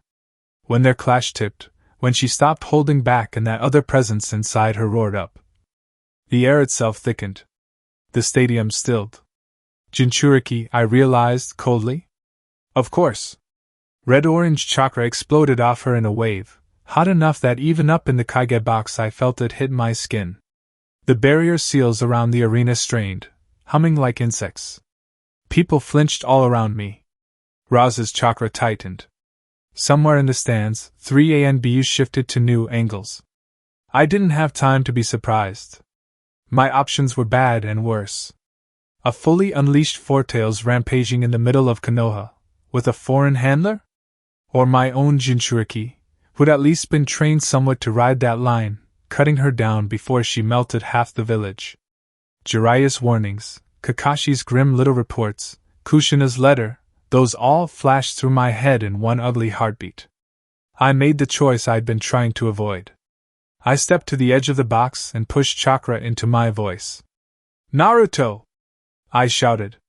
"If you need it, I authorize you to use it. Every jonin on that balcony heard it. Let them. There wasn't time to dance around politics. If I was going to gamble, I'd do it with my eyes open. Down below, his chakra shivered, flared. I felt the fox stir under his skin in answer. We would pay for that later. If there was a later. The first explosion rolled through the village like distant thunder. I straightened, instincts snapping to a different war. That wasn't Jinchuriki collateral. That was shaped, timed, layered. The ground under the arena vibrated a half-beat after the sound hit. Dust shook down from the ceiling of the box. Report, I snapped. An ANBU captain appeared at my shoulder, mask tilted up just enough that I could see the sweat line at his hairline. Godame-sama, we've lost contact with Central Barrier Control. No response from Primary Communications Tower. Field teams are reporting multiple internal blasts, structural, not external bombardment. Internal. So Kimimaro and whatever other monsters Orochimaru had dredged up were doing their work. The detection grid was blind where I needed it most, and my neat little outer kill zones might as well have been drawn in ink on water. I felt my jaw clench. At least my paranoia had paid off. Below us, the crowd of civilians was already moving. Illusions dropped, henge dispelled, chakra concealment seals released. Rows of apparently ordinary spectators resolved into chunin flak vests, jonin uniforms, retired veterans in old armor, daimyo guards, clan militia from the Fire Country provinces. No soft targets. I'd refused civilian attendance the moment credible threat reports started stacking up. Today's audience was shinobi and people who knew what chakra felt like when it went wrong. The true non-combatants were in bunkers, behind my med-core and the Yamanaka webs. Of course, the damn nobles had insisted on being here anyway, the fire daimyo, his sniveling advisors, a couple of provincial lords, and half a dozen minor aristocrats who thought standing near danger made them brave. Idiots. I'd only tolerated it because I'd shoved them into the highest seats in the box, right next to the emergency evacuation seals we keyed at dawn. I jabbed a finger toward them now. All dignitaries, upper corridor, evacuation route red, now. The daimyo blanched but moved. Even he wasn't stupid enough to argue when the stone under his feet was shaking. Good. If they died here because of their own vanity, every vulture nation on the continent would use their corpses as an excuse to pick Konoha clean. Everyone who can fight moves, I snapped, amplifying my voice through the arena seals. The enemy is inside our walls. This is it. You fight for your homes, for your families, for every brat you've ever taught to throw a kunai. Go! Below, they roared once, wordless, and vanished, body flickers, leaps, coordinated retreats into the city proper. The stands emptied like someone had pulled the drain. I made a quick pass with my senses over what remained. The badly injured, the exhausted, the kids who'd already bled in the prelims or earlier matches. They were still shinobi, but they weren't frontline material now. Anyone not too broken to walk but too hurt for the lines, I added, is escort duty. You move the wounded to the makeshift hospital and stand guard over the medics. We lose Mednin, we lose this village. That order rippled out. Bruised chunin hopefuls and bandaged genin pushed themselves upright, grabbing stretchers, leaning on each other as they headed for the lower tunnels where Shizen and the first triage units would be setting up. I'd finalized that contingency last night, briefed ANBU this morning. The circle was small. It hadn't leaked. Another explosion, closer, made the kage box shudder. The barrier's hum over the village lurched again. Somewhere, a wall section failed. The new network? The ANBU captain asked under his breath. Holding as well as anything is, I said. The genin and chunin around the bunker rings knew this might happen. They'll hold as long as they can. They'd volunteered anyway. Idiots. Brave, infuriating idiots. Central Control still not responding, he said. Backup comms under the tower are partially online, but we're deaf in multiple sectors. Fine. I pointed at him and 3 others I trusted not to freeze. You 4. 2 of you drop to ground immediately, link up clan heads, coordinate defense formations, plug the gaps, And make sure no clever bastard uses the chaos to get a knife near the daimyo's throat on the way out. They were gone before I finished the sentence. The other two, I told the remaining pair, go straight to the backup comms center under the tower. If it's intact, reinforce it. If it's not, you're the comms center now. Use whatever Yamanaka relays are still live. Push sector orders to anyone with a functioning ear. They hesitated a fraction. I am Senju Tsunade, Godame Hokage, I said, letting the steel show. I am not unguarded. You will do more good down there than under my feet. Move. They vanished. I turned back toward the Kage box proper. The Suna stand was in motion, Jonin activating, squads shifting, guards closing around the wind daimyo. One detail stood out, Gaara's chakra was gone. The seat where he'd been sitting was empty. His siblings were on their feet and yelling, but his signature was already somewhere else in the maze of stone and blood below us. Of course Raza hadn't kept his Jinchuriki leashed in place. Whatever alliance we'd hammered out on paper was unraveling in real time. I looked at the Kazekage. He met my eyes once, gold gaze flat. His chakra was a tight, ugly knot under the armor and hat. Not quite the reaction he'd planned for, I thought. But it was something he could use, and that was all a man like that needed. He's not happy his son moved without orders, I thought, watching the slight twitch in his jaw, but he'll take the utility. Discipline can be hammered in later. Survival first. Beside me, Jiraiya's chakra flared, hardened. You want me on fox duty or snake duty? He asked, already shifting his stance. Right now, I said. You're on guard duty. Kazekage, daimyo, any idiot noble too slow to get out when I said to. If they die on our soil, this turns into a very pretty international crisis. He grimaced but didn't argue. Raza's sand twitched around his feet, gold grains slipping loose from the gourd at his back, already coiling like serpents. Then the wall moved. I felt it an instant before my brain caught up with my eyes, a slick, cold, too familiar chakra sliding through stone as though it were water. The arena wall behind us bulged like a blister. Pale, serpentine material seeped out of the concrete and reshaped, resolving into a tall, thin figure in dark robes. Fufufu. Jiraiya. Tsunade. Orochimaru said, smiling with a mouth not originally his. It's been so long. My blood iced then boiled. Jiraiya swore. His chakra surged. In the same breath, Raza moved. A wave of gold sand burst from the Kazekage's gourd, lancing straight at Jiraiya's midsection. The angle was clean and lethal. If Jiraiya had been a half-second slower, he'd have been cut in two. He wasn't. He twisted, half falling, half flipping, the sand scything past him and carving a deep trench through the stone floor where his body had just been. Inbu's shadows flashed between him and the wind daimyo, steel and chakra flaring as they interposed on reflex. Traitorous old bastard! Jiraiya spat, landing in a crouch. His hands were already flying through signs. Raza didn't bother to deny it. His eyes were on Orochimaru, on the arena, on the gaps in Konoha's walls. This wasn't the betrayal he'd planned, I could read that much in the set of his shoulders, but it would serve, and he'd take it. I didn't have time to sort out Sand's exact angle. Everything had just collapsed into the bloodiest version of our worst-case models. Change of plan.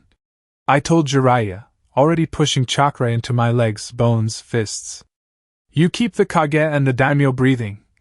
I snapped. You keep that sand freak from turning this balcony into a coffin. I'll deal with the snake. Tsu! I didn't wait for the rest. I vaulted the lip of the Kage box, boots hitting the top of the arena wall hard enough that cracks spiderwebbed out from the impact. Orochimaru was half-turned toward me, eyes bright, tongue flicking over borrowed teeth. He'd climbed out of my village's stone like it was his own skin. For an instant, I saw him as he'd been, young, brilliant, standing at my side and dreaming about immortality in a way that still seemed abstract. Then that image burned away. I met his gaze and let every ounce of love, grief, and fury harden into something sharp and simple.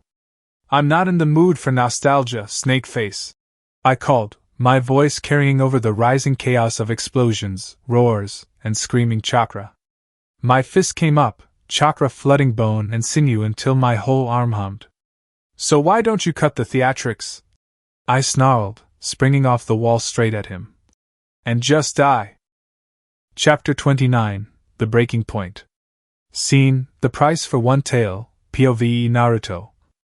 Moments before Tsunade's clash with Orochimaru, Konoha Arena. Tsunade's voice cut through the stadium like a kunai. Uzumaki Naruto! If you have to use it, use it! Keep it on our soil and don't die on me! The roar of the crowd dropped into a dull, ringing buzz. Down on the cratered arena floor, Kagami Sumiko stood wreathed in a rising halo of heat, lava-bright chakra crawling over her like molten chains. Not just fire. Not just earth. Yambi. My stomach twisted. 3 lines, idiot. Civilians. Fox. Capture. Kakashi-sensei's rules slotted into place like shogi pieces.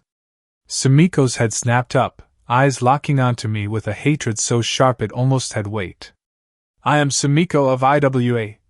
She hissed, voice carrying over the shattered stone. Daughter of the dead.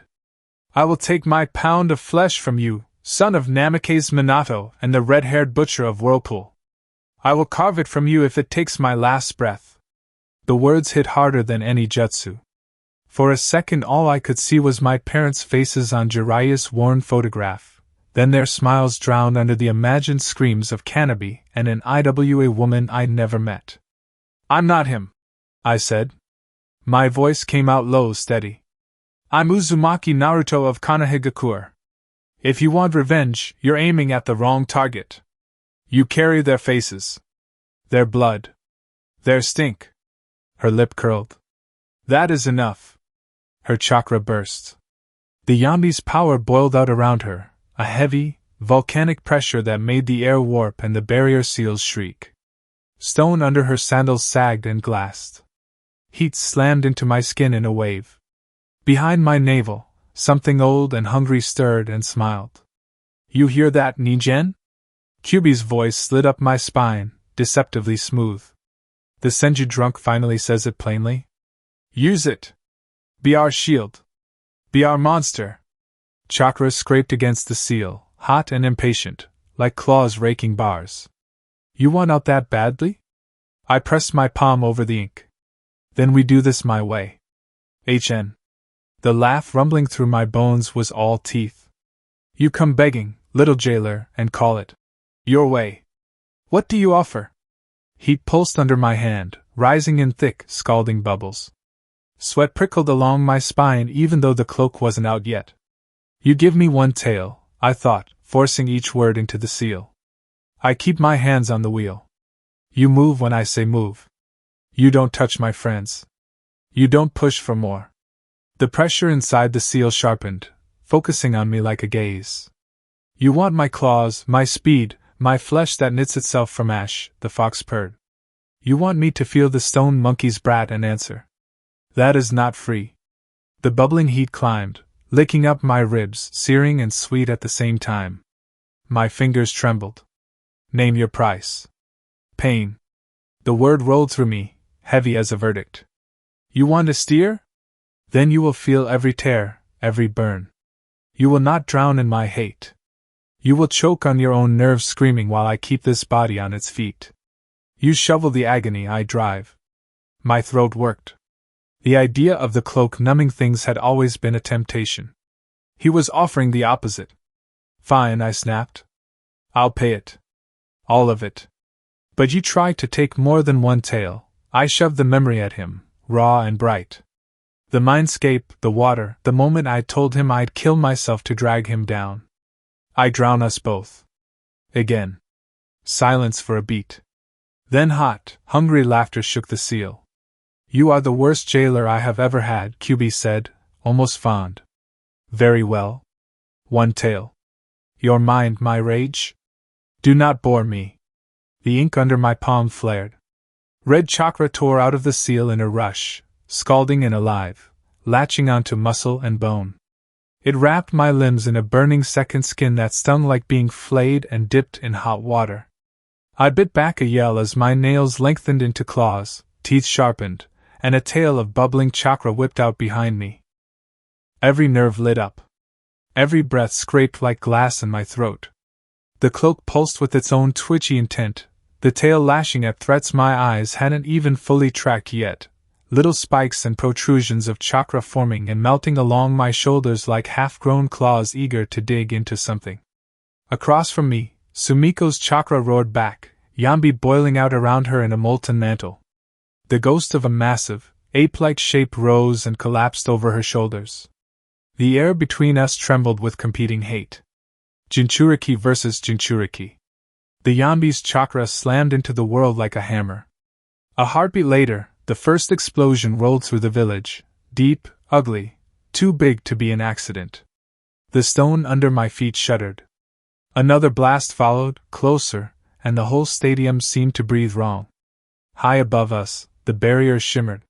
For a second its surface rippled, seal lines flaring too bright, then spiderweb cracks of chakra crawled across it like shattered glass before the light snapped and guttered. The sudden emptiness in the air made my skin crawl. My stomach dropped. This wasn't just a fight anymore. This was the nightmare everyone had been training around in whispers and half-truths finally walking out into the open. It started, I thought, throat tight. Whatever they were afraid of, it's here. Come on then, I muttered, dropping my weight into the balls of my feet. The tail curled for balance, already twitching toward her weapon. Let's take this somewhere that isn't full of people I like. I moved, and the world went sideways. The cloak shoved at my muscles, amplifying each step whether I wanted it or not. One push and I was a blur skimming the cracked stone, the arena floor smearing under me like wet paint. The wind knifed my face, hot enough to burn. My stomach lurched to catch up with my legs. Lava slammed into the spot I'd just been, heat washing over my back hard enough to blister. The tail lashed of its own accord, flaring wide to catch the worst of it and shove it sideways, molten rock hissing as it struck the chakra instead of my spine. Pain still raked along my back where splashes made it through, sharp and bright, but the cloak drank most of it and spat it back into motion. I let instinct ride the first second, let the cloak lean into my muscles, then yanked the metaphorical reins and cut left, up toward the stadium wall. The disorientation hit like bad sake, ground to the side, sky tilting, my inner ear screaming. Stay with me. I growled at my own legs, then slammed chakra into my soles and ran up. The vertical shift bought me half a heartbeat. Lava chased me, trying to crawl up the wall, but it was slower, heavier, pulled down by its own weight. The cloak gripped stone like a second set of hands, tail stabbing into cracks for extra anchors, the little budding spikes along my shoulders scraping into the rock to keep me from sliding. Fast, my mind catalogued distantly. Too fast. Don't overcorrect. Don't puke on the crowd. Too scared to stand and burn, Namike's brat? Sumiko's voice was a roar under me. Her naginata flashed, coated in molten stone and chakra. One of my clones pelted alongside me, cloak thinner, tail shorter but still there. Together we snapped through seals. He hurled a handful of shuriken down. I wrapped them in razor wind mid-flight, the fox's heat making the edges hum and distort. They shrieked toward her like tiny, screaming moons. She raised the naginata, Yambi cloak thickening over her chest, and the earth under her detonated. Stone blew upward in a geyser, a dark, huge mass erupting from the ground. The wind-shrouded shuriken bit into a metal shoulder instead of her throat, sparks and steam exploding off armor plates. One blade carved a groove across a mask, the other skittered away in showers of chakra and stone. The aim Jonin, no, IWA, my gut corrected, landed between us, back to her, broad and immovable as a wall. Steam billowed from plates on his armor where my wind had struck, white and scalding. He didn't look at me at first. One heavy, gloved hand swept back, steadying Sumiko as the lava under her stuttered. Sumiko Heim, he said quietly, voice muffled by the mask but calm. That is enough. Rest. Let me handle the rest. She jerked under his grip, Yambi cloak snarling against his steam. That isn't the plan anymore. She spat, ripping a crumpled scroll free from her belt. The paper was half-charred, edges stiff with dried blood where her fingers had bitten into it. She shoved it hard against his chest. Your Kage changed his mind. You saw it, he's his son. The monster's brat. I won't leave here with nothing. His head dipped a fraction as he took the scroll, fingers tightening just enough to smooth part of the ruined surface. For a moment the only sound was the hiss of cooling stone and my own rough breathing. Then his visible eye, just a sliver behind metal, narrowed. So, he murmured. Kitsuchi's calculations were optimistic. He tucked the blood-stained scroll away and pushed her gently but firmly toward the gap he'd made in the arena wall. Plans change, he said. Orders do not. Exfiltration remains the priority. I am enough for what needs doing here. I won't. His armored forearm pressed lightly but implacably across her shoulders. You are bleeding internally, he said without heat. Yambi is not knitting it fast enough. I have no need for a dead girl on my conscience because an old man miscounted his pieces. I have enough headaches without Kitsuchi laying your death at my feet. Her jaw clenched. For a heartbeat she looked like she might bite him. Then her gaze slid back to me, cloak riled, tail lashing, blood slick in my throat, and the taste of burnt copper flattening on my tongue, and something behind her eyes flinched. This isn't finished, she hissed at me instead. Good, I shot back, forcing my voice to hold steady around the burning. Then you've got a reason to live long enough to regret starting it in my village. Han, because who else could he be, gave her a little shove toward the blown-out section of wall. Go, he said. That is an order. She went, lava cloak guttering as she leapt away over rooftops, each landing leaving a scorch mark on Konoha stone. I dropped from the wall as she vanished, cloak yanking at my legs to twist midair so I'd land on my feet instead of my face. The shock of impact knifed up my knees and spine. The tail slammed down a fraction before I did, acting as a spring and throwing some of the force sideways. Heat and pain roared up together, bile and blood burning at the back of my throat. I spat red into the cracked stone and lifted my head. Han stood on the broken lip of the arena, steam coiling off him in steady waves, between me and the hole Sumiko had taken. Uzumaki Naruto, he said, finally giving me his full attention. Kyuubi's holder. Son of Namikaze Minato. Son of Uzumaki Kushina. Yeah. My voice came out rough. The cloak pulsed, little spikes along my shoulders flexing toward him like they wanted to dig into his armor. That one. Weapon and shield. Konoha's. Not yours. Far beyond us, more explosions rolled through the village. The quakes hit a moment later, stone under my feet shivering with the impact. The screams were starting now, thin and real. Han tilted his head, steam hissing through a vent along his neck. I have no grudge against you, he said. But orders are orders. First you, then your village. You can resist, but it will not help. A brief pause. Sorry. Nothing personal. The cloak snarled silently, tail lashing. Pain flared in my ribs with every breath, a raw, flayed ache the fox refused to dull. Every time the cloak patched a burn, it did it by scraping my nerves raw and rewrapping them. You wanted the wheel, Kyuubi reminded me, amused, as another hot spike of healing stabbed through my side.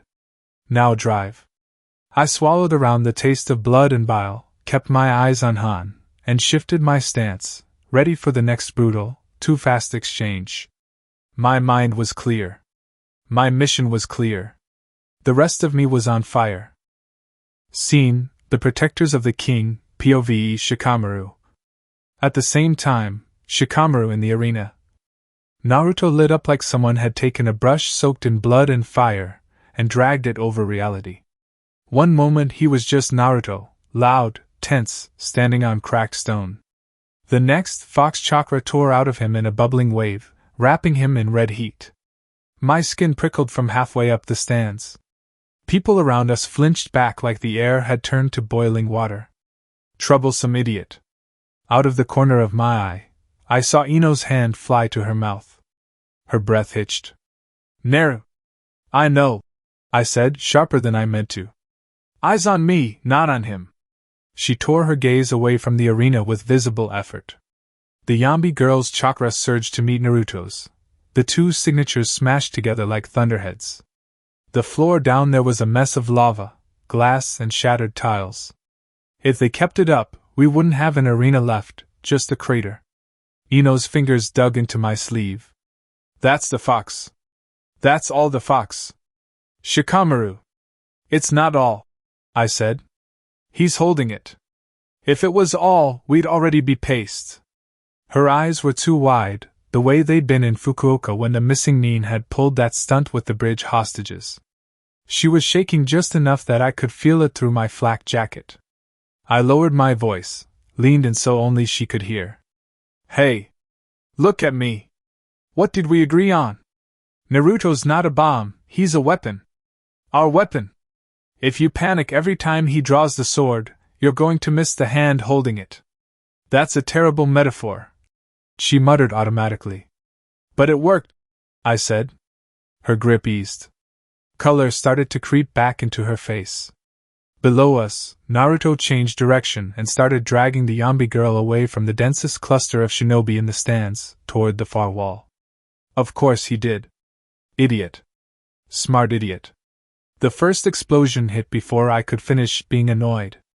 It came from somewhere beyond the stadium. Low, heavy, wrong. The whole structure shuddered.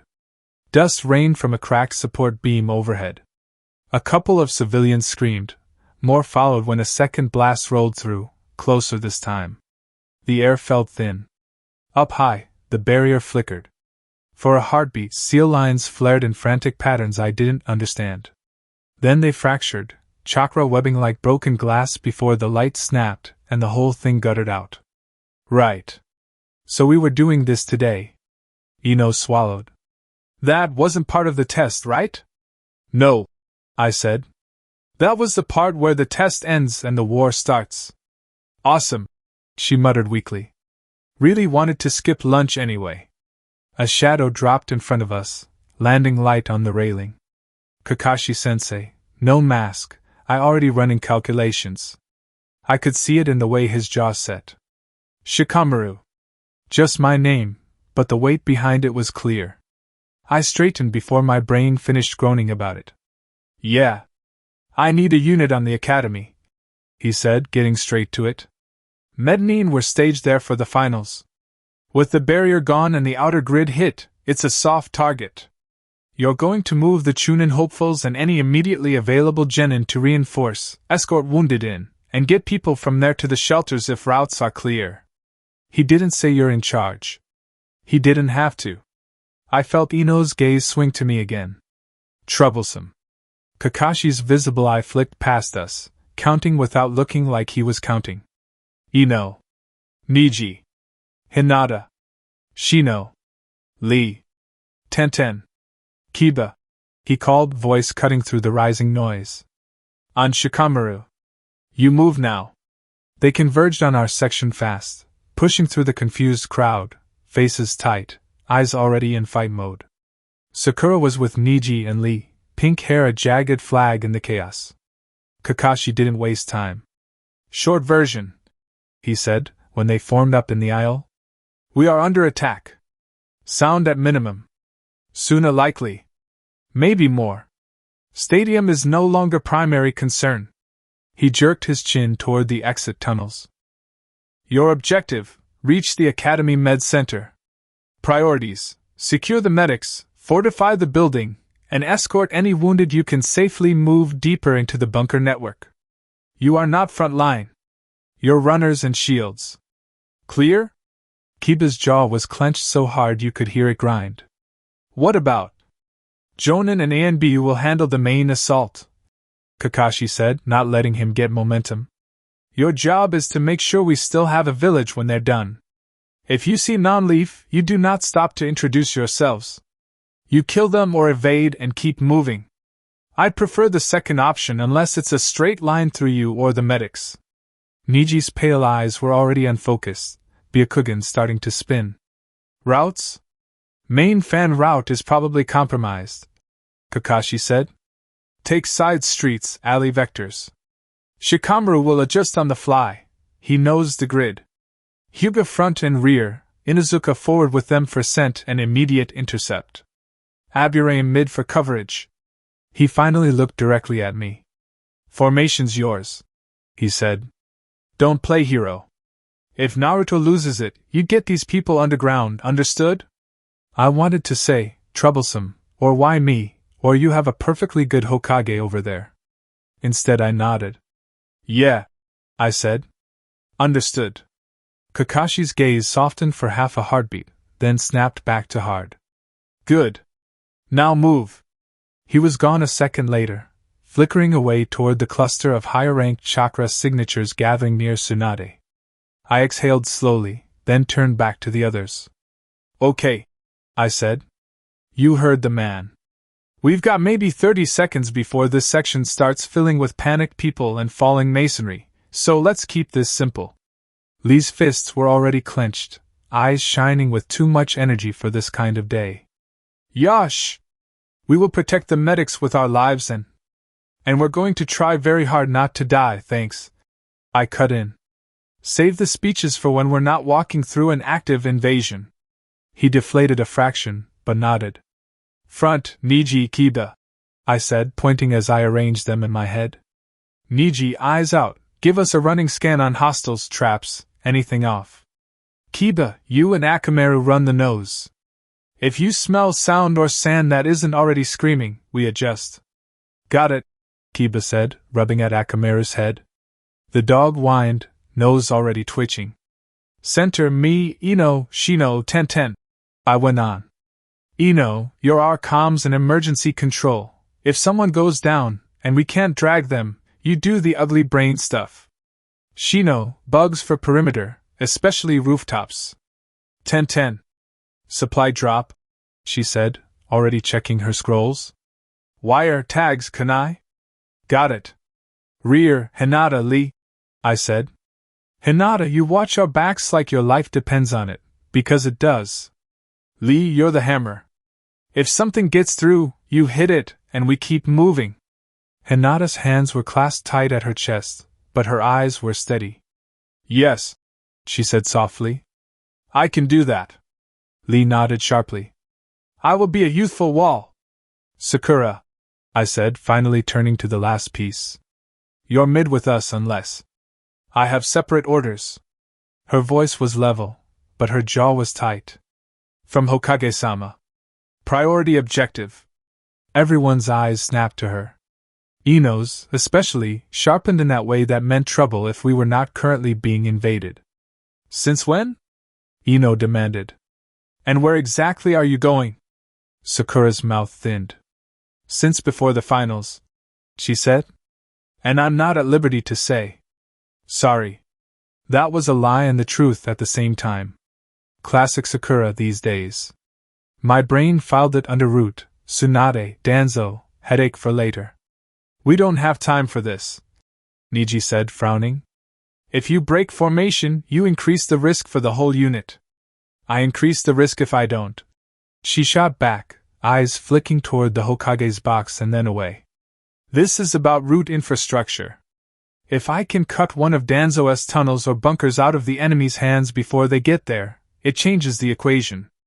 Hokage-sama knows where I'm going. Of course she did.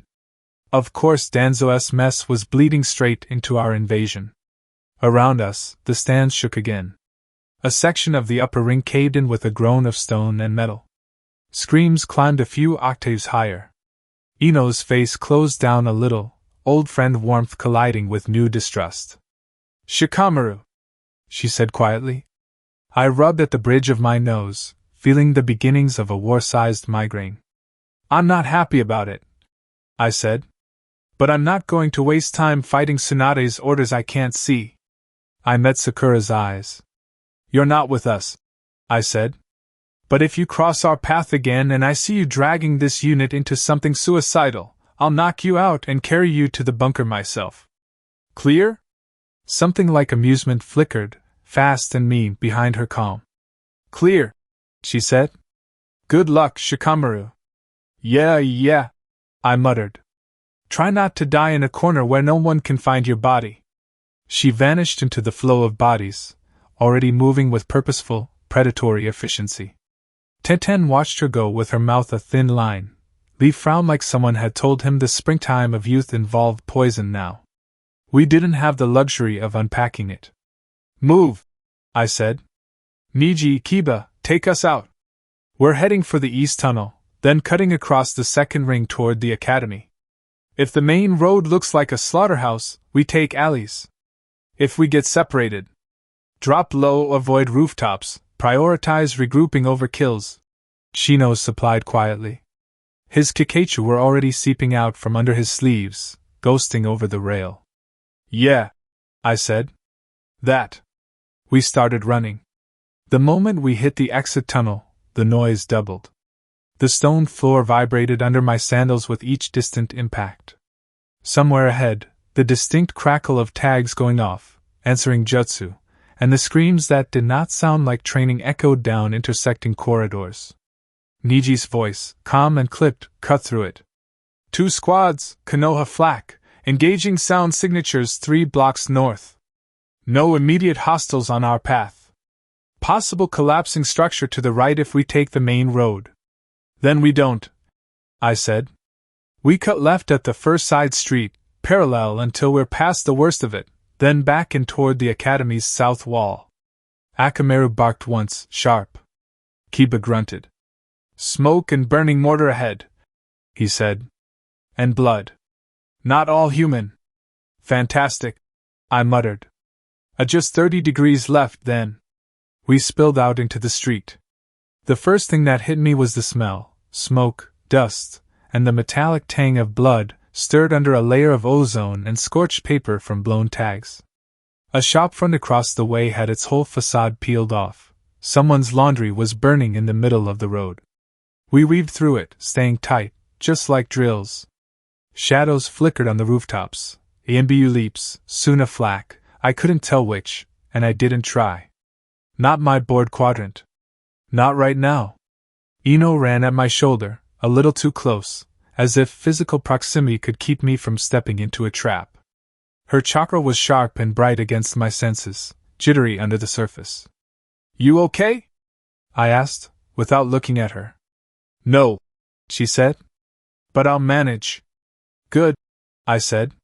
You can panic after we're all in one piece. She huffed.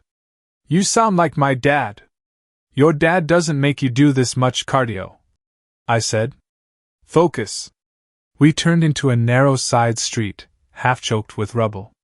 Niji led them around a fallen balcony with a few clipped words. Hinata, at the rear, warned us about a pair of civilians cowering behind an overturned cart. Lee peeled off just long enough to heave the cart upright and bark directions to the nearest shelter entrance before rejoining. Every second ticked by like a stone falling into water. The king, my mind whispered, unhelpful. This was not a neat shogi board. This was pieces being hurled at each other in the dark, players we couldn't see knocking over whole sectors with a single move. Naruto, our king, was off somewhere in the stadium ruins trading blows with an IWA Jinchuriki and a steam-armored nightmare, while another Sannin turned our walls inside out. In all the scenario trees I'd built with Dad, root coups, Hyuga civil splits, Kumo raids, Akatsuki snatch and grabs, I'd never drawn this exact one. Snake in the center, Suna as knife, Jinchuriki as live grenades tossed into the middle of the village. Troublesome. Genius, the bitter part of me thought. I hate that he actually earned the title. We darted across an intersection.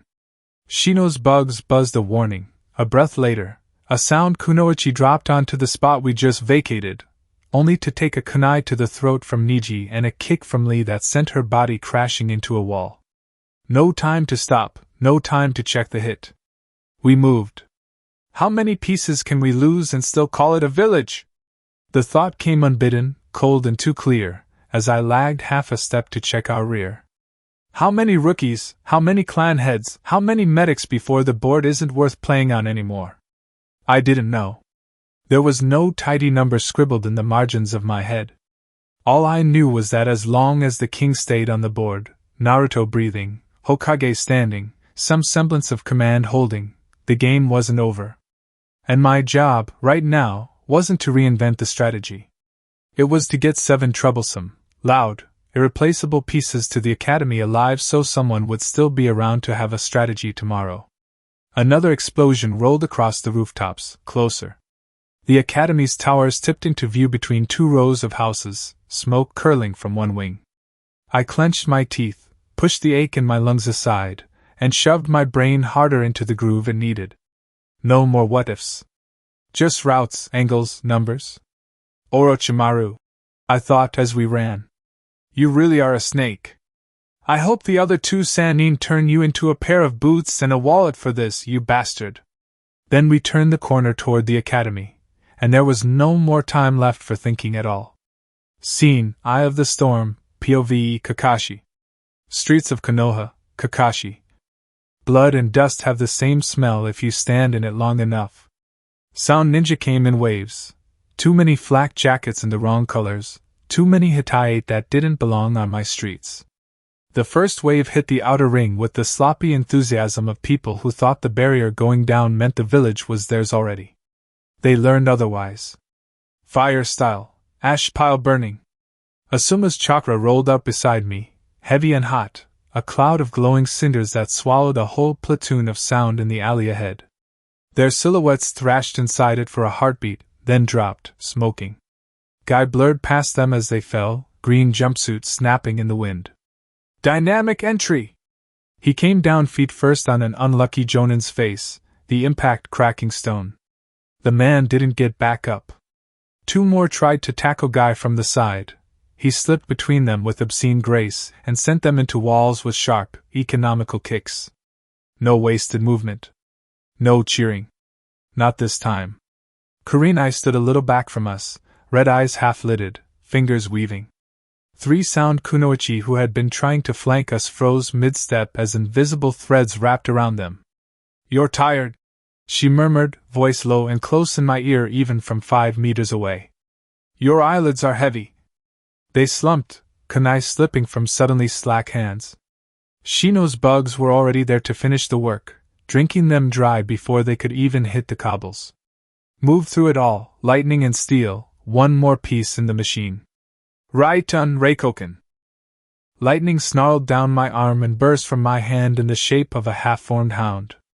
It hit the incoming blades first, jaws closing on steel, then split into snapping arcs that raced up the metal into their owners.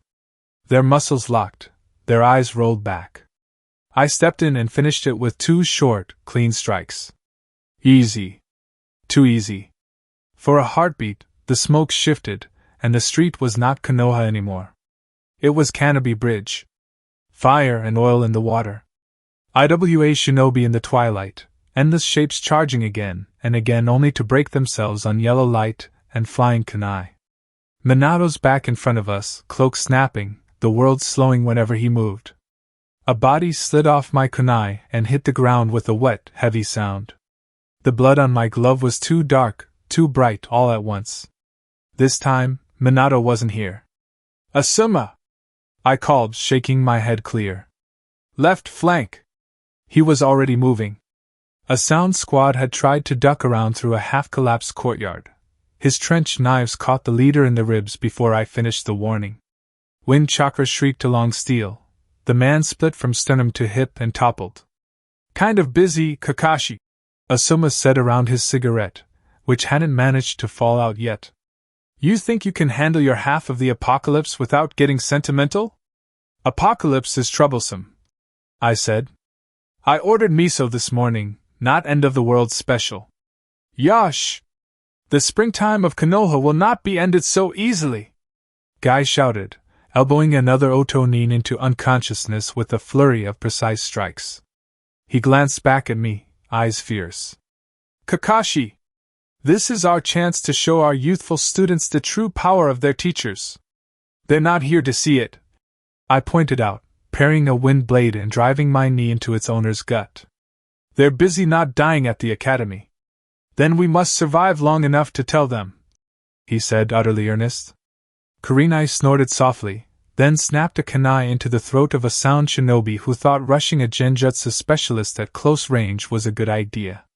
"You two can argue philosophy later," she said.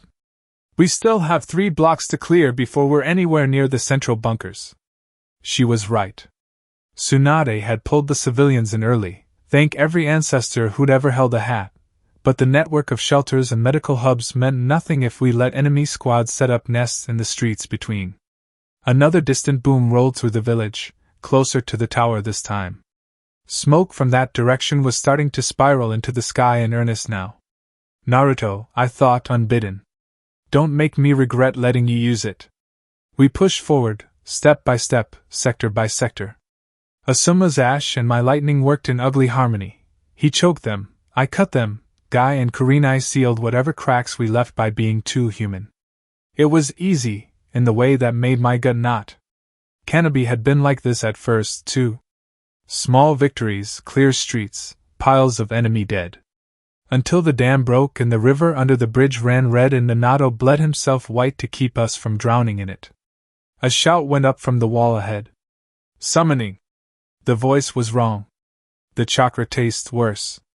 A thunderclap of smoke erupted just outside the outer ring, high and vast enough to blot out a chunk of sky. The shockwaves slapped us down the street into our faces. When it cleared enough to see, a massive serpent coiled above the treeline, scales the color of old bruises and dried blood.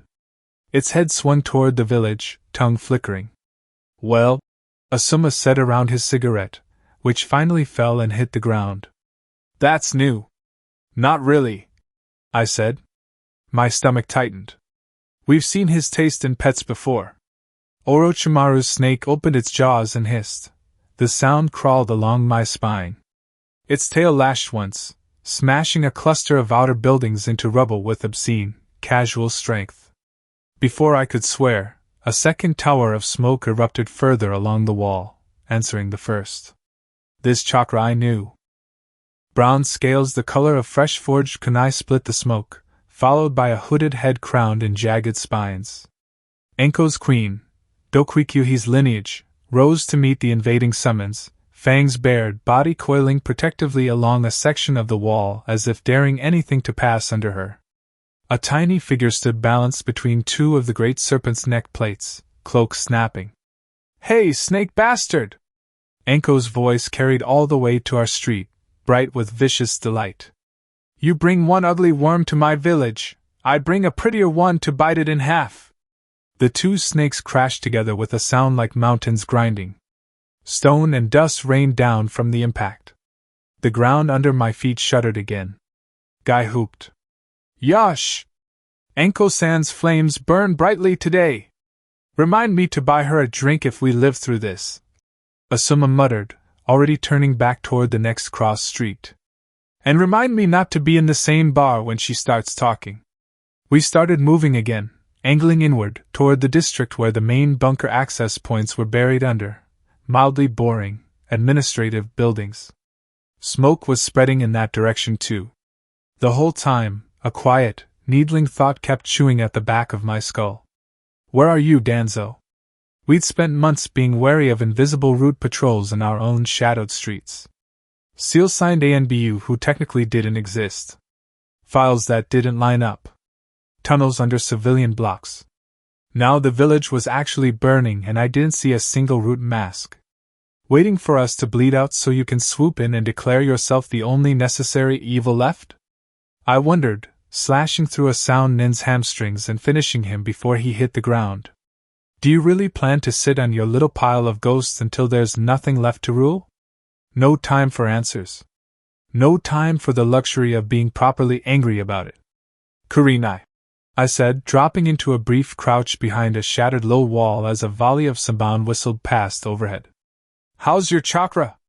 "Holding," she said, breathing a little harder now. A smear of someone else's blood streaked her cheek. "I can keep this pace." "Asuma?" He flicked ash off his fingers, relighting his cigarette from a spark of katan on the tip. "I've got enough left for a few more ash clouds and one big wind trick if you need it." "Guy." Guy grinned, teeth bright in a soot-streaked face. "My flames of youth are just getting warmed up." So, aggravating but functional, I summarized. Good. We keep pushing toward the central bunker grid. No heroics, no single-man charges. If someone offers you a duel, make them regret trying to be dramatic in my village. Bossy, Asuma said. You sure you're not the Hokage? I hate paperwork, I said. Speaking of things I don't hate. I bit my thumb and slammed my palm into the cracked street. Summoning technique. Smoke puffed up around me in a small, familiar cloud. When it cleared, there were dogs at my feet and around my knees, some big, some small, all wearing the same kind of bored, mildly offended expressions they always did when I called them into something messy. Bull shook himself, dust puffing off his fur, his massive shoulders rolling. Took you long enough, he rumbled. Smells like a kennel that hasn't been cleaned in a year. Good to see you too, I said. Situation, village under attack. Sound and sand at minimum, possibly more. We've got multiple sectors on fire and civilians in the bunkers. I need coverage. Packen trotted forward, squinting up at me with his usual unimpressed look. Let me guess, he said. Brat's off doing something stupid with the fox. Brad is doing something necessary with the fox, I corrected. Stupid is baked into the cake. I pointed down the street, in the direction Shikamaru and the others had taken. Bull, Packen, you two take a small team and shadow the rookies. Shikamaru's leading them toward the Academy Med Center and then into the shelters. If they get in over their heads, I want you barking in my ear before they're red paste on a wall. Bull snorted. Puppy sitting. Those puppies are the reason we have a next generation, I said. Think of it as guarding the breeding stock. He huffed, but didn't argue. Packen scratched behind one ear, then nodded. Got it, he said. Academy route, Shikamaru's sent, keep them breathing. If the fox starts making a crater in that direction, I'll let you know. He jerked his head toward two of the mid-sized Niken. Come on. We've got kids to keep from dying stupidly. They took off, noses low, claws scrabbling on the cracked stone, vanishing around the corner in a blur of fur and dust. The rest of the pack, 8 dogs in all, stayed, fanning out in a loose ring around us. You lot, I said, rolling my shoulders and feeling the familiar, tired ache settle under the lightning. We're on sniff and destroy. Priority targets, sound, sand, anyone who smells like snakes or old rot. Try not to bite any NBU unless they're attacking you first. One of the smaller Niken snorted. No promises if they step on my tail. Guy laughed, the sound bright and sharp against the background noise of the burning village. Ah, the power of teamwork. Truly, today we show what Konoha's bonds can. As long as those bonds involve you kicking people and not monologuing, Asuma said, flicking his cigarette butt into the face of a dead sound Nin. We're on a clock here. I looked down the next street, smoke, heat, the distant silhouette of the central district buildings against a sky that was more gray than blue now. Somewhere under that, Naruto fought, Tsunade bled chakra, and a snake tried to carve his name into our history again. Canopy had been a bridge. This time, the whole village was the battlefield. Minato wasn't here to pull us out of the fire. That was my job now. Let's go, I said. And we moved. Scene, the knife and leash, POV, Sakura. Side streets, away from the main battleground. I moved through Konoha like it was someone else's corpse. Streets I knew as a child were split open, guts of stone and pipes spilling out. Smoke crawled along the rooftops, thick enough to sting my eyes even through the goggles. Every explosion thudded against my ribs like an oversized heartbeat. Screams braided with jutsu, with the sharp, ugly pops of tags going off where the evacuation protocols had not quite been finished in time. Tsunade's seal still tingled faintly at the base of my throat. Not the fake heart poison, the tracer. The reminder. Priority mission, get to Danzo. Find his main artery, shout down it that the Hokage wanted her, necessary evil, moving yesterday. Stir him out of whatever hole he was sulking in and force Root to actually engage the invasion instead of watching from the dark. The rest, marking access points, memorizing seal patterns, looking for anything Tsunade could later use to hang him with, was mine. A secondary objective I'd stapled on myself. Better to know where my master kept his knives. Better one leash than two. I kept low, moving fast in the gaps between buildings, the way they taught me. No silhouette on the skyline, no heroics. Just another shadow in a village full of them. Left, 3 roofs ahead, I noted, catching the faint pattern of extra vents and mismatched stone around a drainage culvert. Secondary exit for Block Theta. Not our main target. Troublesome timing, isn't it? A mild voice said from the mouth of the next alley. I dropped without thinking, kunai in my hand, chakra already tightening for a genjutsu snap. Yakushi Kabuto stepped out of the smoke like he was walking into a hospital corridor, not a war zone. His vest was scorched, one sleeve torn, glasses cracked across one lens. He still managed to adjust them with a neat little push of his fingers, as if he had all the time in the world. Haruno Sakura, he said pleasantly. Or should I say, Root's little stray? My heart skipped once. Then the training kicked it back into rhythm. Yakushi-san, I said, outer voice calm and properly respectful. You're supposed to be dead. He smiled. It didn't touch his eyes. Yes, well, he said. That happens a lot around me. I find it very freeing. Kill him, inner hissed, hot and sharp. Now, while he's talking. He knows too much, he always has. I didn't move. Killing Kabuto wasn't simple. Killing Kabuto in the middle of an invasion, with my primary objective down there, under our feet, was suicidal. What do you want? I asked.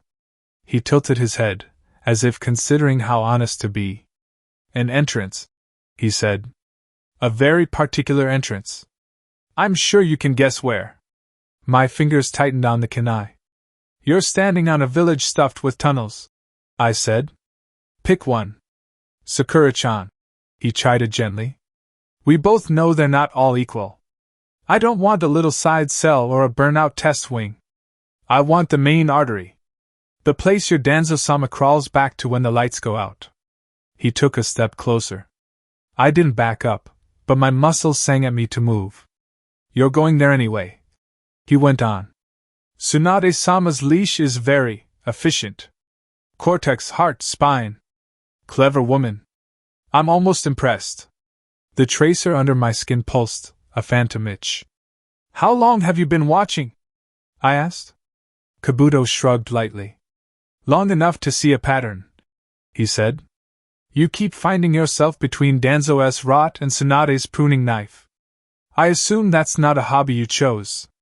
No, I said. We chose survival, Inner muttered. Everything else was chosen for us.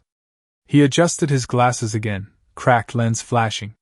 Here is my proposal, he said. You lead me to the main hub entrance. You're going that way regardless. This doesn't add that much risk to your day. In return, once my business is concluded, I help you exfiltrate. Out of the tunnels, out of Konoha, out of all this. He gestured lazily at the burning street. No more master. No more leash. The words slid under my ribs like scalpels. Freedom. It was such a big, stupid, soft word. It felt wrong in my head, like a genjutsu I'd never been taught how to dispel. Out loud I said, I don't have a choice. Kabuto's mouth quirked. Oh, that's not true at all, he said. You have several. You can stab me and try to drag my corpse to Tsunade-sama like a good little weapon. You can run away and hope I don't follow. You can go down there alone and pray Root is too busy with the invasion to notice you poking around. He took another step, and another, until we were just outside each other's easy killing range. His chakra was calm, controlled. I hated how steady it was. Or, he continued, you can make a choice that might tilt the board in your favor for once. Help me find the entrance. Let me do what I do best. In the aftermath.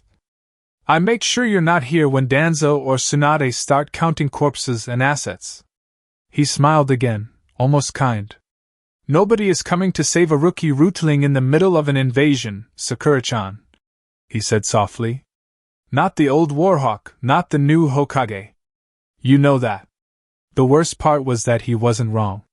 Tsunade had made it clear, she would burn a lot of things to save me, but not the village.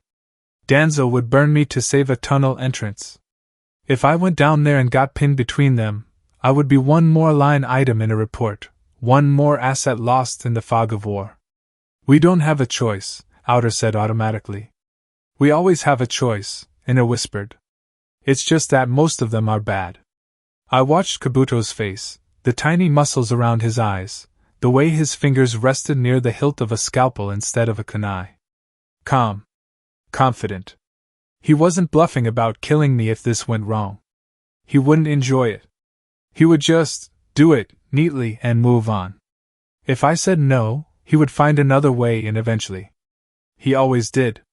And he'd remember that I'd wasted his time. If I said yes, I put myself between a snake and a shadow in the one place in Konoha where no one would see what happened. How do I know you'll actually help me leave? I asked. You don't, he said. That's the joy of it. But you're smart enough to know your odds alone are worse. He tipped his head, hair falling into his eyes. This is do or die, Sakura-chan. I know which one I would choose. Silence stretched between us, broken only by another distant crash and the crackle of something large burning. He's right, Inner said grudgingly. If we go alone, Danzo eats us. If we go with him, he might eat us instead. But at least the second option comes with a door we can try to slip through. Fine, I said. My voice sounded very far away to my own ears. We do it my way. I get you to the entrance. You don't touch anything until I say it's safe, you don't try to tag me, and if I even think you're about to gut me from behind, I'll bring the whole corridor down on both our heads. Understood? Kabuto's smile sharpened. Perfectly, he said. Lead the way, Sakura-chan. I turned toward the nearest innocuous little courtyard with the wrong number of drains and the right pattern of reinforcing seals in the stone. My leash burned cold under my skin. The promise of his knife burned hot at my back. No one is coming, I reminded myself, as I slipped into the shadows and felt him fall into step behind me. So we save ourselves or we die, Inner said, cold and certain. Those were the only choices that were ever real. She laughed then, low and vicious. Then let's make sure if someone dies down there, it isn't us. Scene, gold against fire, POV, Jiraiya. Battle of the Kage, Konoha Arena. Gold moves wrong. It doesn't fall like sand or pour like water, it slides, heavy and greedy, trying to fill every gap. I watched it spill over the shattered lip of the Kage box, angling down toward the last cluster of jonin and dignitaries still evacuating. My hands were already moving. Kuchios, Gamaken! Ken slammed into the broken stone in a crash of armor and Geta, shield up. The first wave of gold hit that shield a heartbeat later, the impact ringing up my legs and into my teeth. It still tried to creep around the edges, searching for ankles and throats. Ken! Feet square, shield left, don't surf it! I barked, sliding down his back. You don't have to yell, Jiraiya Dano! He yelped, digging in harder. This stuff is slippery. Pretend it's very expensive mud! I hit the ground in front of him in a low crouch, lungs already swelling with chakra-thick air. Katon Endin! Fire roared out of my mouth in a tight stream, meeting the next surge head-on. Gold dust fused, clumped, dropped as ugly, glassy lumps instead of a second tidal wave that would have buried the whole box. Across the warped stone, Raza stood at the far edge of the platform, cloak torn, posture irritatingly composed. His sand curled around him like a tame desert storm. Impressive reflexes, Jiraiya of the Sannin, he said. Calm voice, sharp eyes. Always weighing. Same to you, I answered, rolling my shoulders. Funny way to say thank you for hosting my murder tournament, though. Another explosion rolled somewhere deeper in the village. The air tasted wrong now. Dust, burning paper, metallic tang of blood, too much raw chakra up in the mix. The barrier was gone. The sky looked like someone had started smudging ink across it from 3 different directions at once. Tsunade's down there with Orochimaru. Naruto's burning in the arena. And I'm up here dancing with a walking treasury. I shifted my stance, keeping myself between Raza and the last of the VIPs and their handlers. A and B were hustling the fire daimyo toward the reinforced service stair Tsunade had bullied the council into funding. Worth every real, that argument. Raza's hand twitched when two of his aides hesitated between him and the exit. A thin ribbon of gold nudged them backward, almost gentle. You still heard your own pieces, I noted. Good. Not completely swallowed by the snake yet. You could call them off, I said, jerking my chin toward the stands where Suna and Sound were fully committed now. Blame it all on Orochimaru, say he played you. Walk away with your honor dented but your village not on the hook for treason. He gave me the barest hint of a smile. You know better, he said. Alliances are investments. This one is no longer profitable. Gold dust lifted around his hand, knitting into a spear point. Sunigakure will not be your buffer forever, he went on, steel sliding into his tone. If I have to break Konoha's teeth to make that clear, I will. The spear launched. I threw myself sideways. Gamaken shuffled with me, shield tilting. The golden spike punched through where I'd been standing and kept going. A distant watchtower took the hit and crumpled like a kicked sandcastle. Subtle as ever, I muttered, getting my feet back under me. A quick glance down into the stadium showed me a flash of red cloaks savaging against a heavier, volcanic presence. Naruto and the Yambi's host were somewhere under the roiling chakra mess. Tsunade's blonde head was a streak on the far wall, already locking in on a pale, too familiar figure. 3 fronts. Kids. Snake. Sand. And only one of me. Gold surged again, this time fanning toward the retreating nobles instead of me. No time to think about the kid. Can oil! All right! Gamaken spat a thick stream of oil that met the incoming sand midair. I layered fire over it, broad this time, not pretty. Burning sludge-infused gold crashed to the stone instead of those smirking daimyo. The smell was awful. The Suna and Bu trying to circle us gagged, eyes watering. Good. Let them be uncomfortable. A Konoha Jonin grunted as he cut down a Suna Nin trying to reach the stair. Jiraiya! He yelled over his shoulder. Last group's clear! We're falling back! Seal the stair behind you! I called back. If anyone not wearing a leaf hits that door, bring the whole thing down on their heads. He didn't argue. Smart man. I turned back to Raza, feeling old scars pull as I rolled my shoulders again. The gold sand was retracting from the melted mess, coiling tighter around him. He was sweating now, favoring the side I'd kicked earlier. Good.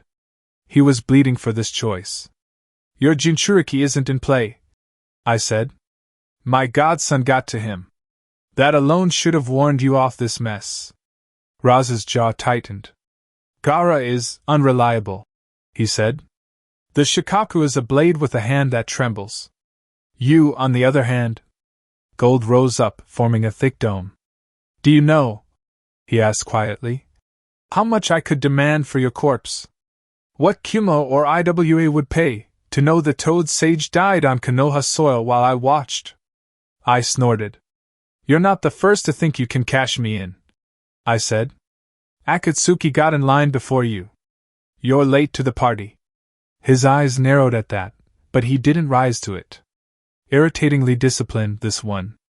Gold bullets studded the inside of the dome like teeth, then fired in a salvo, dozens of glittering projectiles shrieking toward me, toward the now empty box, toward the wall behind. I slapped a prepped scroll to the ground, chakra flaring. A toad-faced barrier bubbled up, translucent and pulsing. Gold slammed into it, warping it, denting deep, until the paper's ink burned out and the shield burst like a soap bubble. Half the projectiles hit stone instead. The other half chewed a new pattern of craters into the wall above. Not bad, I said. You really should have stayed on our side, Raza. We could have used you for something better than snake bait.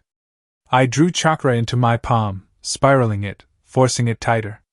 The air around my hand started to whine and twist. Rasengan. Old friend. Old sin. Still effective. You stay up here, the part of me with Tsunade's voice reminded me. Naruto's not alone. The daimyo are. The Hokage needs a village to come back to, not a legend. Yeah, the part with my own voice grumbled. I know the job. Raza felt the spike in my chakra and shifted, more sand lifting to form a fortress before him. We held each other's gaze across the ripped stone, Desert Storm and Toad Sage, two old war ghosts wearing hats. Come on, Kazekage, I said, Rasengan screaming in my palm. Let's see if your sand can keep up with my toads. And then I ran at him. Scene, Serpent and Slug, POV, Orochimaru. Meanwhile, wall of the arena. Tsunade's fist passed through where my head had been and turned the wall into powder. Stone boomed under us, the impact sending a shock up through my feet and down into the stadium. Deep cracks spidered out from her knuckles. I felt the vibrations through the soles of my borrowed body's sandals and through the inside of my ribs. I flowed back, spine bending far past what Mamoru's original joints had ever allowed. New nerves sizzled a protest. I pressed them down. Still hot-headed, I thought, amused, as she ripped her hand free from the crater. Still loud. Right ton chakra crawled under the skin of her gloves, a faint, tight crackle that almost tickled across the distance. Lightning woven under brute force, crude, inelegant, brutally effective. Very Tsunade. Running already? She growled, eyes dark, jaw set. That body not broken in yet, Orochimaru? I smiled at her, and felt the stitches at the corners of this mouth tug just slightly too tight. Is that any way to greet an old friend? I asked, sliding sideways as her next punch came in. You wound me. Friend. Such a silly word, but once we'd thrown it around like sake at a festival. Sannin. Teammates. Children who hadn't learned yet how to measure each other's crimes. Her foot hit where I'd been, heel driving down. The wall shuddered again. Below, the arena was a mess of red fox chakra, Yambi lava, ANBU flickers. Beyond the shattered barrier, the village burned in carefully chosen places. I tasted the chakra signatures rippling through the air, Kimimara's precise violence near the barrier nodes, the sound 4 at the relay points, Kabuto's quieter, slippery thread somewhere under the surface. Phase 1 is well in motion, I noted, pleased. Internal detonations, blind spots, comms crippled. Konoha finally feels what it is to be prey. I let Tsunade chase me along the wall, let her burn off some of that first murderous surge. Each blow she threw was a delightful equation, minimum movement, maximum ruin. I solved them with small adjustments, tilt, pivot, let the new joints prove their worth. When a stray stone fragment kissed my skin, the flesh split cleanly. Good. This vessel bled properly. You know. I clicked my tongue, feinting a stumble, drawing her that one extra step in. It occurs to me, Tsunadeheim, for all our disagreements, we've never truly tried to kill each other before. Today's as good a day as any, she said. She didn't bother with seals. Her right hand snapped up and lightning bloomed around it, tight and blinding. No flourish, no wasted flares, just a compact sun of destruction riding on a fist that could turn mountains into gravel. I slid aside, felt my arm hair stand on end as the bolt grazed my sleeve. Cloth blackened and crumbled where it touched. My skin tingled unpleasantly. She has improved, I conceded. War suits her. Authority does not, but the war does. Mixing your toys now? I tilted my head, letting my tongue flick briefly over the back of my teeth, tasting the ozone. Lightning and brute force. Reckless, even for you. Somebody has to clean up after you, she said. I moved through seals, keeping them small, tight, efficient. Wind gathered in my chest. Keep her moving. Keep her angry. Jiraiya is busy with the Kazekage. The Kyuubi brat is occupied in the pit. By the time Phase 2 begins. Phase 2. I savored the thought for a moment. IWA will move. Old grudges, old border scars, the scent of weakness in the air, no Kage in their right mind passes that by. Kitsuchi is not a fool. He will not be able to resist. And when his hammer falls, everything else, Gaara's little rebellion, Anko's tantrums, Kabuto's appetites, becomes extra spice. I spat a compressed wind bullet, more probe than killing stroke. She met it with a flick of her charged hand. Wind and lightning tore each other apart in a flash that rattled our footing. She came straight through the smoke. This time she went low, aiming to crush my knees sideways and end my mobility in one strike. I let the body break wrong in the opposite direction, joints dislocating with a practiced ease, bones sliding under skin. Her fist swept through empty space. I whipped my leg up from the wrong angle, heel cracking under her chin. I felt the impact in my hip more than my foot. She staggered, just a breath. No hesitation. She came again. Once I admired that, I thought, watching her close in. Once, I thought we might pull this wretched village into something worthy together. I caught a flash of white and gold in my peripheral vision, Jiraiya's stupid hair, Raza's glittering sand. They clashed along the broken rim of the box, one of my chosen rupture points. Raza still stands. Good. If he dies here, it will be usefully. If he survives, he remains usable. Tsunade's next blow grazed my ribs. I felt bones crack, heard the body register the damage. Inconvenient, I thought, forcing the host to breathe through the pain. But survivable. It'll be any minute now, I told myself, ignoring her snarled curse. Phase 2. The moment the IWA columns commit. The snake bites, the sand grinds, and then the stone falls. After that, who cares what small victories they claim on these walls? I didn't give her the satisfaction of that thought out loud. I had no need to brag. She was not my true audience. I flicked my wrists. White snakes erupted from my sleeves, coiling around my forearms. I lashed them out, striking at her face and throat. Lightning crawled along her skin again. The first snake that brushed her arm jolted back, scales smoking. She grabbed the second just behind the head, chakra flipping from crackling blue to a dense, poisonous green. She crushed its neck in her grip. I felt the medic chakra pour into the summoned flesh, not healing but annihilating, rotting nerve and muscle in a heartbeat. Pain rippled back along the connection. I cut it before it could sour my mood, let the dying limbs slew off, dead meat hitting the stone with a wet slap. Playing with borrowed bodies again, she said, eyes narrowing on the faint seam lines at the corners of my mouth, the not quite human pallor of my skin. How many kids did you hollow out to make that one fit? Fewer than you saved in your hospitals, I replied, genuinely mild. I'd hate to outnumber your heroism. Her chakra jumped. Ah. There was the old wound. So easy to pluck. She lunged. No tricks, no flourish, just speed and intent that said I am going to turn you into paste. I let her come close. Close enough to see the old grief behind the rage. My cheeks puffed. The Kuzunagi's tip pressed against the back of my teeth, eager. I spat. The blade shot toward her heart, straight and hungry. She twisted, but not completely. Steel kissed her side, cut cloth and drew a bright line of blood. Her fist hit my sternum a fraction later, chakra tamped down just enough not to atomize the vessel on impact, but still more than enough to shatter ribs into splinters. White swallowed the world for a moment. The body tried to collapse around the force. I made it sag through instead. Flesh came apart. Tsunade's punch tore through a hollow shell I'd already told to die. Blood, organs, and something paler exploded across the stone in a satisfying spray.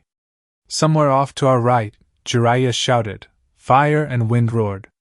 Raza's sand screamed. I slid out of my own mouth 4 meters away, new skin slick, hair clinging to my face with mucus. I took a breath, tasting dust, blood, and just the faintest trace of her iron on the air. I straightened, flexed my fingers, resynced with this iteration of nerves.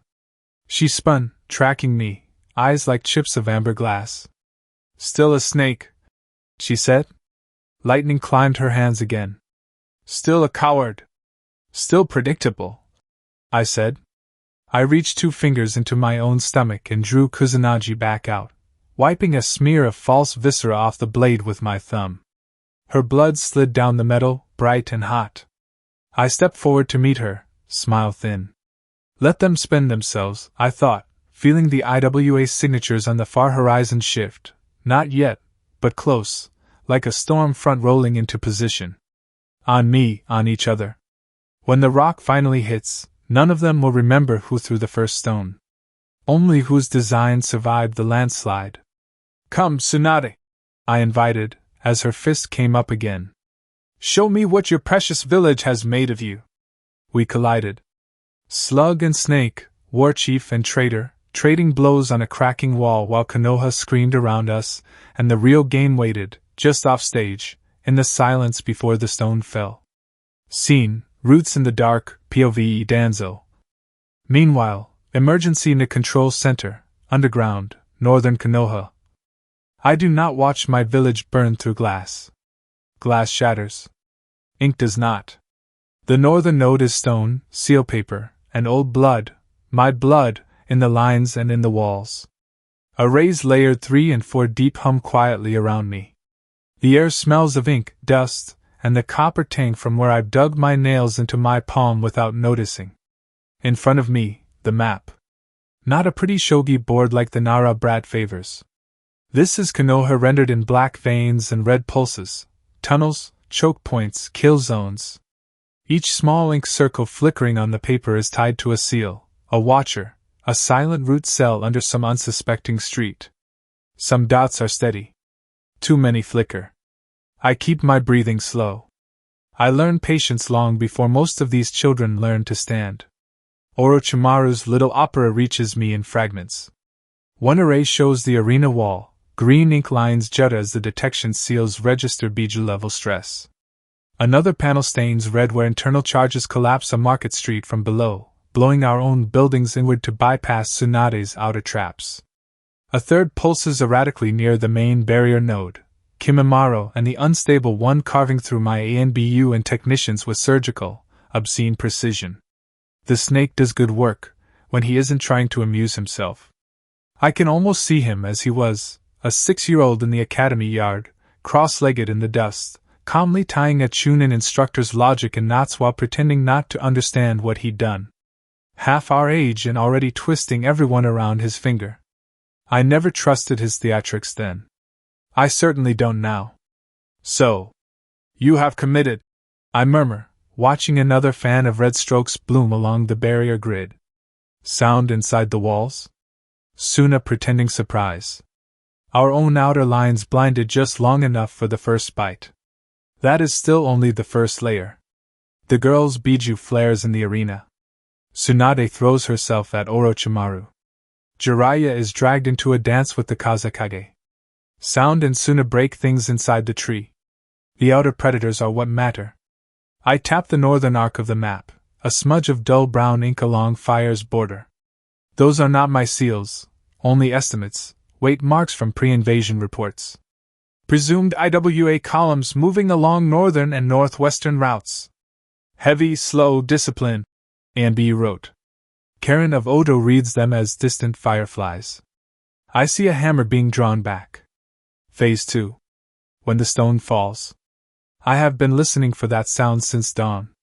Until then, I exercise restraint. My right arm itches under its bandages, phantom wood and stolen eyes both straining to be used. It would be so simple to flex, uncoil Mokutan, open Shursue's kaleidoscope, erase Orochimaru's little spectacle with one perfect thought. The boy with the fox would never see it coming. Neither would Tsunade. It would be satisfying. It would also be stupid. Tsunade already smells the rot.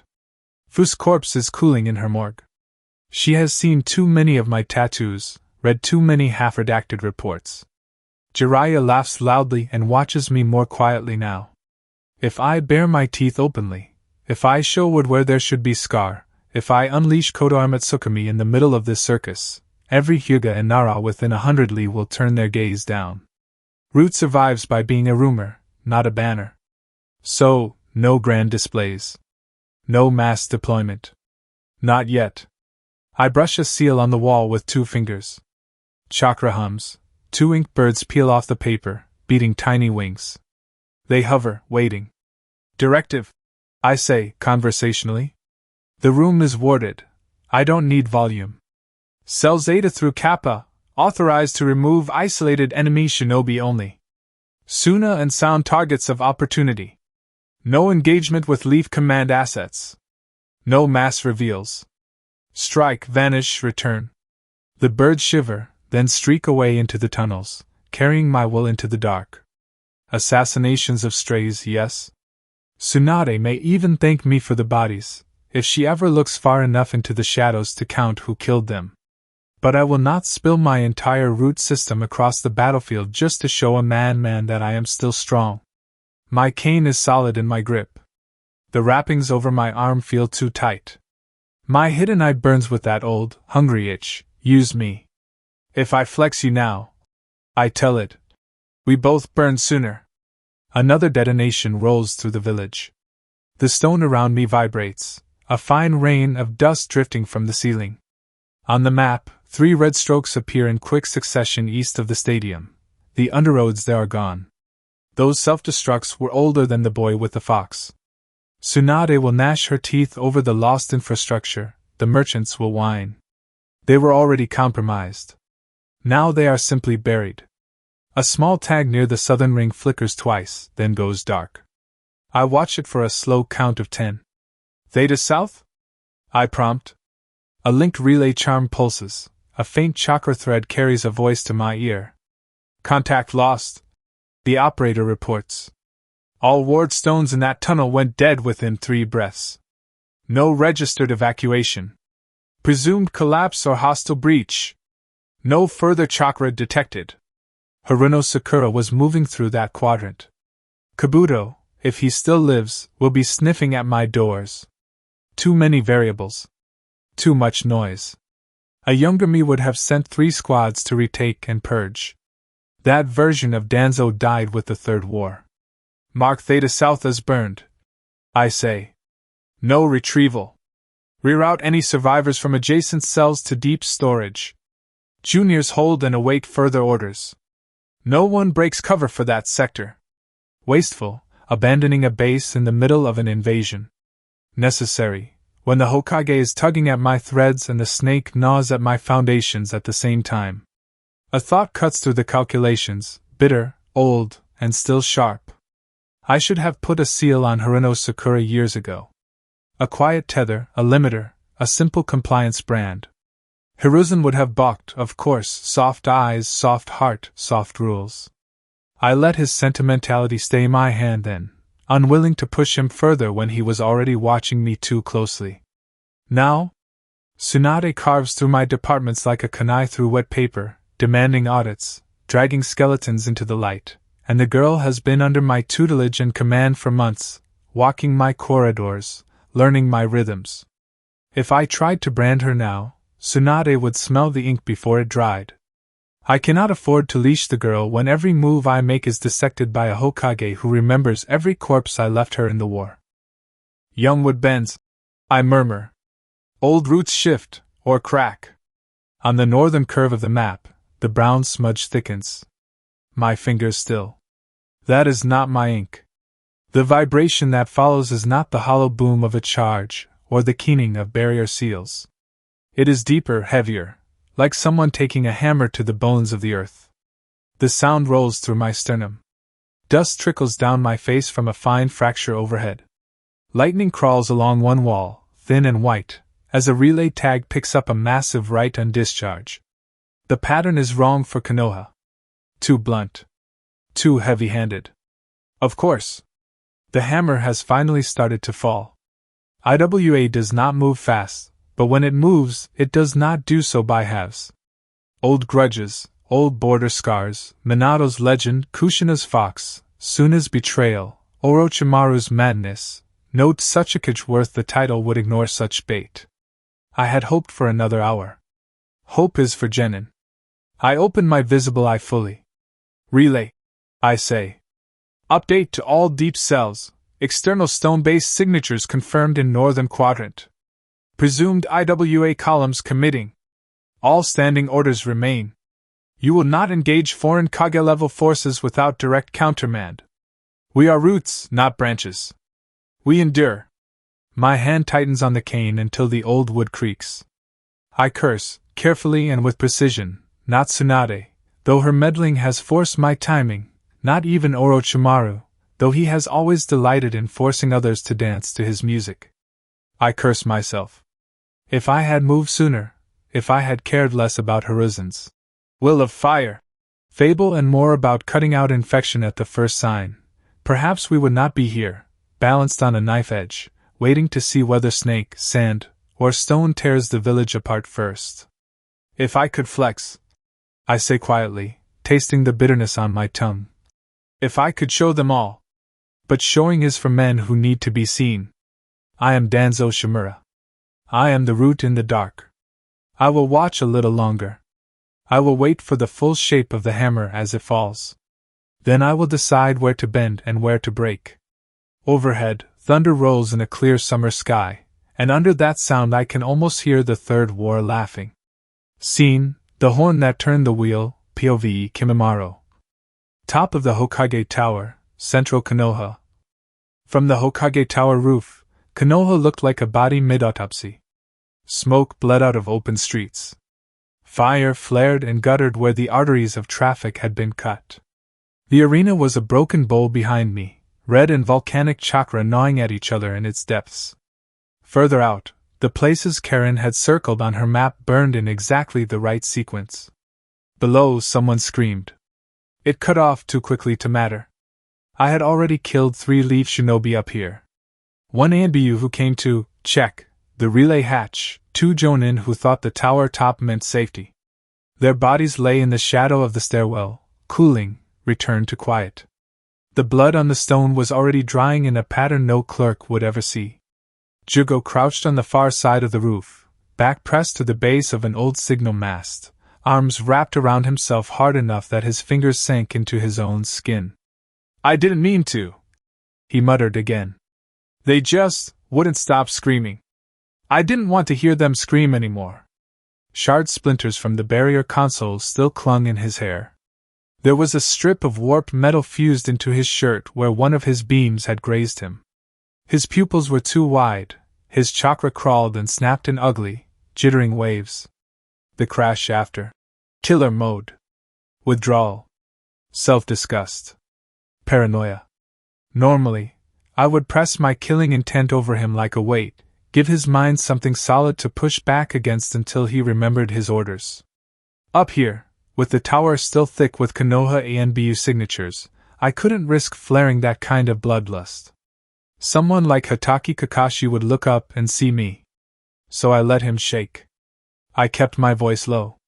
You completed your assignment, I told him. The barrier node is gone. The rest is noise. He flinched anyway, knuckles widening. I tipped my head back and judged the sun through the smoke haze. Enough time since we shattered the main grid. The secondary seals under my feet were limping. The detection net was blind in all the places Orochimaru had wanted blind. Sound 4 should have chewed through the comm relays by now and be peeling away toward their route. Our incisions were clean. Now we waited for the response. A deep vibration rolled through the stone under my feet, not the sharp shock of blasting tags or the high, thin scream of barrier feedback. This was heavier. Slower. Like a hammer coming down on buried bone. A moment later, a faint rumble followed, carried through earth and air both. The sky above us stayed mostly clear, no storm clouds to match the thunder. So, I thought. They've moved.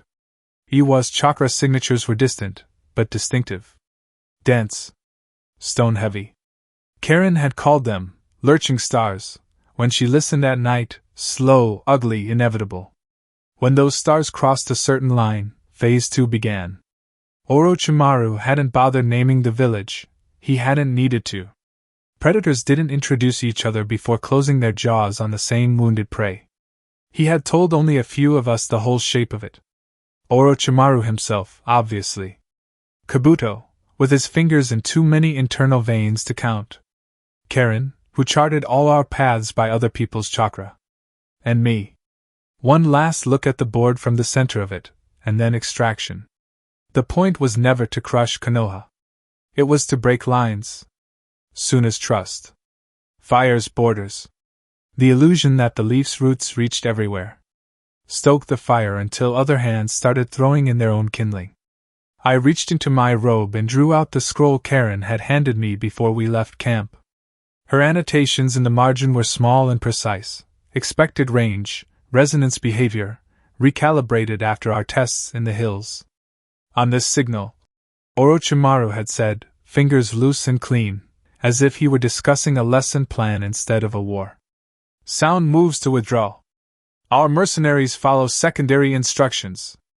Those listening outside the walls will take note. He had smiled, just a little. The wheel turns. I bit my thumb. Copper flooded my mouth. I smeared the blood along the scroll's sealing script. Ink warmed. Chakra shivered. With a cough of smoke, the horn tumbled out onto the stone. It was pale and curved, too smooth to be stone, too heavy to be simple bone. Channels carved along its length would catch breath and twist it, send it running along the village's battered chakra network like a stain. I'd held it twice before, in practice. It remembered my hands. Jugo's muttering trailed off. I felt his gaze on my back. Kimimaro? He asked hoarsely. Is it time? Yes, I said. I lifted the horn, feeling the ache in my ribs as my chest expanded. The old sickness tugged at the edges of my breath, that familiar hollow pulling at the lungs. Karen's adjustments and Orochimaru's medicine had bought me time. They had not made me whole. Whole was unnecessary. Functional was enough. I put the horn to my lips and blew. The sound was low and thick and ugly, a single sustained note that crawled across tile and shingle, down alleyways and through half-collapsed streets. It wrapped itself around screams and explosions without being lost, a spine of noise threading the chaos. I turned in place as I blew, letting the signal sweep a full circle over Konoha. Below, some leaf shinobi jerked, eyes going wide, hands tightening on weapons. A few Suna squads faltered, glancing up toward the tower. Most were too busy trying not to die to listen. The people outside would hear it better. Karen, wherever she'd relocated, would feel it ring off her web of fireflies, and know, Phase 2. Kabuto would take it as his timing mark. The mercenaries we'd seated among the Suna ranks would check their positions and their neighbors' blind spots.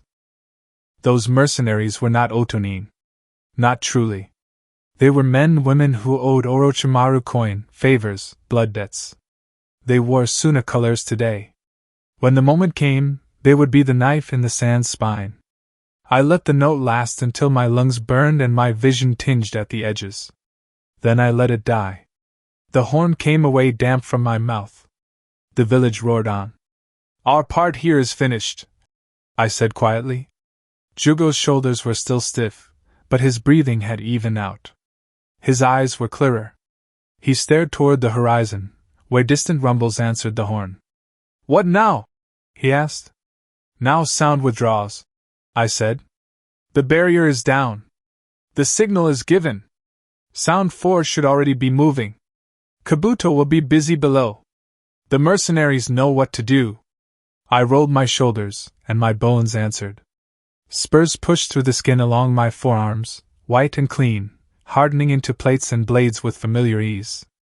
Vertebrae clicked as I let a ridge of armor grow along my spine, the faint drag of disease stirring and then settling as my body rearranged itself to something more useful. We moved to the rendezvous, I said. If anyone, leaf or sand, tries to stop us, we cut through. He flinched at sand. He would get used to it. Or he would not. My illness did not leave much room for future predictions. The hatch leading down into the tower shuddered as someone below rammed it. The hinges we'd warped with Jugo's last beam screeched in protest. I stepped between the hatch and Jugo, planting my feet at the roof's edge. Below, Suna and Konoha clashed in confused knots. In pockets, I could already see the shape of what was coming. A sound, Nin stepping just a little out of formation. A Sand Jonin taking a knife from behind from what should have been an ally. It would start small. It would grow. Orochimaru had always said, you do not need to be the one who knocks the wall down. You only need to be the one who showed everyone where to push. We had cut the village open. The outer hammers were falling. The sand was about to bleed from both sides. Now my task was simple. Hold the roof. Keep Jugo moving. Carve a path out when the time came. I flexed my fingers, bone blades gleaming, and waited for the first leaf shinobi to force the hatch. And that concludes part 7 of this story. Thank you for spending your time here at Ichiraku Ramen and listening all the way to the end. Your support helps keep these stories alive and allows the shinobi world to continue through new adventures and alternate timelines. If you enjoyed the point of Divergence Uzumaki resonance principle, don't forget to like the video, subscribe to the channel, and turn on notifications so you don't miss future stories. Once again, full credit goes to EliadS, the original writer of this story. If you would like to read the original version, you can find the link to the story in the description below. Let me know in the comments what story you would like to hear next. Until the next time, stay safe, and I'll see you again at Ichiraku Ramen.